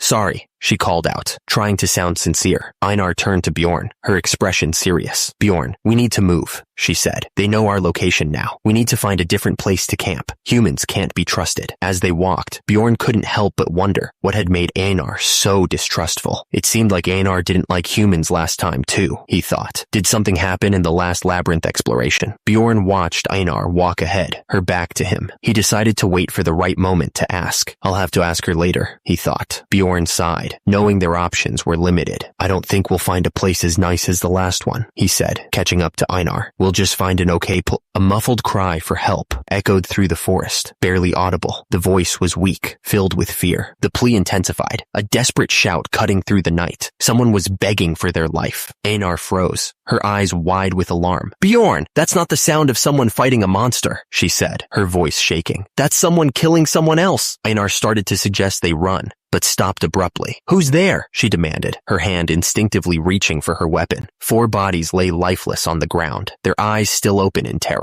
There were no signs of monsters, but the faint smell of poison hung in the air, along with the cold remains of a campfire. Bjorn and Einar surveyed the scene from above, a grim understanding binding between them. Below, a woman stood amidst the carnage, a thoughtful expression on her face. She was clearly the one responsible for this. The woman's face was cold, her eyes sharp and calculating. She held a dagger, its blade dripping with fresh blood. The woman was clearly a killer. The woman looked down at the bodies with disdain. "Beginners?" she thought. "A plunderer." Turns out, plunderers are people who hunt explorers as a profession. They're basically predators who prey on other adventurers. Instead of collecting magic crystals from monsters, they loot the explorer's equipment for profit. Of course, plundering is outlawed in Rafdonia, and the punishment is death. It's just like how I wasn't investigated for killing 6 explorers, even though it was in self-defense. As long as no one mentions it, there is no way for people outside the labyrinth to know. The woman looked down at Einar and Bjorn. "Is this your first time seeing a plunderer?" she asked, her voice dripping with sarcasm. The plunderer stared at Bjorn, her eyes narrowed. "Barbarian," she said, as if confirming a suspicion. Bjorn's face tightened with concern. This isn't good, he thought. He had never seen a plunderer who looked as professional as this one. The plunderer was tall and thin, easily over 170 centimeters. Her red hair reached her shoulders, and her right ear looked injured. A tattoo marked the skin underneath her eye. These kinds of traits made her very recognizable, but considering he had never heard of her, she must be very good at her job. Einar's expression was grim. "In other words, she leaves no witnesses," she said, her voice laced with worry. "I think she's strong, Bjorn." There were a total of 4 corpses scattered around the area. Their equipment seemed pretty high rank, and there was even a mage among them. They must have been explorers who were active on at least the 5th floor. Looking at the bodies, Bjorn realized that 3 of them didn't have any visible injuries and had only thrown up. He figured those 3 must have been poisoned, and the last one must have had a tolerance to it. The plunderer looked at them suspiciously. "Were you teammates with them?" she asked. The plunderer didn't answer. She just kept looting the corpses. "Who knows?" she muttered. She casually showed her back to them as she continued looting the body. "I guess they would have thought so," she said, not even bothering to look at Bjorn and Einar. She's showing her back and looting him. "I guess 2 beginner barbarians are easy opponents to her." The plunderer shoved the giant sword into her bag, and seeing as that giant sword is fitting in the bag, it must be one of those expensive pocket plane bags, she thought. Einar looked at the bodies and realized just how outmatched they were. "I can't even imagine how much stronger she is than us," she thought, fear creeping into her voice. Bjorn looked grim, his mind racing. "The only way we can get out of this situation alive is..." Einar looked at Bjorn, her eyes wide with worry. "Are we gonna fight?" Bjorn shook his head. "No. Run as fast as you can. he yelled, and with that, they turned and ran. To run. Meanwhile, the plunderer continued her silent pursuit. She was focused. Her eyes narrowed in anticipation. Bjorn and Einar ran as fast as their legs could carry them, the sound of their footsteps echoing through the trees. We earned a bit of time, but we don't know when she might start chasing us, Einar said, panting. Bjorn's face was a mask of determination, sweat pouring down his brow. He knew that if they were caught, it would be over. They continued their flight, pushing through the dense undergrowth. Then, Einar spotted something. I'm starting to spot the signs I had carved into the trees for convenience, she said, with a hint of relief. Bjorn and Einar picked up their pace, hope flickering in their hearts. We'll follow the signs and get to the first floor portal, Einar said, her voice filled with determination. The intensity grew, the danger becoming more real with each passing moment. Bjorn and Einar were in the middle of a fight for their lives, and the odds were not in their favor. Suddenly, they came across 4 humans. They were explorers, judging by their gear and cautious stance. The explorers looked like they were on edge. It was hard to tell if they were barbarians or something else entirely. Einar decided to take a chance, despite her reservations. Humans are hard to trust, but we have no choice. We're being chased by a plunderer. We need help. One of the explorers eyed them suspiciously. Is there any guarantee that you're not plunderers? Einar responded immediately, swearing on her honor as a warrior that she spoke the truth. The explorer considered Bjorn's words for a moment, looking him up and down. He finally spoke, sounding unconvinced but willing to go along with it. He figured a warrior's pledge was hard to break. The explorer's expression hardened, a greedy glint in his eyes. He figured that if they took down the plunderer, they'd get all the loot. All right, he said, his voice now filled with determination. Einar stepped forward, ready to put her plan into action. She gestured for everyone to follow. Great, come this way first. I'll use the gnome ability I have. Einar focused her energy, preparing to activate her ability. She was sure that no one would notice them once she used it. Gnome's ability, she whispered. The system explained that the gnome's ability assimilated the user and others within 3 meters with the environment. It was a very powerful range stealth ability, but the downside was that they couldn't move. With this, they could entirely avoid fighting. One of the figures spoke, a hint of surprise in his voice. We got lucky. How lucky, he said, looking at Bjorn. From somewhere nearby, a voice echoed, filled with malicious glee. 2 barbarians just walked into our trap on their own. Suddenly, a system notification flashed before their eyes. Character has been inflicted with suppression. Bjorn and Einar realized they were in trouble. 2 figures grabbed Einar and Bjorn, holding them tightly. Are you surprised that you can't move, barbarian? One of them sneered. Ah, right. You can't even answer us now, huh? Another voice cut in,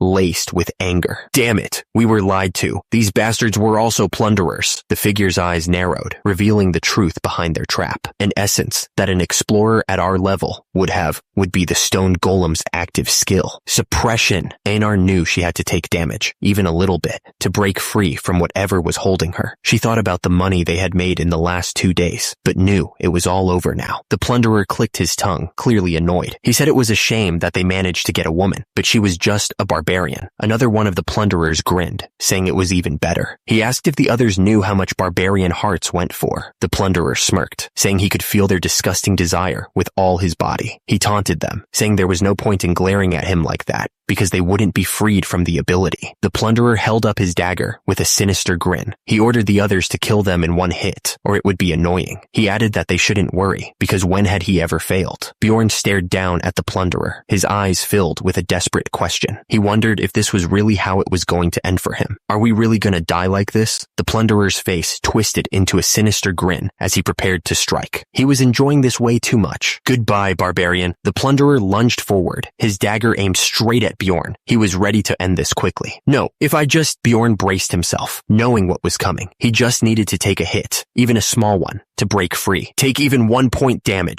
The dagger pierced Bjorn's neck, and blood splattered everywhere. The attack was brutal and fast, leaving no room for error. Bjorn felt the dagger pierce his neck, a searing pain shooting through him, but he knew this was necessary. He thought to himself that he would be able to move again. Bjorn pulled his head back as fast as he could, trying to lessen the damage from the plunderer's attack. He was determined to avoid a fatal blow. Bjorn's plan worked. He managed to avoid the worst of the attack. The dagger dagger only grazing his neck. He had survived, for now. The plunderer stared in disbelief, his eyes wide with shock. What the hell kind of monster was this barbarian? He thought he had landed a killing blow. The plunderer, now furious, screamed at his companions to get that bastard. He wouldn't let this barbarian get away so easily. The dagger had sliced deep, and blood poured from the wound in Bjorn's neck. It was a nasty cut, and he knew he was in trouble. Einar screamed his name, her voice filled with panic. She was clearly terrified by the sight of his injury. Einar's face was a mask of worry as she stared at his neck. Blood dripped down his armor, and she knew they were in a bad spot. Despite the wound, Bjorn gripped his mace tightly and raised his shield. He was ready to fight, even if it was the last thing he did. Bjorn looked at Einar, his voice weak. He told her he was leaving the rest to her, placing his trust in her hands. The plunderer brought her blade down with brutal force, aiming to finish Bjorn off. But before she could, Einar charged in, her eyes blazing with fury. Einar was desperate. She had to land a hit, even a small one, to break free from whatever was happening. She yelled as she ran towards the plunderer. Einar's sword slashed across the plunderer's body, drawing a line of blood. The impact sent a jolt through her arm, but she didn't stop. The plunderer screamed, a mix of pain and surprise twisting her features. She clearly hadn't expected Einar to be so aggressive. Meanwhile, one of the men who had been watching the fight unfold decided he'd had enough. He turned and ran, his face a mask of pure terror. Einar stared down, her face contorted in disbelief. "Bjorn?"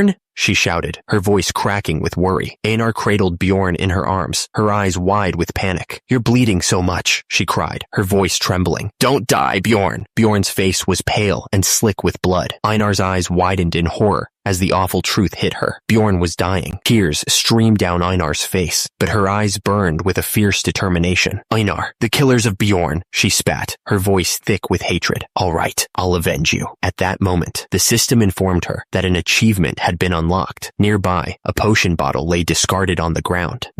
Bjorn touched his neck, feeling the wound. "This will definitely leave a scar," he said, wincing slightly. "Good thing I had the Immortal's seal when I got the money. I would have been done for just now if it weren't for that." Einar giggled, clearly relieved that Bjorn was all right. "Great, Bjorn," she said, a wide grin on her face. "You're probably the only barbarian with a throat scar. I wonder if she sees it as some kind of medal." Bjorn touched his neck again, a thoughtful expression on his face. "Well, I guess there wouldn't be too many barbarians out there who got their throats pierced and survived it, even if they're built like the Hulk." Bjorn's eyes narrowed with determination. "If you got all your equipment, let's go chase the guy," he said, his voice firm. He couldn't have gone far. Bjorn held his hand out in front of him, a sphere of light forming in his palm. He was ready to hunt down whoever had attacked him. Bjorn looked down at his arm in disbelief. "A poison dart?" he shouted, realizing they weren't just dealing with a simple thief. Suddenly, a woman's voice cut through the air. "Hey, barbarians," she said, a smirk on her face. The fight earlier was pretty impressive. Einar's eyes widened in alarm. She thought to herself, was she watching all this time? Bjorn yelled, his voice full of urgency. "Einar, if we can't run anymore." Bjorn and Einar turned and ran as fast as they could, their hearts pounding in their chests. The woman just stood there, watching them go, a cruel smile on her face. Einar steeled herself, her eyes narrowed with determination. "If we can't run anymore, we'll have to fight her," she thought to herself, knowing they were in serious trouble. Bjorn didn't hesitate. He swung his massive weapon at the woman,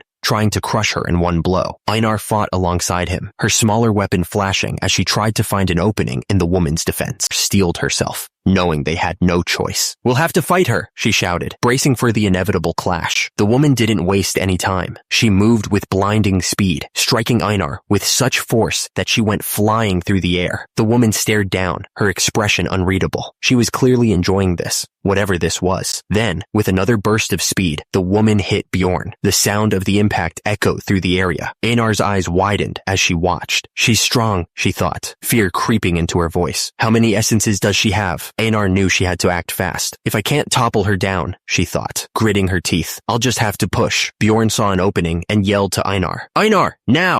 Bjorn hit the ground hard, a wave of confusion washing over him. What was happening? Bjorn struggled to move, but his body wouldn't respond. "My entire body feels void of strength," he thought. panic rising. Did she pierce through my armor and stab my spine with just a dagger? How? Bjorn's eyes widened in horror. Is she an aura user? He thought, his voice trembling. Then we have no chance of winning. The sword came down with incredible force, tearing through the air. Einar was struck with a brutal blow, the impact sending a shockwave through her body. Blood sprayed everywhere as Einar fell backwards, completely helpless. The world spun around her as she crashed to the ground, the pain almost unbearable. Einar coughed, blood splattering from her mouth. Each breath was a struggle, a sharp pain searing through her chest. Bjorn looked absolutely furious, his face contorted with rage and worry. "Damn it, Einar!" he shouted, his voice filled with desperation. The woman stood over Bjorn, a cruel smile on her face. "Give up," she said, her voice dripping with malice. "A basilisk's paralytic poison is already spreading throughout your system." Einar was breathing hard, sweat dripping down her face. She thought to herself that the woman was superior in every way. Are we really gonna die in a place like this? She wondered. Bjorn's eyes widened, and he was about to say something, but he paused. The woman held her blade, a strange look in her eyes. "If you swear to not tell anyone about what you saw today, I'll let you live," she said. Bjorn looked at the woman, completely confused. "What?" he thought. The woman continued, her expression softening slightly. "That was my idea from the start. I don't really want to kill barbarians," she said. Bjorn's eyes narrowed as he spoke, piecing together the woman's strategy. "That's why she was just watching when we were attacked earlier," he said, his voice laced with suspicion. "She wouldn't have had to kill us herself if that group had finished the job." Einar lay on the ground, injured and weak. "Bjorn," she whispered, her voice strained. "Don't trust her." Bjorn glared at the woman, his face hardening. "She's messing with us," he growled, his eyes narrowed. Bjorn stared at the woman, his jaw clenched. "What if I refuse?" he asked, his voice challenging. The woman's eyes flashed dangerously as she looked down at Bjorn. "Then I'll kill you, of course," she said coldly. "That's the promise." "A promise? With whom?" "That's none of your business." "All right." Einar, kneeling on the ground, swore on her honor as a warrior. The words were heavy with the weight of the situation. The woman stared down at Einar, a strange look in her eyes. "You sure are a bit unique," she said, her tone suggesting she wasn't entirely impressed. The woman turned her attention to the barbarian woman. "Barbarian woman, what about you?" she asked, her voice sharp. Einar, still on the ground, spat out her answer. "I refuse," she shouted, her face contorted with anger. The woman's expression hardened. "Then I have no choice," she said coldly. "Goodbye." The barbarian woman's eyes widened in fear. She knew that Einar was close to death at this rate, and she couldn't let that happen. Bjorn's face was contorted in desperation. He needed Einar to swear on her honor, to make sure she followed through with what he was about to ask. Einar looked up at Bjorn, her face a mixture of confusion and pain. She didn't understand what he was asking of her, or why he was so insistent. Einar tried to protest, but the words caught in her throat. A warrior's pledge was sacred, and she couldn't break it lightly. Bjorn's voice boomed with authority. He reminded Einar of her promise to follow his lead, and pleaded with her to trust him now more than ever. A voice echoed, fed up with the situation. What was the point of clinging to pride when death was staring them in the face? Einar paused, her face stained with blood. She was clearly thinking hard about what she was about to do. Einar looked up, her expression resolute. "All right," she said. "I swear." The woman stood tall in the field, her eyes narrowed. "Hey," she called out. "Let me ask you just one thing." Bjorn leaned forward, his gaze intense. "What floor?" he asked, needing to know their exact position. The woman paused, her gaze distant. She seemed to be thinking about something, her face unreadable. Her voice echoed through the field. "The 8th," she announced, the word hanging in the air. Bjorn turned to Einar, his eyes wide. "The 8th," he exclaimed. If she was an explorer from the 8th floor, they had only survived because of the promise she mentioned. Bjorn paused, his mind racing. But what would happen next time? Bjorn clenched his fists, fury burning in his eyes. Next time, it would be different, plunderer. He'd make sure of it. The system chimed in, announcing their arrival. "You have entered the first floor crystal cave." The battle erupted again, blue energy crackling around them. The two figures clashed, weapons meeting in a shower of sparks. Einar crashed to the ground, the impact sending a shockwave through her body. She lay there motionless, defeated. Bjorn stood over Einar, looking down at her with concern. Einar groaned in pain. "Are you okay? It hurts." Einar winced, shame washing over her. "As a non-warrior, I don't even deserve to talk about my pain. This is worse than I thought." Was begging for her life by swearing on her honor really that shameful? Einar looked at Bjorn and told him that the warrior who survives is the strongest. She continued, saying they now have a chance of winning next time. She warned him that she wouldn't understand if he said too much. Einar stared into the distance, thinking for a moment. Then, she spoke, saying that she thought she understood what Bjorn meant. Bjorn clenched his fist, saying that enduring this shame and desire to kill oneself meant that he was a strong warrior like Einar. Einar's eyes darted around nervously as she admitted that she didn't feel any of those things. She confessed that she wasn't a real barbarian. Bjorn looked off into the distance, a determined look on his face. He told her that he was sure one day they'd be able to get revenge. Bjorn sat there, completely drained. He figured that after being awake for 20 hours and going through all that crap, he was mentally exhausted. The thing is, he couldn't sleep. Bjorn grimaced. He wasn't feeling as bad as Einar, but it was true that he felt pretty shitty. He was beat up and his head was pounding. Bjorn drifted into a memory. It felt a lot like when he was saved by the blondie. He remembered the events clearly. Bjorn recalled how the priestess refused to heal him, but the swordsman threw a potion at him, like he was sad to see it go. It was a strange thing to do. Bjorn remembered taking the potion like a dog back then. He was so desperate that he didn't even care how he looked. Bjorn stared at his hands, remembering the feeling of helplessness. He swore to himself that he would never feel that way again. What was the problem, though? Bjorn thought about the choices he had made. He figured he'd done the best he could in the situations he was put in. Bjorn stood there, thinking. In other words, he realized he was only focused on the present. Bjorn frowned. But what else could he do, really? Bjorn remembered the moment he opened his eyes. He saw someone get beheaded right in front of him. Things kept happening that were so far from normal, it was insane. Bjorn realized he had no choice but to act in his own best interest to survive this mess. Bjorn clenched his fists, but he knew he couldn't keep going on like this. He just wasn't strong enough. Bjorn's expression hardened. All right, he said to himself. Change of plans. He looked down at Einar, who was still recovering. He knew he had to talk to her. Bjorn stared at Einar. What if I told you there's a way to become strong? He asked. But it comes with great danger. Einar didn't even hesitate. I'll do it, of course, she said. We'll all die if we don't get strong anyway. It's a life full of inevitable chaos, no matter which path you take. Bjorn leaned in close to Einar, his voice low but intense. So to attack first is better. All right, Einar. Then we're going to. Bjorn's face contorted with determination as he yelled, Enter the rupture. We'll search for the chaos first. What doesn't kill you makes you stronger. The system chimed in, announcing that they had defeated a gnome and a razor-mane wolf. 4 types of monsters at once, Bjorn thought. I didn't know there was a place like this on the first floor. That's why this region is unpopular. Bjorn held the torch high, trying to pierce the darkness. It's difficult because 4 types of monsters come out all at once. And you also have to use a torch because of how dark it is, he said. There's no reason to come here unless you're cutting through to save time. Einar stopped in front of a large stone tablet, its surface covered in glowing runes. But that just means it's a great place to hide things, she exclaimed. Bjorn, what is this? Bjorn and Einar came across a memorial dedicated to the first person who discovered the labyrinth. The inscription was faded, but still readable. The memorial honored a man named Dyflin Grondel Gabrilius, calling him the last wise man. The inscription celebrated his first steps into the unknown. Bjorn realized that the quote was exactly the same as in the game he used to play. That meant the hidden condition to unlock something was probably the same too. Bjorn turned to Einar, his expression serious. Einar, I'm going to open a rupture, he said, but everything that happens from this point on is a secret. I swear on my honor as a warrior to keep it that way.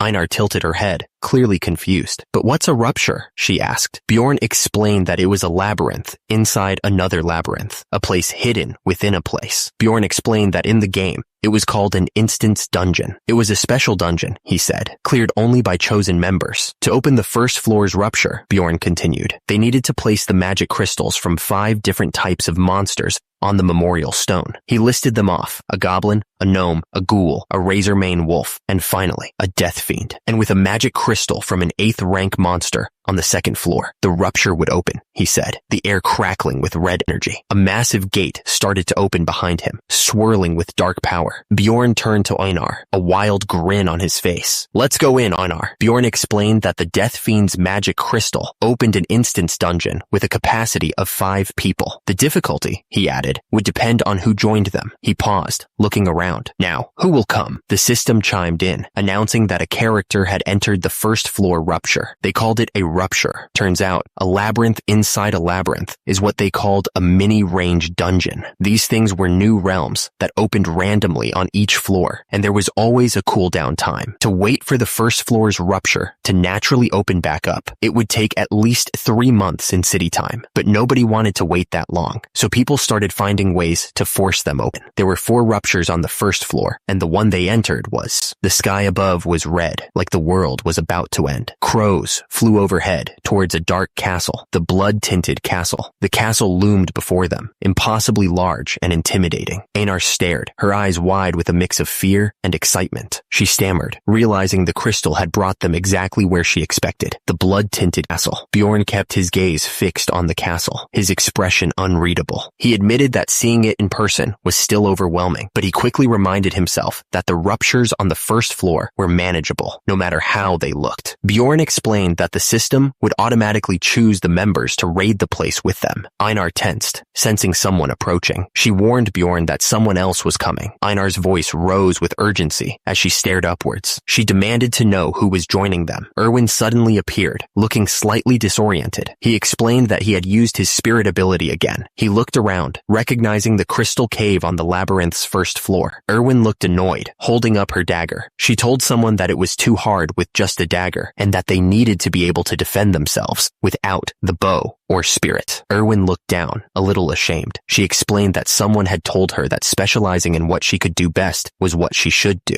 She added that an explorer's duty was to trust the team and fulfill their own role the best they could. Erwin's expression hardened, her eyes narrowing. She admitted that the person was right, but the world just wasn't that nice. Erwin looked down at the other elf, her voice cold. She told him that a teammate was just a teammate, and he shouldn't put such a high value on them. Erwin looked up, a pensive expression on her face. She said all right, and admitted that the person wasn't a bad person. Erwin looked excited, her eyes gleaming with anticipation. She wondered if they could go to the second floor now, adding that she bet Mr. was earning a whole lot of money up there. Erwin's expression turned serious as she shook her head. She explained that they couldn't quickly climb the floors by just hunting a bit on the second floor, so they were going to enter a rupture. Erwin tilted her head to the side, looking confused. She remarked that she thought you had to be lucky to get in one. She added that there were quite a few experienced explorers who were unlucky enough to have never been inside one. Erwin's eyes widened slightly, a spark of understanding in them. She explained that the first floor's rupture should open soon, adding that Mr. hadn't told her anything about that. Erwin smirked slightly,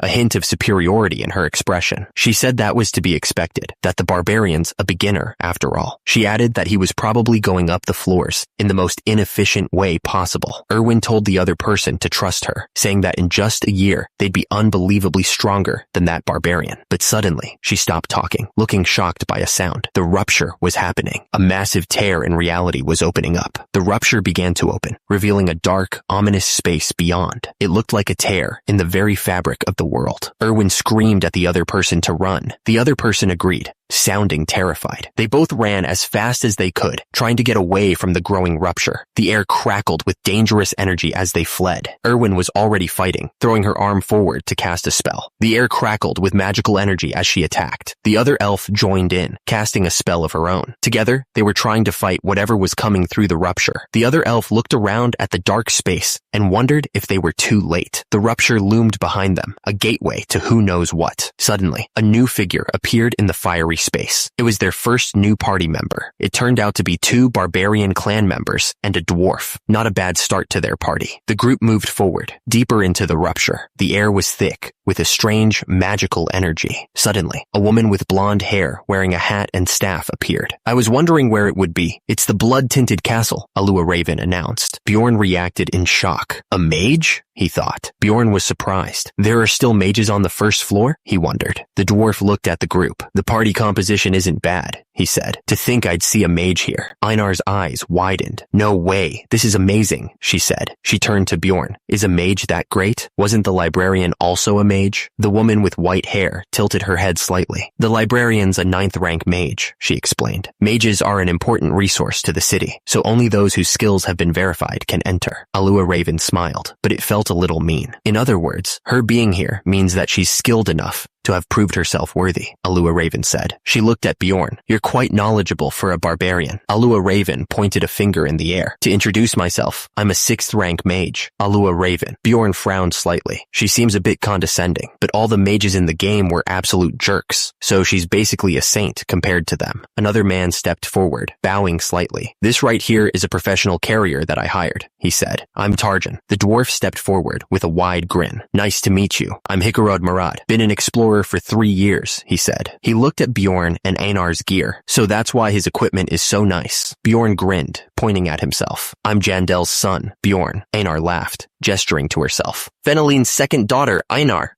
The mage narrowed her eyes, suspicion creeping into her voice. Anyway, you guys don't seem to have any reason to be working on the first floor. How did you get here? Hikarad Marad chuckled, a knowing glint in his eye. I can't tell you the details, but I did hear that a rupture was going to open up this time around. Same here. He paused, his expression turning serious. So they're not talking about the method. I guess this is ladder kicking. The mage raised her staff, her voice leaving no room for argument. Then, the loot will be divided among us, excluding Tarjan. She looked around at the others. But will you all do as I say? The dwarf nodded eagerly. Sure, it's common sense to go with the mage's orders in the labyrinth. The mage smiled, pleased with the agreement. Great, I appreciate it. The armored character knew that since there was a mage in their group, they had to listen to her. After all, the very person who convinced the royal family that evil spirits needed to be killed was a mage. But then, Einar interrupted, disagreeing with the mage. Einar seemed unsure of herself. Einar suddenly declared that she wanted Bjorn to lead them, calling him a warrior, wiser than anyone. But the armored character told her to shut her mouth. Einar continued, revealing that Bjorn even read 6 hours a day. The other person was shocked and thought he sure was unique. Einar insisted that he wasn't just unique. He was great. Einar's voice rang out, declaring Bjorn a great warrior. Her words echoed in the large cavern. Einar didn't stop there. She kept going on about how great Bjorn was, but Erwin looked like he was about to explode with annoyance. Bjorn looked incredibly uncomfortable and begged them to stop. He didn't like all the attention. Erwin tried to laugh it off, saying it was great to be respected by one's wife and that he was envious. But Einar immediately yelled that she wasn't his wife. Einar told Erwin not to be embarrassed, that she said she wasn't Bjorn's wife. She insisted that they all stop and get going. Alua Ravin seemed relieved that the conversation had moved on. She thought to herself how much investigating needed to be done and hoped that she wouldn't be the focus of attention until the very end. The dwarf looked concerned and asked why they were leaving already. He pointed out that they barely knew each other, only knowing each other's names. He wondered if it was necessary to know each other's skills. Alua Ravin explained that the monsters in the blood-tinted castle were all 7th rank and under. She said that meant just Tarjan, and she would be enough to handle them. The group stood together at the edge of the woods, ready to move forward. Einar looked determined, while Bjorn seemed eager to get going. Alua Raven added that she would be taking the loot from the Guardian. She said she needed it for her research. Bjorn looked down at the mage, his brow furrowed. He asked if she really wanted to take all the loot from the Guardian. He pointed out that conflicts like this happened all the time in Dungeon and Stone, so she should have expected this. Bjorn's face twisted in anger as he glared at Alua Raven. He demanded to know if he looked like an idiot to her. He growled that the cause of almost every conflict was money. The concept of money seemed to hit Alua Raven like a hammer. She staggered back, clearly not expecting this level of resistance. Bjorn explained that the Guardian's loot was the Rupture's flower, the most valuable thing they could find. He said that for a mage who's financially stable, research was their priority. But for an explorer like him, the most important thing was money. Bjorn offered to give Alua Raven all the magic crystals that came from the Rupture. He said that she had just triggered the money problem, and this was his way of solving it. Bjorn was getting heated, his face inches from Alua Raven's. He yelled that they were telling him to eat the leftovers, and he couldn't let her have that. He demanded to know if a fair division wasn't possible, especially since loot drops weren't even guaranteed. Alua Raven looked really taken aback by Bjorn's outburst. She must not have expected such a response from him. She wondered if she was being naive. Bjorn sighed, trying to find a solution. He said he'd let Alua Raven have the numbers item, but he'd take the Guardian's essence. He then suggested they roll a dice for the Rupture Stone. Meanwhile, the others were excluded from the conversation about loot. Bjorn stood his ground, his massive frame blocking the path. He declared that he couldn't go back without taking anything for himself. Einar chimed in, saying she didn't care about the essence or the numbers item, but they'd take the Rupture Stone. She added that this much should be good enough, but then called Bjorn greedy. She wondered if they really needed 2 barbarians in this party. Bjorn was getting annoyed. He told Alua Raven that a Rupture Stone was too much. He cursed, realizing that she was acting nice just until now. Bjorn sighed, saying he was just trying to negotiate. He offered to give up the Rupture Stone, but in exchange, he wanted 2 essences that weren't the Guardians. Alua Raven looked at Bjorn and said that much was good. She agreed to his terms, a small smile creeping onto her face. Alua Raven said that was all they could get, especially considering their level. She asked if they had an agreement, and told them to keep their promise. Bjorn thought they were back to acting like nice people, as if nothing had happened. Alua Raven asked if they should get going now. Einar chimed in, saying her body was itching to fight. Bjorn watched them, thinking they were scary explorers. Bjorn stared up at Alua Raven, realizing something important. He thought to himself that he needed to get stronger, and it wasn't just a passing thought. Bjorn looked up, a burning determination in his eyes. He thought that regardless of the ladder-kicking scumbags, he would climb up the ladder no matter what. Suddenly, the system announced that a character had entered the blood-tinted castle. It was time to see what awaited them inside. This place we were heading into, the brutal citadel, is apparently made up of 4 main areas. The first part is this huge, menacing drawbridge that leads right to the entrance of the castle keep. Once you get past the bridge, you end up in a massive courtyard, completely surrounded by these tall outer walls. There's no way out except forward, but the worst part is in the Lord's Chamber, a sanctuary where they worship demons. As our group started walking, someone pointed up ahead, telling us to look at the gargoyle statues. Then someone explained that these weren't just decorations. They were tier 8 monsters. They said that gargoyles usually just sit perfectly still, pretending to be stone statues, waiting for someone to get close. And just as we were warned, the moment we got close, the stone statues started to move. The stone skin began to shake and crack, and then these huge, leathery wings flapped out. Their eyes started glowing with this dangerous red light. They weren't statues anymore. They were monsters, and they were ready to attack. One of the gargoyles lunged forward, and its touch was awful. One of our guys grunted in pain as his body started to turn to stone right before our eyes. You could hear it crackling as the gray spread over his skin. He was being turned into a statue. It turns out the only way people usually fight these things is for one person to act as bait. Someone has to stand there and let themselves get turned to stone so the others can attack the gargoyle. And right on cue, Einar turned and screamed Bjorn's name, expecting him to be the sacrifice. But just then, the woman in the red hat just grinned. She looked completely calm, like this was no big deal. She knew that the whole sacrifice plan was pointless. Not when there was a mage in the party. Someone shouted her name, Artena. She raised her hands, and this incredible pink energy started swirling all around her. You could feel the power building up. She was about to completely change the fight. Artana cast a spell to reverse petrification. The gargoyle let out this horrible shriek of pure rage. It knew its most dangerous power was gone. Without that petrifying touch, it was just another beast, and it was furious about it. Einar charged forward, slashing the monster with her sword, while another warrior shot it with a heavy mace. Without the ability to petrify their foes, gargoyles are absolute shit. One down, one more to go. Hurrah! The last gargoyle couldn't take any more. Its stone body started to crack and crumble under the attack. It fell to its knees, letting out one last, weak growl before collapsing into a pile of rubble. The fight was over. The dwarf let out a massive roar, putting every last bit of his strength into one final attack. He swung his heavy weapon down with a powerful swoosh, aiming to completely crush the last gargoyle. The gargoyle's glowing red eye shattered into pieces as the final blow landed. A moment later, a message from the system appeared. It confirmed they had defeated the gargoyles, but they only got one single experience point for all that work. With the fight over, the whole party took a second to catch their breath. Einar helped one of the other warriors get back on his feet. The dwarf knelt on the ground as the energy from his weapon faded away with a soft hiss. The dwarf got up, wiping his face with his glove. He looked pretty pleased with how things went. He gave a nod to the others, telling them they weren't too shabby at all. Bjorn watched him, thinking to himself. He was impressed. The dwarf was a solid fighter, just like he'd thought. He'd used a smart tactic, first crippling the monster by taking out its leg, then finishing it with a direct hit to the head. It was a clean and effective strategy. Suddenly, the red mana stone from the fallen gargoyle began to glow. It lifted off the ground, floating in the air with a swirl of energy. One of the party members looked up, his eyes wide with shock. He yelled out a warning to Bjorn, pointing out that the stone was moving all by itself. The party's mage, a woman named Artena, just smiled. She explained that she was the one moving the stones, using a telekinesis spell to collect them all. She offered to keep them in her backpack for now, so they could divide everything up later, which would save them a lot of trouble. The dwarf thought that was a great idea, and suggested they get moving again.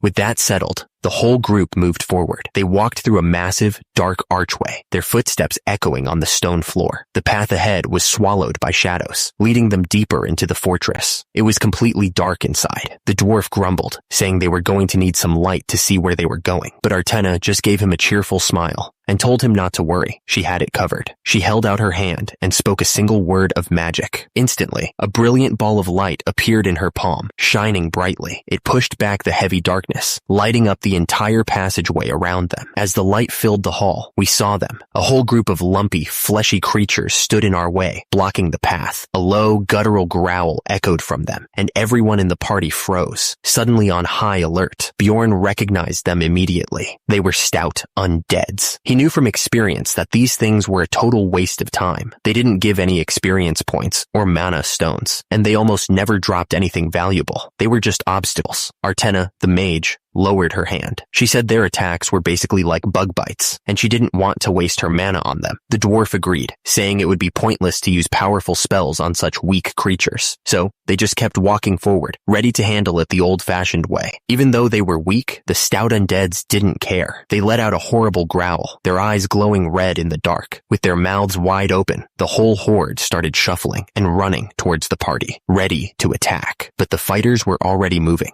Einar, the barbarian woman, yelled out that this wouldn't take long at all. With a powerful battle cry, she charged forward, her huge sword ready to cut through the undead. The dwarf was right behind her, rushing into the fight without any hesitation. Einar was like a storm. Her massive blade glowed with red energy as she tore through the undead creatures. The air was filled with the sound of her weapon slicing through them, one after another, without even slowing down. She was a whirlwind of pure destruction. Then came another huge blow. Someone brought their weapon down with incredible force, slamming one of the undead into the ground so hard it just exploded. The whole floor shook from the impact. These creatures didn't stand a chance. The dwarf saw an opening. With a determined yell, he shouted that this was it. He swung his heavy weapon with all his might, the air whistling as it cut through the darkness, aimed right for the last creature. The weapon connected with a heavy, crushing sound. It smashed right into the undead's head, and the force of the blow sent the creature flying backwards, completely shattered. It was a perfect, brutal hit. As the last piece of the creature fell apart, something else clattered to the stone floor. The dwarf's eyes widened in surprise. He stared down at the ground, having noticed an item that wasn't supposed to be there, and there it was, lying on the ground where the commander had been smashed. It was a huge horn, glowing with a strange energy. Turns out, it was the stout undead commander's war horn, a super rare find. Einar couldn't believe the size of it. She asked the dwarf if it was really a war horn and what it was even for. The dwarf just let out a big laugh, telling her she'd find out soon enough. He was clearly excited about it. After that, we reached this gigantic steel door that blocked the path forward. The dwarf looked it over and admitted that even his hammer wouldn't be able to crush it. Just then, the mage in the group stepped forward, confidently saying that this was her job. She started chanting some magic words, and a bright light began to gather in her hands. Then with a huge boom, she unleashed a massive blast of fire and energy right at the steel door. The whole hallway lit up. The force of the explosion was incredible. It was so bright and powerful that everyone had to shield their faces. The heat just washed over them, and the sheer power of the spell was enough to make everyone stumble back in shock. One of the knights in the group was just completely stunned. His eyes were wide open in disbelief, and you could see a drop of sweat rolling down his face. He couldn't even say anything, just staring at the raw power he had just seen. When the smoke cleared, the massive steel door was just gone. It had completely crumbled away, leaving a glowing, red-hot archway. And right in the middle of it all stood Artena, the mage, looking totally calm as if she'd just opened a regular door. She just chuckled, a confident smile on her face, and told everyone it was time to move. Watching her, it was hard not to think that mages were just on a completely different level. Their power was just insane. After passing through the destroyed gate, we found ourselves in a huge courtyard. In front of us stood the main castle, a massive, imposing fortress. The only way forward was a single drawbridge leading to the entrance. One of them took a step forward, ready to cross, but it was obvious right away that we had a problem. Of course, the drawbridge was raised high in the air, completely blocking us from getting inside the castle. So, with the drawbridge up, the mage turned to Einar. She asked her to use that war horn she'd picked up earlier. Einar looked a little surprised by the request. She just nodded and agreed to do it. Einar lifted the huge horn to her lips, took a massive breath, and then just let it rip. A deep, booming sound blasted out, echoing all across the huge stone courtyard. The whole party just stood there, watching. And then, this weird message just appeared in the air for all of us to see. It said that the horn had activated some kind of old protective magic that was cast over the entire fortress. Even Einar looked completely stunned. Her eyes went wide, and she yelled out in confusion. It was obvious she had no idea that was going to happen. Before anyone could say anything else, We heard it. A deep, grinding rumble started to fill the air. We all looked up and saw the massive wooden drawbridge was actually starting to come down. It was working. As the drawbridge connected with the other side, the party stepped onto the fortress wall. But then, one of them looked down and gasped. Below them wasn't water, but a huge, churning moat of red. It looked exactly like a giant pool of blood, splashing against the stone walls.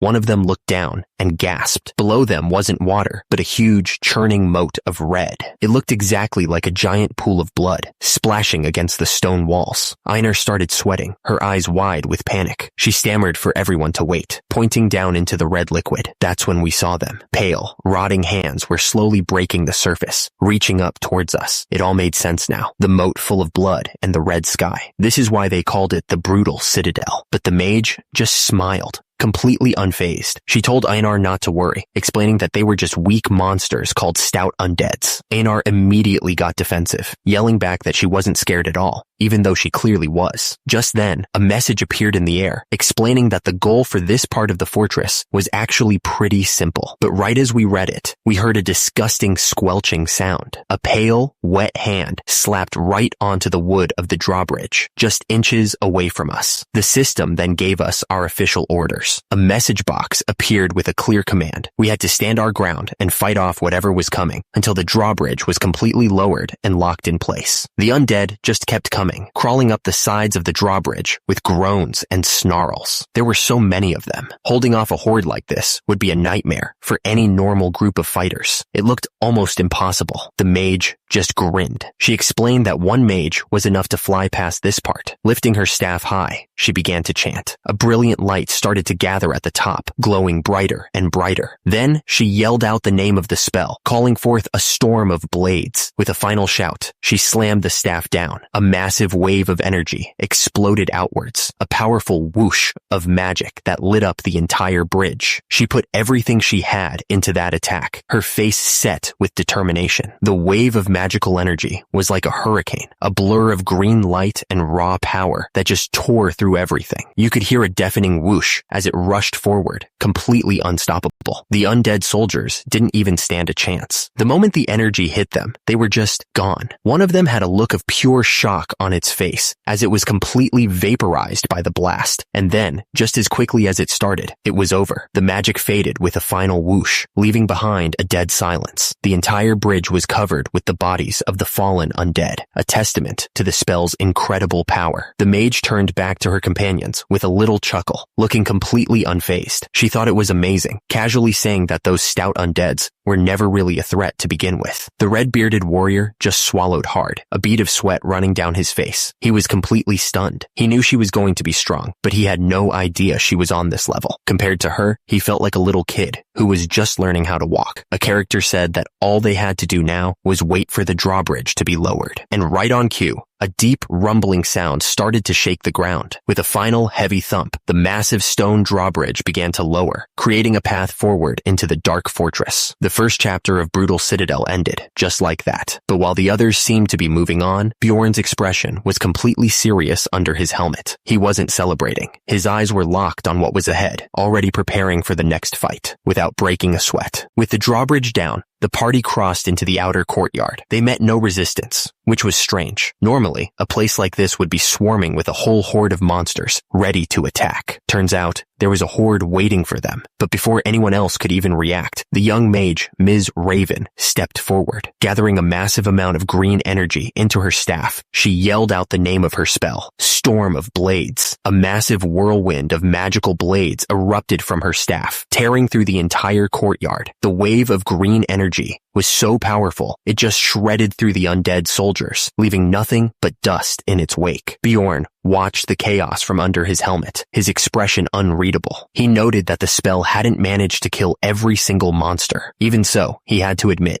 it was a terrifyingly powerful attack that could clear a huge area instantly. Just as he thought, a few creatures had survived the blast, but it was only a handful. With that single spell, she had wiped out a good 90% of the entire horde. The few that remained were barely a threat, but one creature was still standing, completely unfazed by the magic. It was a death fiend, a massive, muscular monster that just roared in defiance. Turns out, Its resilience was so high that the spell barely scratched it. Having cleared out all the small fry, the young mage, Ms. Raven, announced that she was leaving the rest to them. She sounded completely confident that they could handle it, and that was all the signal they needed. Bjorn and the blonde barbarian, Einar, didn't even hesitate. With a shared battle cry, they both broke into a full sprint, charging straight at the remaining monsters. In a flash, they closed the distance. Instead of swinging their weapons, they both grabbed onto the massive death fiend, digging in their heels to perform a powerful combined move, the double barbarian tackle. With a massive heave, they slammed the creature into the ground. The impact was deafening, followed by the sound of them just relentlessly beating the monster down. The red-bearded warrior could only watch, completely stunned. He had to wonder if this was how they normally fought, admitting they were quite a pair. While the two barbarians held the monster down, Ms. Raven began to chant. A brilliant purple energy crackled from her staff, wrapping around the struggling death fiend and zapping it relentlessly. The creature let out a confused grunt. Its skin started to bubble and fizz, clearly in pain, but not from a normal attack. This was a curse spell, designed to make any injury it received far, far worse. The thing is, the death fiend's greatest strength was its ability to heal itself. It had a passive skill that let it regenerate from almost any wound, which is why it was so hard to kill. But once that healing was shut down, the monster was completely defenseless. Einar didn't hesitate for a moment. She moved in and started swinging her weapon with incredible force, slicing into the creature again and again. Without its regeneration, it was nothing more than a tough piece of meat for a butcher. With a final whoosh of energy, the monster was gone. In its place, a small glowing item dropped neatly into a pouch, a reward for their perfect teamwork. A couple of items dropped from the defeated monster. Einar turned to Bjorn, who was looking thoughtfully at the mage in the distance. He admitted that he finally understood why everyone respected mages so much. Their power was on a completely different level. The red-bearded warrior let out a hearty laugh. He agreed completely, explaining that adding even one mage to a team just drastically expands what they're capable of. Hearing this, Ms. Raven cleared her throat, trying to look humble. She explained that their power comes from countless hours of research, but then she couldn't help but add that she was just naturally talented to begin with. She was practically sparkling with pride. Watching her, Bjorn immediately understood her perfectly. She was a young, brilliant mage who was passionate about her work and loved to brag, even while pretending not to. With the fight over, Ms. Raven asked if they could help her gather some research materials from the courtyard. The red-bearded warrior and Bjorn immediately agreed, telling her it was the least they could do since she'd saved them so much time and effort. Internally, Bjorn knew exactly what he was doing. He understood that the best way to handle someone like her was to butter them up with compliments, and it worked perfectly. With their help, she quickly gathered a pouch of materials, some bones, and a strange liquid. She thanked them for their assistance and suggested they proceed to the next location. With the research done, Ms. Raven was full of energy, eager to move on to the next part of the castle. Einar was excited too, but for a different reason. She was already thinking about how much food their reward money could buy. But in the back, Bjorn was silent, his mind on something else entirely. As the others walked ahead, Bjorn stopped. A strange thought hit him. He found it really weird that they had cleared out every monster and gathered all the obvious materials, but left one key thing behind. His eyes scanned the courtyard, and then he saw it. His heart skipped a beat. He couldn't believe they didn't know. The hidden item was sitting right there, right under the statue by the fountain. It was so obvious to him. This was just like his old life. He remembered how, as a gamer, he had a habit of interacting with anything that stood out, no matter how small. It was that same curiosity that helped him discover all the hidden secrets in the game over the 9 years he played it. But that was the problem. It would be extremely unnatural for a simple, uncivilized barbarian to know something that an intellectual like a mage didn't. He knew he had to be careful. Revealing this secret would only make them suspicious of him, and that was a risk he couldn't afford to take. So, after Bjorn's quiet moment of discovery, the party finally moved on. They stepped into the inner part of the castle, the whole place glowing with a dangerous red light. The place was a total ruin. Ms. Raven commented that she'd heard it was in bad shape, but seeing it in person was something else entirely. It was far worse than any rumors had described. She looked around, her expression serious. The most unsettling part wasn't the destruction, but the silence. She pointed out that there wasn't a single monster anywhere, which was just weird. With nothing left to do here, the group decided it was time to push forward into the next section of the dungeon. As the ground rumbled, signaling a new path opening, one of the smaller members of the party started rubbing their hands together, clearly buzzing with excitement. They couldn't wait to see what was next. With a loud creak, a heavy door swung open, and the party stepped through. The entire passage ahead was soaked in a deep, menacing red light. Everyone was on high alert, their expressions grim as they prepared for whatever was waiting for them in the darkness. As they moved deeper, the red glow gave way to a cold, purple light. A message appeared in the air before them, confirming their location. They had officially entered the first floor of the underground dungeon. The red-bearded warrior turned to Ms. Raven, asking what kind of monsters they should expect to find here. She didn't hesitate, listing off a whole series of threats: skull rats, banshees, death fiends, chimera wolves, ghoul lords, and finally, the undead golem. The warrior's expression grew serious. He explained that he'd fought all the other monsters on that list before, but the undead golem was different. Turns out, it only ever appeared in the brutal citadel, making it a complete unknown for him. Instead of being scared, the warrior looked thrilled. He hadn't had the chance to slay a new type of monster in a while, but Ms. Raven quickly gave him a warning. She told him to watch out for its flesh bursting. The explosion itself wasn't the problem for experienced fighters like them, but its blood was highly acidic and could be fatal if it hit you up close. She ended by confidently saying she'd probably be able to stop that from happening anyway. The others started laughing and patting each other on the back. The mage praised the fighter's reliability, and the fighter praised her talent. It was all very friendly, but Bjorn saw right through it. He knew it was all nonsense. Just a few moments ago, these two were at each other's throats, arguing about how to split the loot. As they walked, Einar picked something up off a ledge. It was the skeleton of a rat, still moving. She turned to Bjorn and asked if these were monsters too. Before he could answer, she recognized it herself, saying it must be the skull rat that the mage had warned them about. Ms. Raven overheard them and chimed in with a cheerful smile. She explained that the rats were non-tiered monsters, just like the undead soldiers from before. She told Einar they were no threat, and to just step on them as they walked. But Einar's face twisted with anger. She snapped back, yelling that she didn't ask the mage for her opinion. The smile vanished from Ms. Raven's face, replaced by a sulky pout. She clutched her staff, clearly irritated. But before the argument could go any further, a terrifying shriek echoed from the darkness ahead, cutting through the silence. Einar's eyes shot wide open with pure terror. She knew that sound. Her voice trembled as she screamed Bjorn's name, warning him that a banshee was coming. And then it appeared, a horrifying, ghostly figure with a gaping mouth, letting out another soul-tearing shriek. While Einar was frozen in fear, Ms. Raven didn't seem bothered at all. She just had this big grin on her face as she gave a calm warning, telling everyone they should be very careful not to come into contact with the banshee. She continued trying to sound spooky, explaining that touching the beast a few times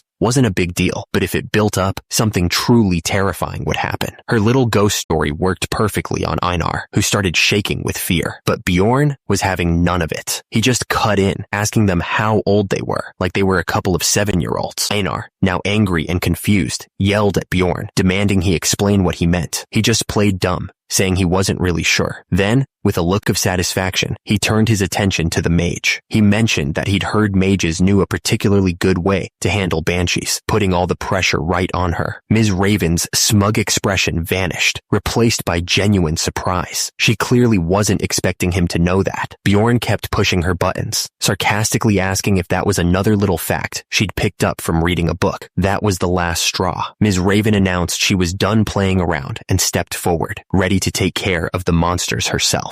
At that exact moment, another mage in the group named Tyron cast a spell called Shell. A huge blast of red energy erupted from the ground, forming a protective barrier around the party. The protective barrier had barely formed when one of the monsters, a chimera wolf, let out a furious roar. Its eyes glowed a dangerous red, and it was clear it was done waiting. In an instant, all the monsters moved at once. The banshees let out a piercing shriek as they dove down from all sides, their ghostly forms rushing towards Ms. Raven. The chimera wolf joined the attack, lunging right for her, but she was ready for them. Without a hint of fear, Ms. Raven shouted the name of her spell. A massive pillar of fire erupted around her, instantly turning the area into a blazing inferno that vaporized everything in its path. When the flames died down, Miss Raven stood there, completely untouched, a smug little smile on her face. With fire still crackling around her, she just casually asked if they were ready to get moving. The warriors could only stare, completely stunned. It was moments like this that made them realize just how overpowered mages really were. With the monsters gone, the party moved forward. Einar looked completely drained from the stress, leaning on one of her companions for support. Just as they stepped through the next doorway, a notification appeared. They had officially entered floor 2 of the underground dungeon. The monsters on this floor were on another level of creepy. There were chimera wolves, twisted combinations of beasts, and even a ghoul lord leading its minions. But it wasn't just the creatures that were unsettling. The whole place felt wrong, like they had walked into some kind of deranged scientist's laboratory. One of the warriors, a red-bearded dwarf, looked over at Ms. Raven, clearly impressed. He told her she seemed to be handling it all perfectly fine, calling her a tough cookie. But he also gave a grim warning, saying that the worst part was still ahead of them. Ms. Raven just shrugged it off. She explained that after years of studying anatomy, she was pretty hardened against disturbing sights like this. Then she stopped, placing her hand on a solid brick wall. She announced that they had arrived. The others looked at the wall, confused. Ms. Raven explained that according to a map she had memorized before they even entered, there was a secret door right here. She also warned them to be ready, because an undead golem was supposedly waiting for them the moment they went through.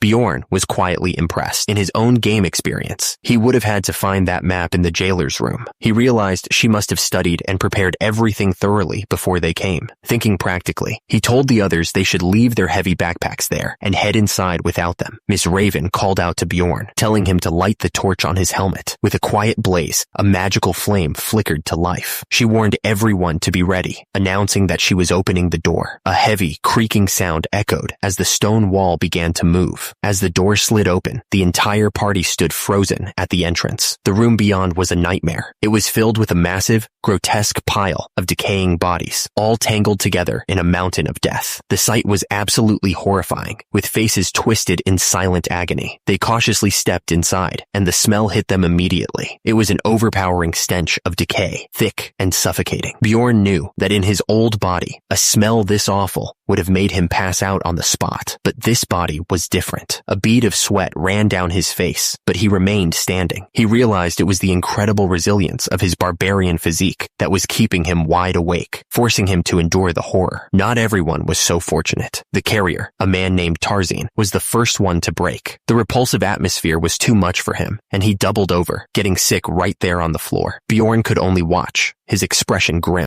It wasn't just the carrier who was struggling. The powerful mage, Arua Raven, was next. She covered her face, a wave of sickness hitting her as the foul air filled her lungs. She stumbled back, coughing hard. Turns out, all her experience with anatomical research had made her immune to the sight of death, but it did nothing to prepare her for the sickening, overwhelming smell of the corpses. The red-bearded warrior looked over at Bjorn and Einar, who were standing firm. He seemed relieved that they were handling it okay, and told everyone it was time to keep moving. Bjorn just gave a simple nod in agreement. With that, they pushed forward, their boots splashing through the murky water on the floor. They moved deeper into the darkness, getting closer and closer to that massive pile of bodies at the center of the room. Suddenly, the entire pile began to wobble. The whole group froze in their tracks, their eyes wide. This wasn't just a pile of dead bodies. At that moment, a muffled, gurgling voice echoed from the tangled mass of limbs, trying to form a word, a greeting, and then it started talking. A jumble of voices rose from the twitching pile of bodies. They were confused, asking where they were, saying they were hungry. The entire group stared in disbelief. This wasn't just a pile of corpses. It was alive. The confusion in the voices quickly turned into pure terror. They started screaming for help, crying out for their fathers. The carrier completely lost it, shouting in panic. The red-bearded warrior could only stare, his face pale with shock. But while the others were panicking, Bjorn was perfectly still. As the shrieks echoed through the chamber, his eyes narrowed. There was no fear in his gaze, only intense focus. A system message appeared, confirming what they were facing. The mid-boss, an undead golem. The pile of bodies began to rise, twisting into a monstrous form as the voices trapped within screamed in agony, begging to be killed. Bjorn thought to himself that in the game, they were never this loud. This was a whole different level of horror. He knew there was no time to complain. Bjorn immediately roared for everyone to stay vigilant, but the red-bearded warrior, trembling with fear, just snapped back with a panicked insult. He was completely overwhelmed by the situation. The red-bearded warrior was completely frozen in place, shaking from head to toe. Meanwhile, the horrifying screams from the pile of bodies just got worse. Some voices were crying out for their fathers. Others were laughing like crazy. And through it all, Bjorn just seethed. He couldn't believe these were supposed to be experienced hunters. To him, they were just a bunch of useless cowards. He gritted his teeth, realizing he couldn't rely on anyone else. He was going to have to carry this entire team on his back. As he steeled himself, the fight had already started below. Two figures were desperately hacking away at the monster, their voices joining the chorus of screams with shouts of their own. It was absolute chaos. Bjorn and Einar were right in the thick of it, swinging their weapons against a living wall of bodies. The creature was massive, a nightmare of twisted limbs,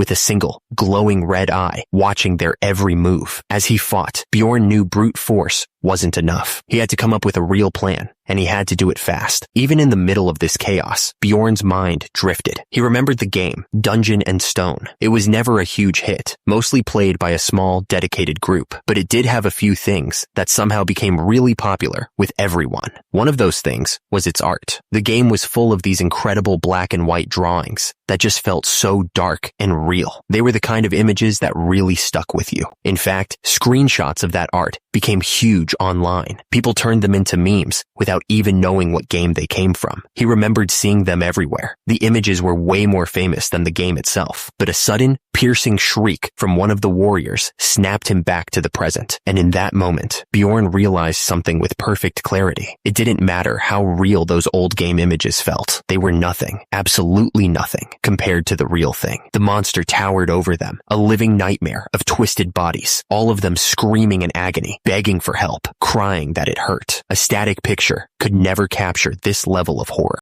As the fight raged on, Bjorn couldn't help but look at the rest of his team. There was the mage, who was supposed to be an expert in anatomy, the veteran adventurer, a dwarf who had supposedly seen countless monsters, and the human swordsman, who acted so tough but was just a glorified backpack carrier. Every single one of them was just standing there, paralyzed by fear. And the worst part was, these were the same people who had treated him and Einar like they were just dumb, replaceable novices. His hand tightened into a fist, his knuckles turning white. The anger was boiling inside him. But now, with a monster this terrifying in front of them, the only ones with enough insides to actually fight were him and Einar, the two so-called uncivilized barbarians. Just then, a chunk of the monster flew right past Einar's head, splattering against the wall behind her. She whipped around, her face a mix of shock and anger as she yelled at the others, questioning what in the world they were doing. But her frustration vanished in an instant. Her eyes narrowed into a sharp glare as she saw more movement in the darkness. She shouted a warning, letting Bjorn know that the next attack was coming. Suddenly, the undead golem unleashed a new attack, spraying a stream of disgusting green fluid right at them. Einar saw it coming and screamed a warning to the dwarf, fighting beside her. Without even a second to think, she grabbed the dwarf by his armor and yanked him backward with all her strength, trying to pull him clear of the acid. But she wasn't quite fast enough. The green liquid splattered right across the dwarf's helmet, seeping through the eye slits. The dwarf let out a horrible scream, clutching his face as the acid burned his eyes. Just like that, he was completely out of the fight. From his position,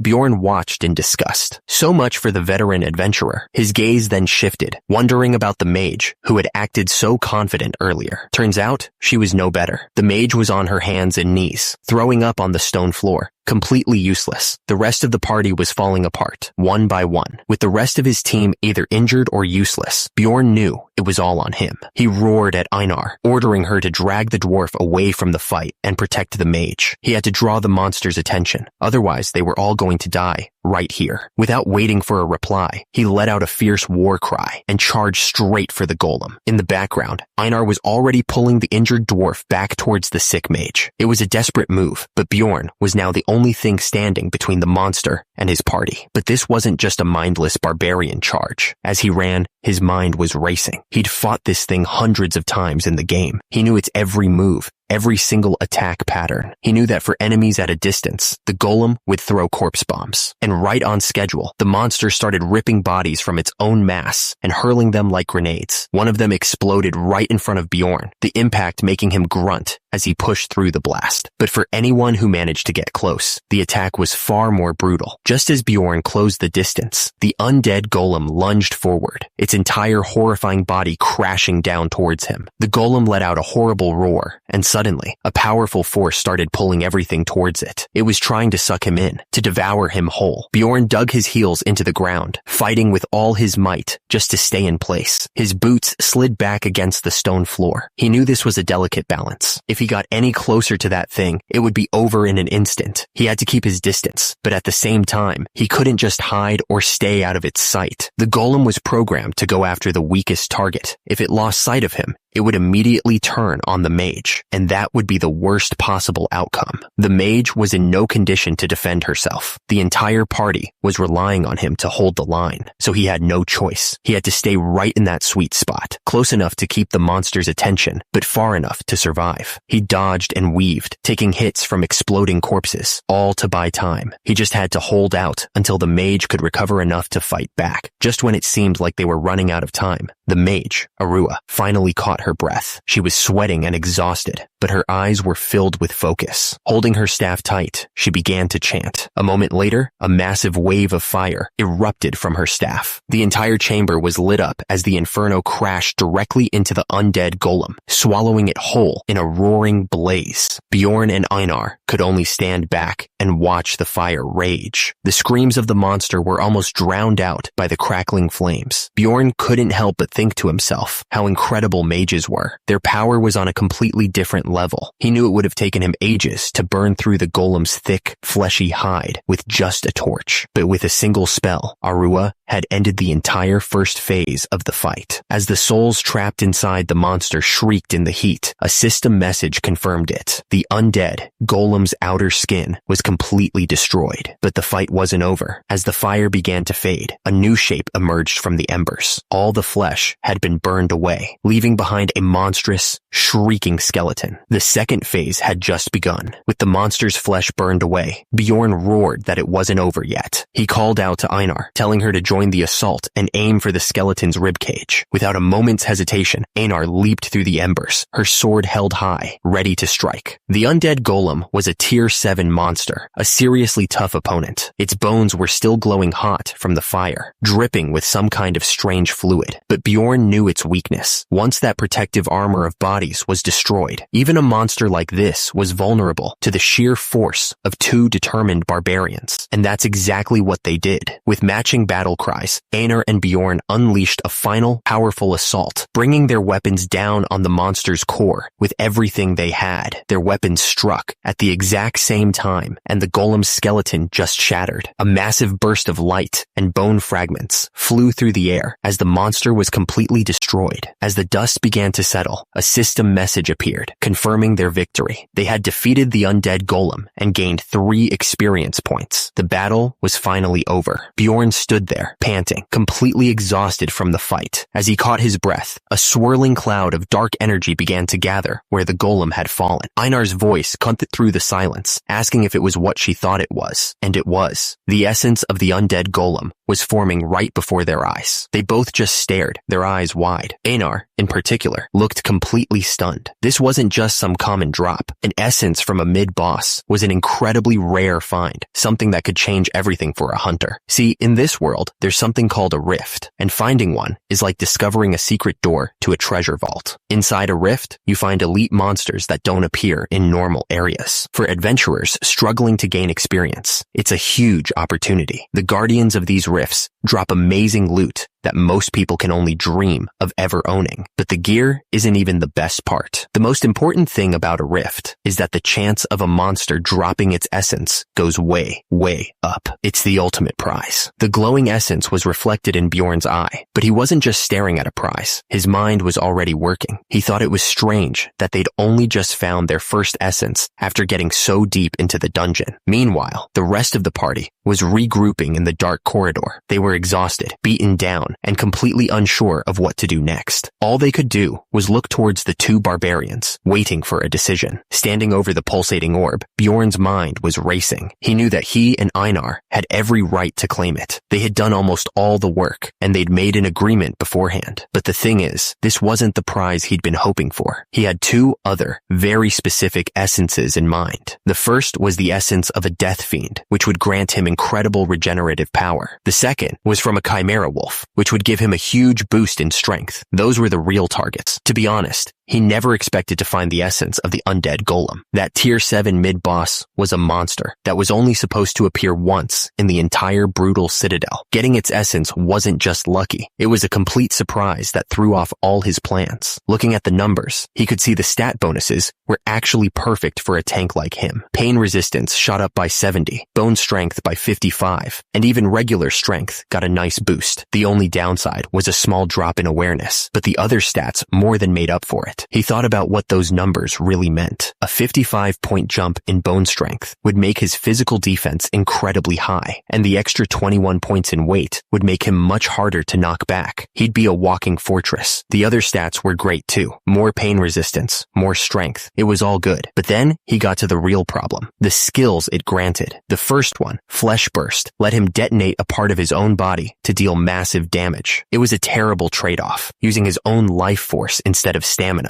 And the second skill was just as bad. A passive called Acid Fluid meant that every time he got hurt, his own blood would be like acid, splattering all over his gear and melting it. Basically, as powerful as the essence was, it would force him to spend a fortune on health potions and new equipment. Bjorn let out a heavy, this was a complicated choice. He decided to put it on hold for a moment and focus on healing the injured dwarf first. After all, the essence wasn't going anywhere for the next 30 minutes. As the healing magic did its work on his leg, the dwarf looked up with a face full of relief. He told them he didn't even know how to thank them, admitting that he would have died for sure if they hadn't been there. Einar, standing with her arms crossed, said it was good to be appreciated. She reminded him that he would have been killed if she hadn't intervened. The dwarf didn't try to argue. He looked down, ashamed, and confessed that the moment he saw the beast, he was literally frozen in fear. He let out a weak laugh, saying he thought he'd seen it all as a 3-year veteran. But Bjorn was thinking about something else entirely.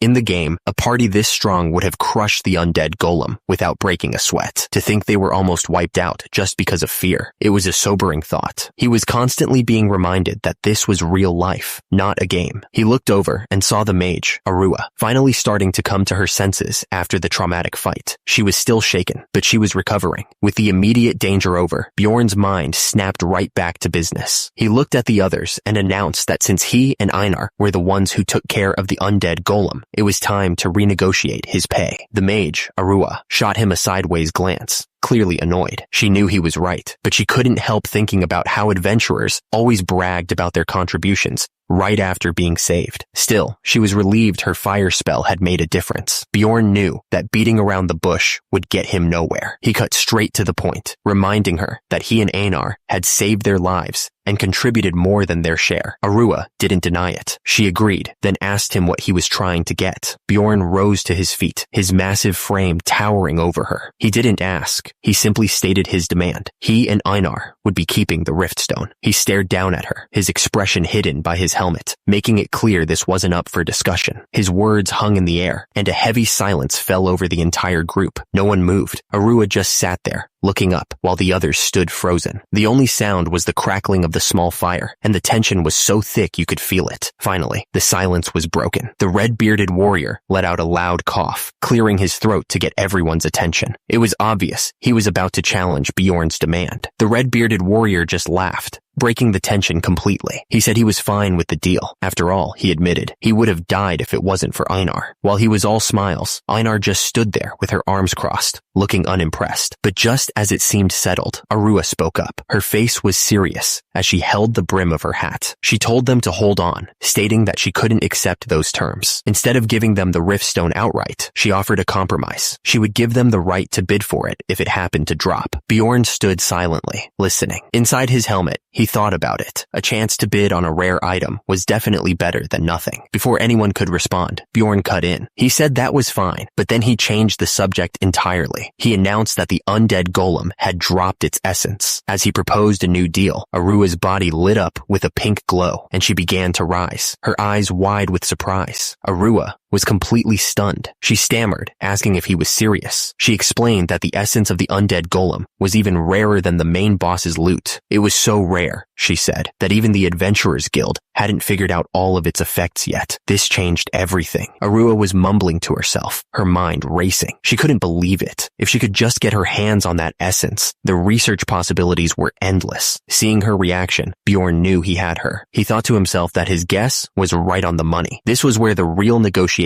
began. He looked directly at Arua and laid out his offer. He told her that if she really wanted the essence of the undead golem, he would give it to her. But, he continued, there was one condition. If the guardian of the citadel happened to drop its essence, that would belong to him. Arua's eyes widened slightly, clearly not expecting such a demand. He then asked her what she thought of his proposal. Arua didn't answer right away. She just stood there, a single drop of sweat on her cheek, clutching the charm on her chest as she thought it over. This was a huge decision. Ms. Raven looked at him, needing to be sure she understood. She asked if he was really willing to trade the essence of the undead golem for the Guardian's essence, something that wasn't even guaranteed to drop. She pressed the point, making sure he knew what a big gamble it was. But Bjorn didn't hesitate for a second. He looked her right in the eye and told her he'd risk it. Her serious expression completely vanished, replaced by a huge, bright smile. She told him there was no way she could say no to an offer like that. Turns out, she was far more interested in the golem's essence than the Guardian's anyway. With a grin, Bjorn smacked his fist into his palm, sealing the deal. He then asked Ms. Raven if she was planning on giving the essence to her luggage carrier, pointing out that mages usually can't consume them.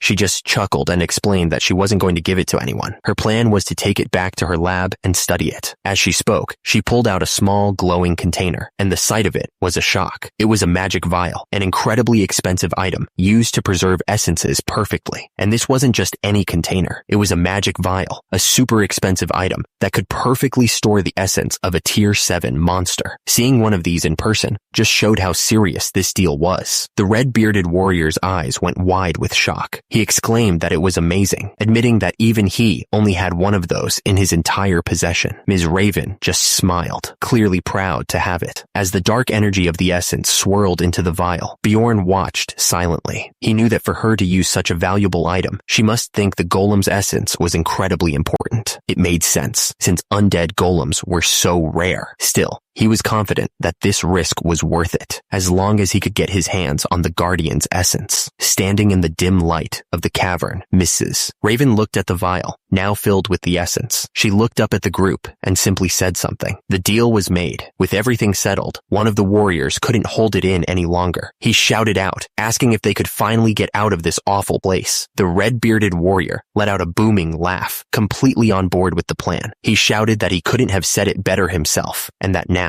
all they could do was hope the Guardian would drop its essence. With everyone in agreement, the party was finally ready to move on. So, they started moving deeper into the citadel. The corridor was dark and creepy, lined with these menacing demonic statues and piles of skulls. The only light came from the flame on the warrior's helmet, casting long, dancing shadows on the stone walls as they walked. The red-bearded warrior paused, looking one of the statues over. He wondered aloud if they were gargoyles, but quickly decided against it. He couldn't sense any magical energy coming from them, so he figured they were just there to look cool. Ms. Raven, however, seemed more interested. As she gently touched the stone, she guessed that the Lord's palace must have been built right above where they were standing. She sighed, thinking it was a real shame that it had all crumbled down before they had a chance to see it. But as her finger brushed against the statue's face, there was a sudden, sharp click that echoed in the quiet hall. Turns out, the warrior was wrong. The statues weren't just for decoration after all. The moment her finger touched the statue, a section of the ceiling slid open. A strange, glowing book fell from the darkness above. Before anyone else could react, Ms. Raven reached out and snatched it right out of the air. The red-bearded warrior could only stare, completely caught off guard by the sudden event. She held the book with a pleased smile as the warrior asked how she possibly could have known about the hidden switch. But inside his helmet, Bjorn was thinking something else entirely. He realized she could have just made up a simple lie, like saying she'd read about it somewhere. The fact that she didn't raise a red flag for him. Bjorn knew exactly what that book was. It was the Necronomicon, a grimoire filled with dark magic that would sell for a fortune. A wave of frustration washed over him. He had planned to come back for it secretly by himself later on, but now his plan was completely ruined. He had to admit she was a lot smarter than he gave her credit for. Bjorn felt a sting of annoyance, hating that someone in the party could just take a secret item for herself. Ms. Raven declared that since she found it with her own knowledge, she would be the one to hold on to it. The red-bearded warrior just shrugged, telling her to be his guest. He explained that they probably couldn't take it outside the citadel anyway, since they didn't know the special distortion spell needed to keep loot from being destroyed by light. Ms. Raven let out a short, awkward laugh, and in that moment, Bjorn saw right through her. That nervous smile told him everything. He knew the Necronomicon was a special item. It was considered a normal book, not a magical loot drop, so it wouldn't be destroyed by light. She was lying, using the warrior's ignorance to keep the treasure all to herself. But something didn't add up for Bjorn. If she was so knowledgeable, how come she didn't know about the other hidden item under the fountain? He stared at her, his suspicion growing. Feeling his gaze, Ms. Raven shifted uncomfortably and stammered, suggesting it was time they got moving. With the awkward moment behind them, the party pushed deeper into the demon worship sanctuary. They moved slowly and carefully, hunting down any monsters that stood in their way. They fought against animated gargoyle statues that tried to crush them. Then they battled vicious chimera wolves, their fangs dripping with venom. The entire group worked together, cutting a path through the dark halls. And then,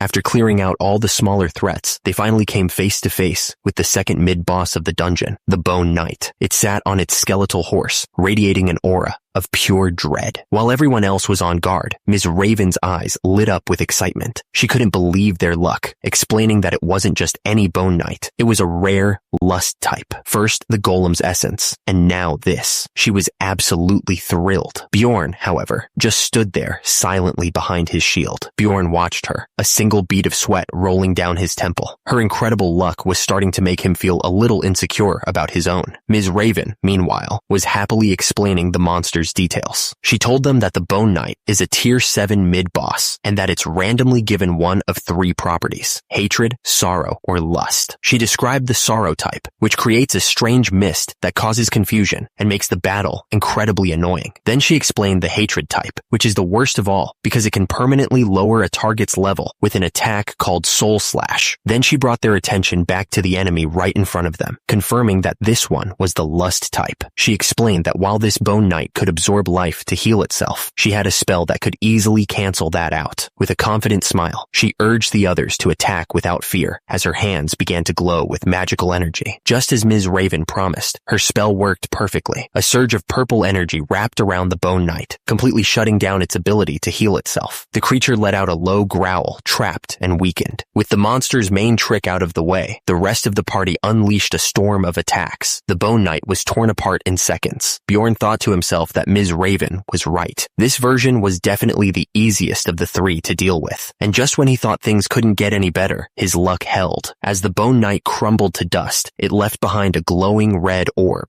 Bjorn's eyes widened in disbelief. It was the essence of the Bone Knight. A huge grin spread across Bjorn's face. First, the essence of the undead golem, and now this. He couldn't believe it was really happening. His luck was so insane, it felt unreal. Behind him, Ms. Raven and the others just stared, completely shocked. The red-bearded warrior broke the silence with a cheerful laugh. He congratulated them, saying they had every right to the essences that dropped. Bjorn simply nodded and thanked him, feeling pretty good about how things had turned out. Instead of taking the essence for himself, Bjorn looked at Einar and told her that she should have it. She was completely taken aback, her eyes wide with disbelief. She stammered, asking if he really meant it. Inside his head, Bjorn admitted that he was definitely interested in the essence, but he knew that from a purely tactical gamer's point of view, it made way more sense for Einar to absorb it. He reasoned that the essence's special ability, vitality absorption, would work much better with a bladed weapon like her greatsword. His own specialty wasn't about weapons anyway. It was about mastering his shield, but the biggest reason had nothing to do with tactics. Looking back at all the times they'd fought side by side, he knew the real reason he was giving it to her. It was because he knew she was someone he could absolutely trust. Einar's face lit up with joy. She thanked him excitedly,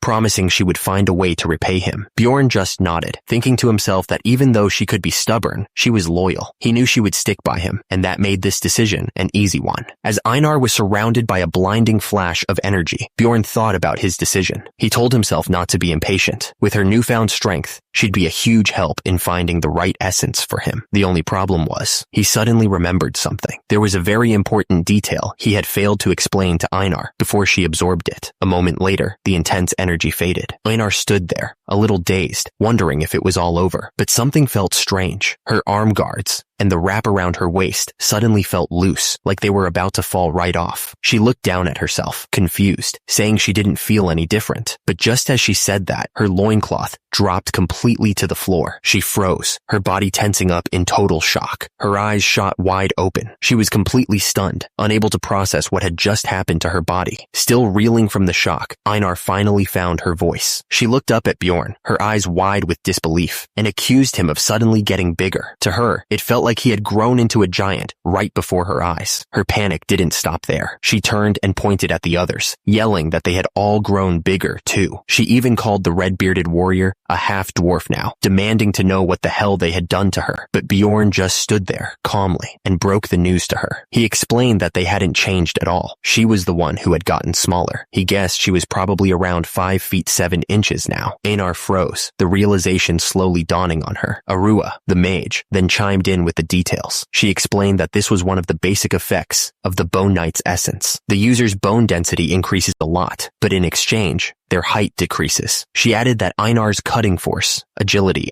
and other stats should have also gotten a big boost. Bjorn remembered the numbers perfectly from his time playing the game. The essence gave a huge plus 55 to bone density and smaller boosts to cutting force, agility, and endurance. But the trade-off was a penalty to flexibility and a 25-point drop in height. It also came with 2 skills, a passive one that cut all poison and bleed damage in half, and an active one that let her absorb life from enemies with each hit. That was everything the essence did. The mage tried to reassure her, explaining that she'd only gotten a bit shorter and hadn't lost any strength. But Einar wasn't listening. She cut her off with a scream, wailing that she was completely ruined. She was having a total meltdown, crying and grabbing her head in anguish. She screamed that no one would ever see her as a great warrior now. All that time she spent fighting against prejudice because she was a woman. It felt like it was all for nothing. But just then, the mage leaned in close, her eyes sparkling. She told Einar that she looked absolutely gorgeous now. Einar just stared back, completely stunned and confused by the sudden compliment. Arua went on, saying that Einar was way more attractive now. She even started thinking out loud, wondering if she could extract this particular effect and sell it to noblewomen for a high price. Hearing that, a horrible realization began to sink in for Einar. She looked down, defeated, and said that she just didn't have the look of a warrior anymore. The red-bearded warrior tried to cheer her up, insisting that everyone in their tribe knew she was a great fighter, but Bjorn saw it differently. To him, she now just looked like a tall human woman with tattoos. He knew he had to think of something to say before she lost heart completely. The red-bearded warrior just laughed, joking about how the essence would have made him invisible. The mage, Arua, wasn't much better. She asked Einar if she could research the effects on her body back in the city. Einar just knelt there, completely heartbroken. She finally cried out that she was ruined, mostly because everyone else was too busy thinking about themselves to show her any sympathy. That's when Bjorn finally spoke up. He looked down at the crying warrior and told her to calm down. He told her to trust him and get ready to test her new abilities. But at that exact moment, a horrifying shriek echoed through the chamber. A massive, 3-eyed monster appeared before them, its sharp teeth bared. The whole party froze, completely caught off guard. Einar looked especially terrified, her eyes wide with fear. Seeing her locked in place, Bjorn called out her name, trying to break her out of it. His voice seemed to reach her. She took a breath, her expression hardening with resolve. She quietly agreed. Even if she didn't feel like a warrior anymore, she knew she still had a job to do. With her resolve hardened, Einar didn't hesitate. She stepped forward to meet the three-eyed monster, dragging her massive greatsword behind her. The creature let out a low growl, its huge body casting a shadow over her, but she didn't flinch. In a flash, she swung her sword. The blade cut through the air with incredible speed, leaving a bright red trail of energy behind it. It was a single, perfect strike aimed right at the creature's chest. The monster was gone before the others could even process what happened. The mage and the red-bearded warrior just stared, their mouths hanging open in total shock. They couldn't believe it. She had killed the death fiend with a single strike. Bjorn's voice boomed through the chamber, filled with pride. He called out to Einar, telling her to look at what she'd done. He was practically beaming as he explained that she had gotten much, much stronger. Einar herself looked just as surprised as everyone else. Hearing those words, Einar's tough exterior finally broke. Tears welled up in her eyes, and she looked up, her voice trembling. She asked if this meant she was still the same warrior she had always been. All her fears were melting away into relief. Bjorn's voice boomed, correcting her. He told her she wasn't the same warrior at all. She was a much, much stronger one. That was all Einar needed to hear. The two of them let out a huge, roaring cheer, celebrating her newfound power. In the background, the others watched them. One of them commented on what a pair they made, while the mage just asked if they could finally get going. With the celebration over, the party moved on. They soon found themselves standing in a dark, purple-lit hall, facing a massive, ornate set of doors. This was it. One of them announced that the Guardian's chamber was right on the other side. As they stood there, the red-bearded warrior admitted that he was actually a little sad it was almost over. He said he really enjoyed the dungeon crawl. The mage agreed, calling the feeling bittersweet, and mentioned she now understood why some people choose to be full-time adventurers. Their spirits lifted as they started talking about their luck, hoping that maybe, just maybe, the Guardian would drop its essence. Bjorn listened to their hopeful chatter, but inside, his mind was going somewhere else. He thought about how true it was. They had been lucky. They'd found the perfect essence for Einar, and even secured a bigger share of the loot. But a nagging feeling started to creep in. He couldn't shake the sense that something was wrong. Memories of his past life flashed through his mind. He asked himself, had things ever gone this smoothly for him, without a single obstacle getting in the way? He knew the answer was no, so he started thinking. If something was going to happen to completely ruin this perfect run, what could it possibly be? The red-bearded warrior, full of confidence, declared they were ready for the Guardian. He pushed the heavy door open with a loud creak, but then he froze. Something was wrong. His eyes darted to the door handle. It was glowing a bright, sinister red. He knew instantly that wasn't right. A wave of pure terror hit him, and he threw all his weight against the door, screaming for the others to help him close it. But it was no use. An incredible force blasted the door open from the other side, sending them stumbling back. As one of them yelled in confusion, a system message appeared for all to see. It announced that the Lord of the Brutal Citadel was waking from a long sleep. The entire room began to rumble violently. The mage cried out that it was too late. Her face was pale with shock and disbelief. This wasn't possible. She screamed that they were supposed to be fighting the Death Knight. As her voice echoed, a dark figure began to form in the glowing red entrance. A powerful, blood-red energy flooded the chamber, pulsing with a terrifying presence. The air itself felt heavy, charged with a sense of pure dread. This was something far worse than they had ever prepared for. A voice, ancient and cruel, echoed from the darkness, saying it had been a long time since it had seen any living thing. At the same time, a system message appeared, confirming their worst fears. The Guardian had changed. The mage's face went completely pale. She stammered in disbelief, realizing they were face to face with a vampire. Her mind was racing. Vampiric creatures were only supposed to appear on floor 6 or higher, and even then, they were rare. But this wasn't just any vampire. The creature in front of them was an elite boss, one with a name and the intelligence to go with it. This was a nightmare. The vampire sat on a throne of bone, looking down at them with an air of complete authority. He calmly asked the intruders where they hailed from. This wasn't just a random monster. This was Cambermere, the vampire duke. As Bjorn stared down the vampire duke, his mind instantly started categorizing the threat. He knew that uncommon monsters were split into 4 ranks. The first was veteran. These were basically common monsters, but with a specific specific job, like a goblin who knows how to use a bow, or one that's better with a sword. The next step up was elite. These were a whole different problem. An elite monster was just flat out stronger than anything else you'd normally find on that floor. He remembered the death fiends he and Einar fought back in the land of the dead. Those were perfect examples of elites. Then there were the rare monsters. These were tricky because they only showed up under very specific conditions. Things like an undead golem, or if you were really unlucky, a treasure chest that turned out to be a mimic. And finally, at the very top were the unique monsters. They were also called elite bosses. These weren't just creatures. They were characters in the world with their own names and stories. This confirmed his worst fear. The vampire in front of them was in the highest, most dangerous category there was. With that realization, the entire party turned and fled for their lives. The dwarf was screaming in terror, unable to believe they were up against a vampire. But there was no time for shock. One of the warriors yelled back at him to stop whining and just keep running. As Bjorn ran, his mind was racing,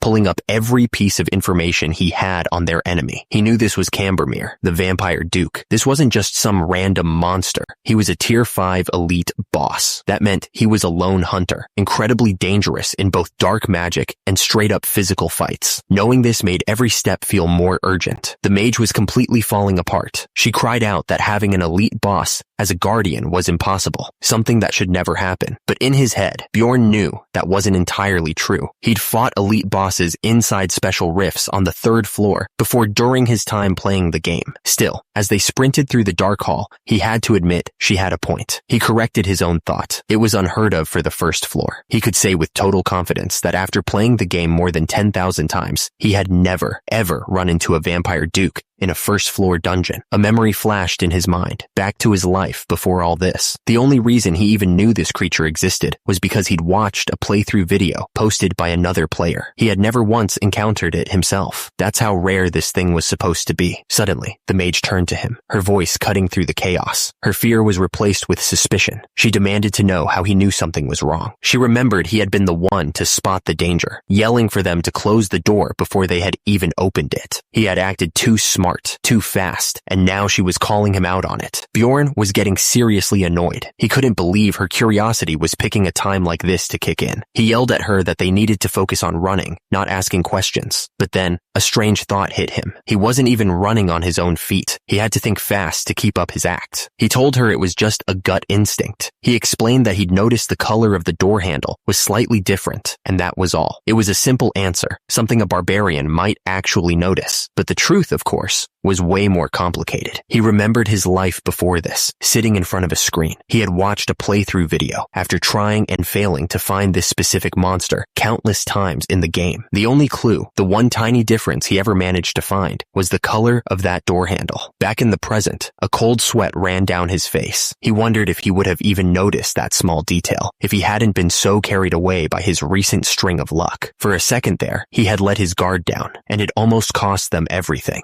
Suddenly, the red-bearded warrior stopped. He argued that they couldn't leave the dungeon without killing the guardian anyway. So what was the point of running? He figured it would be better to just turn and fight. Without waiting for an answer, he charged back toward the enemy. Bjorn screamed at the others that their only chance was to get to the surface where there was sunlight. But before he could finish, a cold voice echoed through the chamber, calling them rude and mannerless guests. The vampire was toying with them. In the blink of an eye, Cambermere's body dissolved into a blur of red and black energy. He activated his vengeful spirit skill, his essence hurtling across the room at a speed they couldn't possibly track. The whole party flinched, completely caught off guard by the sudden attack. Bjorn gritted his teeth in frustration. This was exactly why he hated fighting magic users. They were always so unpredictable. Seeing the spirit form closing in, he yelled for Lady Arua to act. He then screamed at the top of his lungs for everyone to close their eyes, right as she began to gather a brilliant light in her hands. Lady Arua shouted the final words of her spell, and a blinding flash of light erupted from her hands. It was like a small sun had gone off in the dark room, completely washing out everything in a wave of pure, white energy. Someone let out a sharp scream, overwhelmed by the sudden blast. Bjorn kept his eyes squeezed shut, his hand instinctively raised to block the intense light. Even with his eyes closed, the brightness was almost painful. He could feel a bead of sweat roll down his temple as he braced himself for whatever was coming next. As the blinding light faded, the vampire's shadowy form was just gone. The air was still,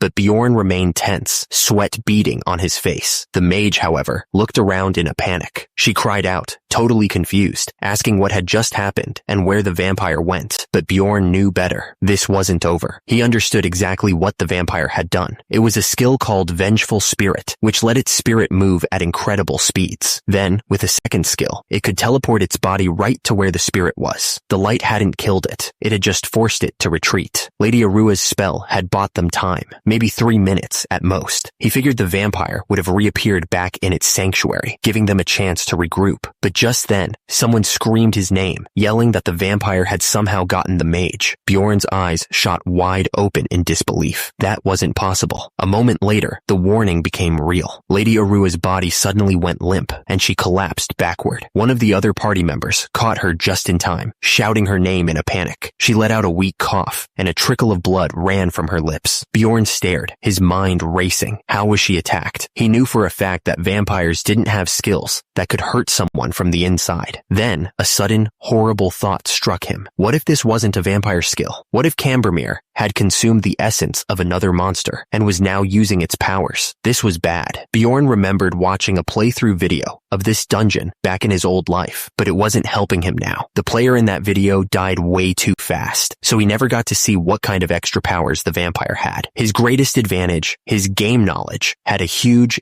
dangerous blank spot. Shaking off the memory, Bjorn knew they had to move now. He yelled that getting out of here was the only priority and that they needed to head for the surface. But one of the other warriors immediately shot him down, pointing out the obvious problem. The mage was the only one who knew the way, and she was unconscious. They were trapped. Without missing a beat, Bjorn told him not to worry, claiming he knew the way out as well. The other warrior flinched back, completely stunned. He asked how that was even possible, questioning if Bjorn had been to the brutal citadel before. For a barbarian who wasn't supposed to have a good memory, it was a very suspicious thing to say. Bjorn gave a simple answer, saying he just memorized the path on their way in. He told them to follow his lead. Internally, he knew this was a huge risk. Acting this smart could get him in serious trouble later. But he decided right then that he would risk being seen as a strange barbarian if it meant they all survived this nightmare. With his decision made, he didn't waste another second. He broke into a full sprint, leading the party through the dark, twisting corridors of the citadel. Their escape had officially begun. As he led the group, Bjorn felt a surge of confidence. The route was all in his head. In his old life, he had explored this exact dungeon hundreds of times in the game, memorizing every twist and turn.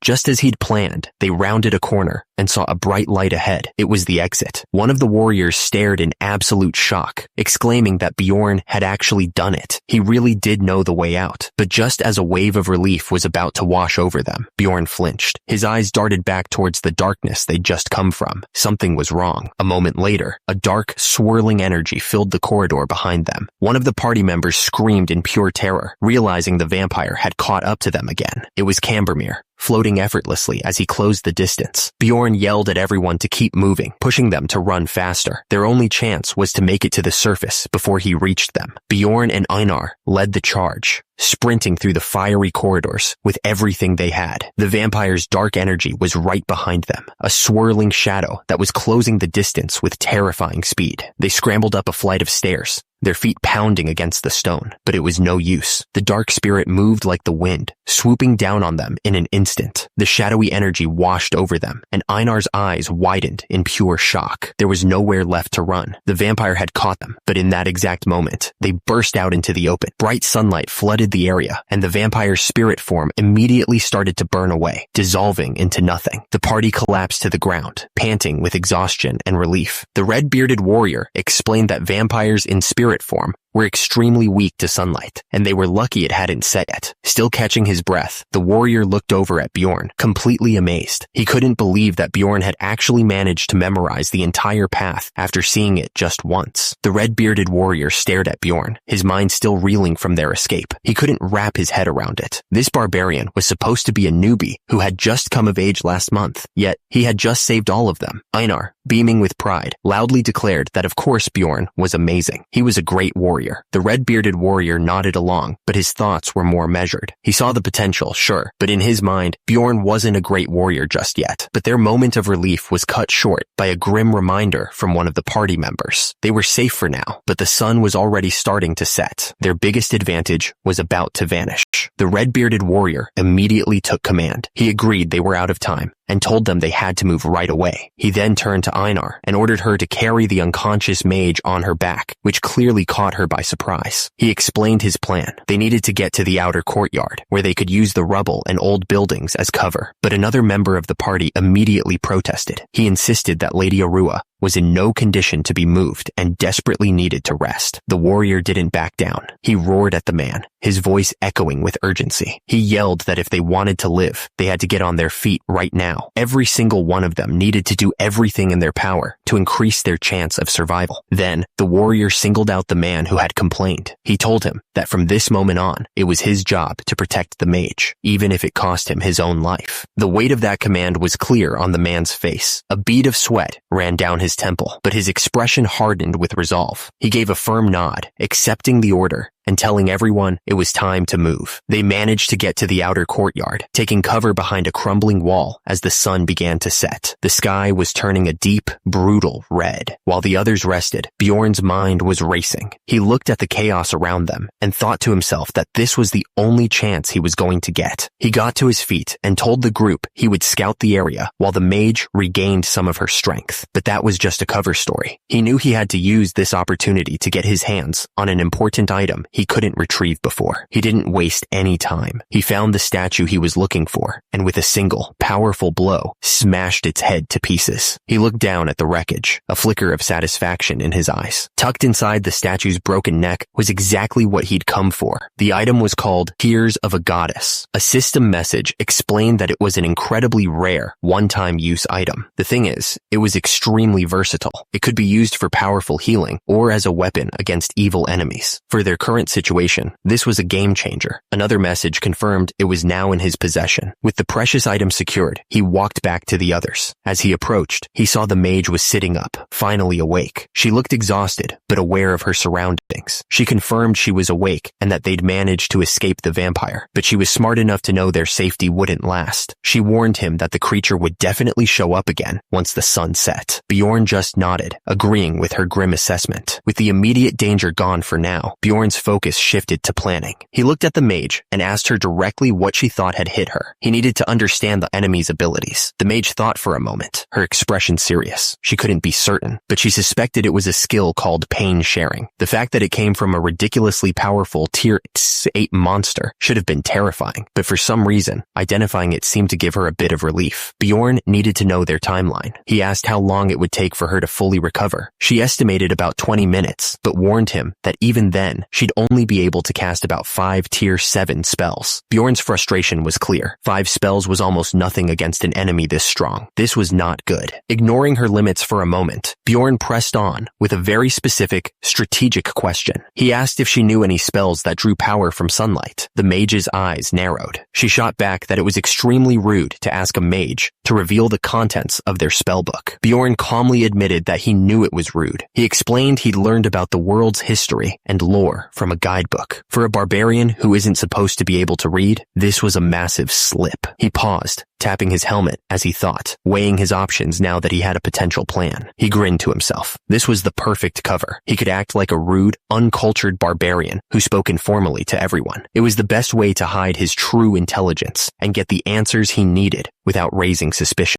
The mage just stared at him, completely speechless. She was clearly taken aback by his bluntness, not knowing how to react to someone who so proudly called himself uncivilized. Finally, she just let out a frustrated, deciding it wasn't worth arguing. She gave in and told him she could use a spell called Sunspot Sphere. She explained that Sunspot Sphere was an offensive spell, similar to a fireball, but it had one key difference that made it perfect for their situation. It drew its power directly from sunlight. Bjorn immediately asked if she could amplify its power. She confirmed she could, but explained she'd need about 10 more minutes to gather the extra energy. That was all Bjorn needed to hear. He made the decision instantly, telling her to take 30 minutes. He declared that the party would hold their ground for that long, no matter what. He ordered her to focus only on her recovery and preparing the spell. The plan was set. The mage, Lady Arua, started to agree with the plan. But then she paused, her eyes widening slightly as she processed what was happening. Something about the situation suddenly didn't feel right to her. Before anyone else could speak, Ms. Raven stepped forward, her voice sharp. She demanded to know why Bjorn was suddenly acting like the leader of the party. Bjorn just casually replied that he didn't care who was in charge. With a hesitant look, Lady Arua admitted that Ms. Raven had a fair point. Just then, the red-bearded warrior let out a huge laugh. He turned to Ms. Raven and said that for some reason, he found the barbarian to be a trustworthy comrade. He declared that he always trusted his instincts about people, and his gut was telling him Bjorn was the right choice. As the party absorbed this, a system message appeared for everyone to see. It was simple, and it was bad news. Night had fallen. A dark, ominous energy swept over the castle walls, signaling a terrible shift in power. Far away, Cambermere let out a low chuckle, his sharp fangs glinting in the new darkness. He mused to himself how strange it was. Every time he saw the faces of the living, he was filled with an uncontrollable thirst for their blood. The vampire duke floated towards them, his eyes glowing with hunger. He licked the jewel on his collar, saying he expected them to provide some answers. As he drew closer, one of the party members yelled out in panic, warning everyone that he was on his way. Cutting through the fear, Bjorn's voice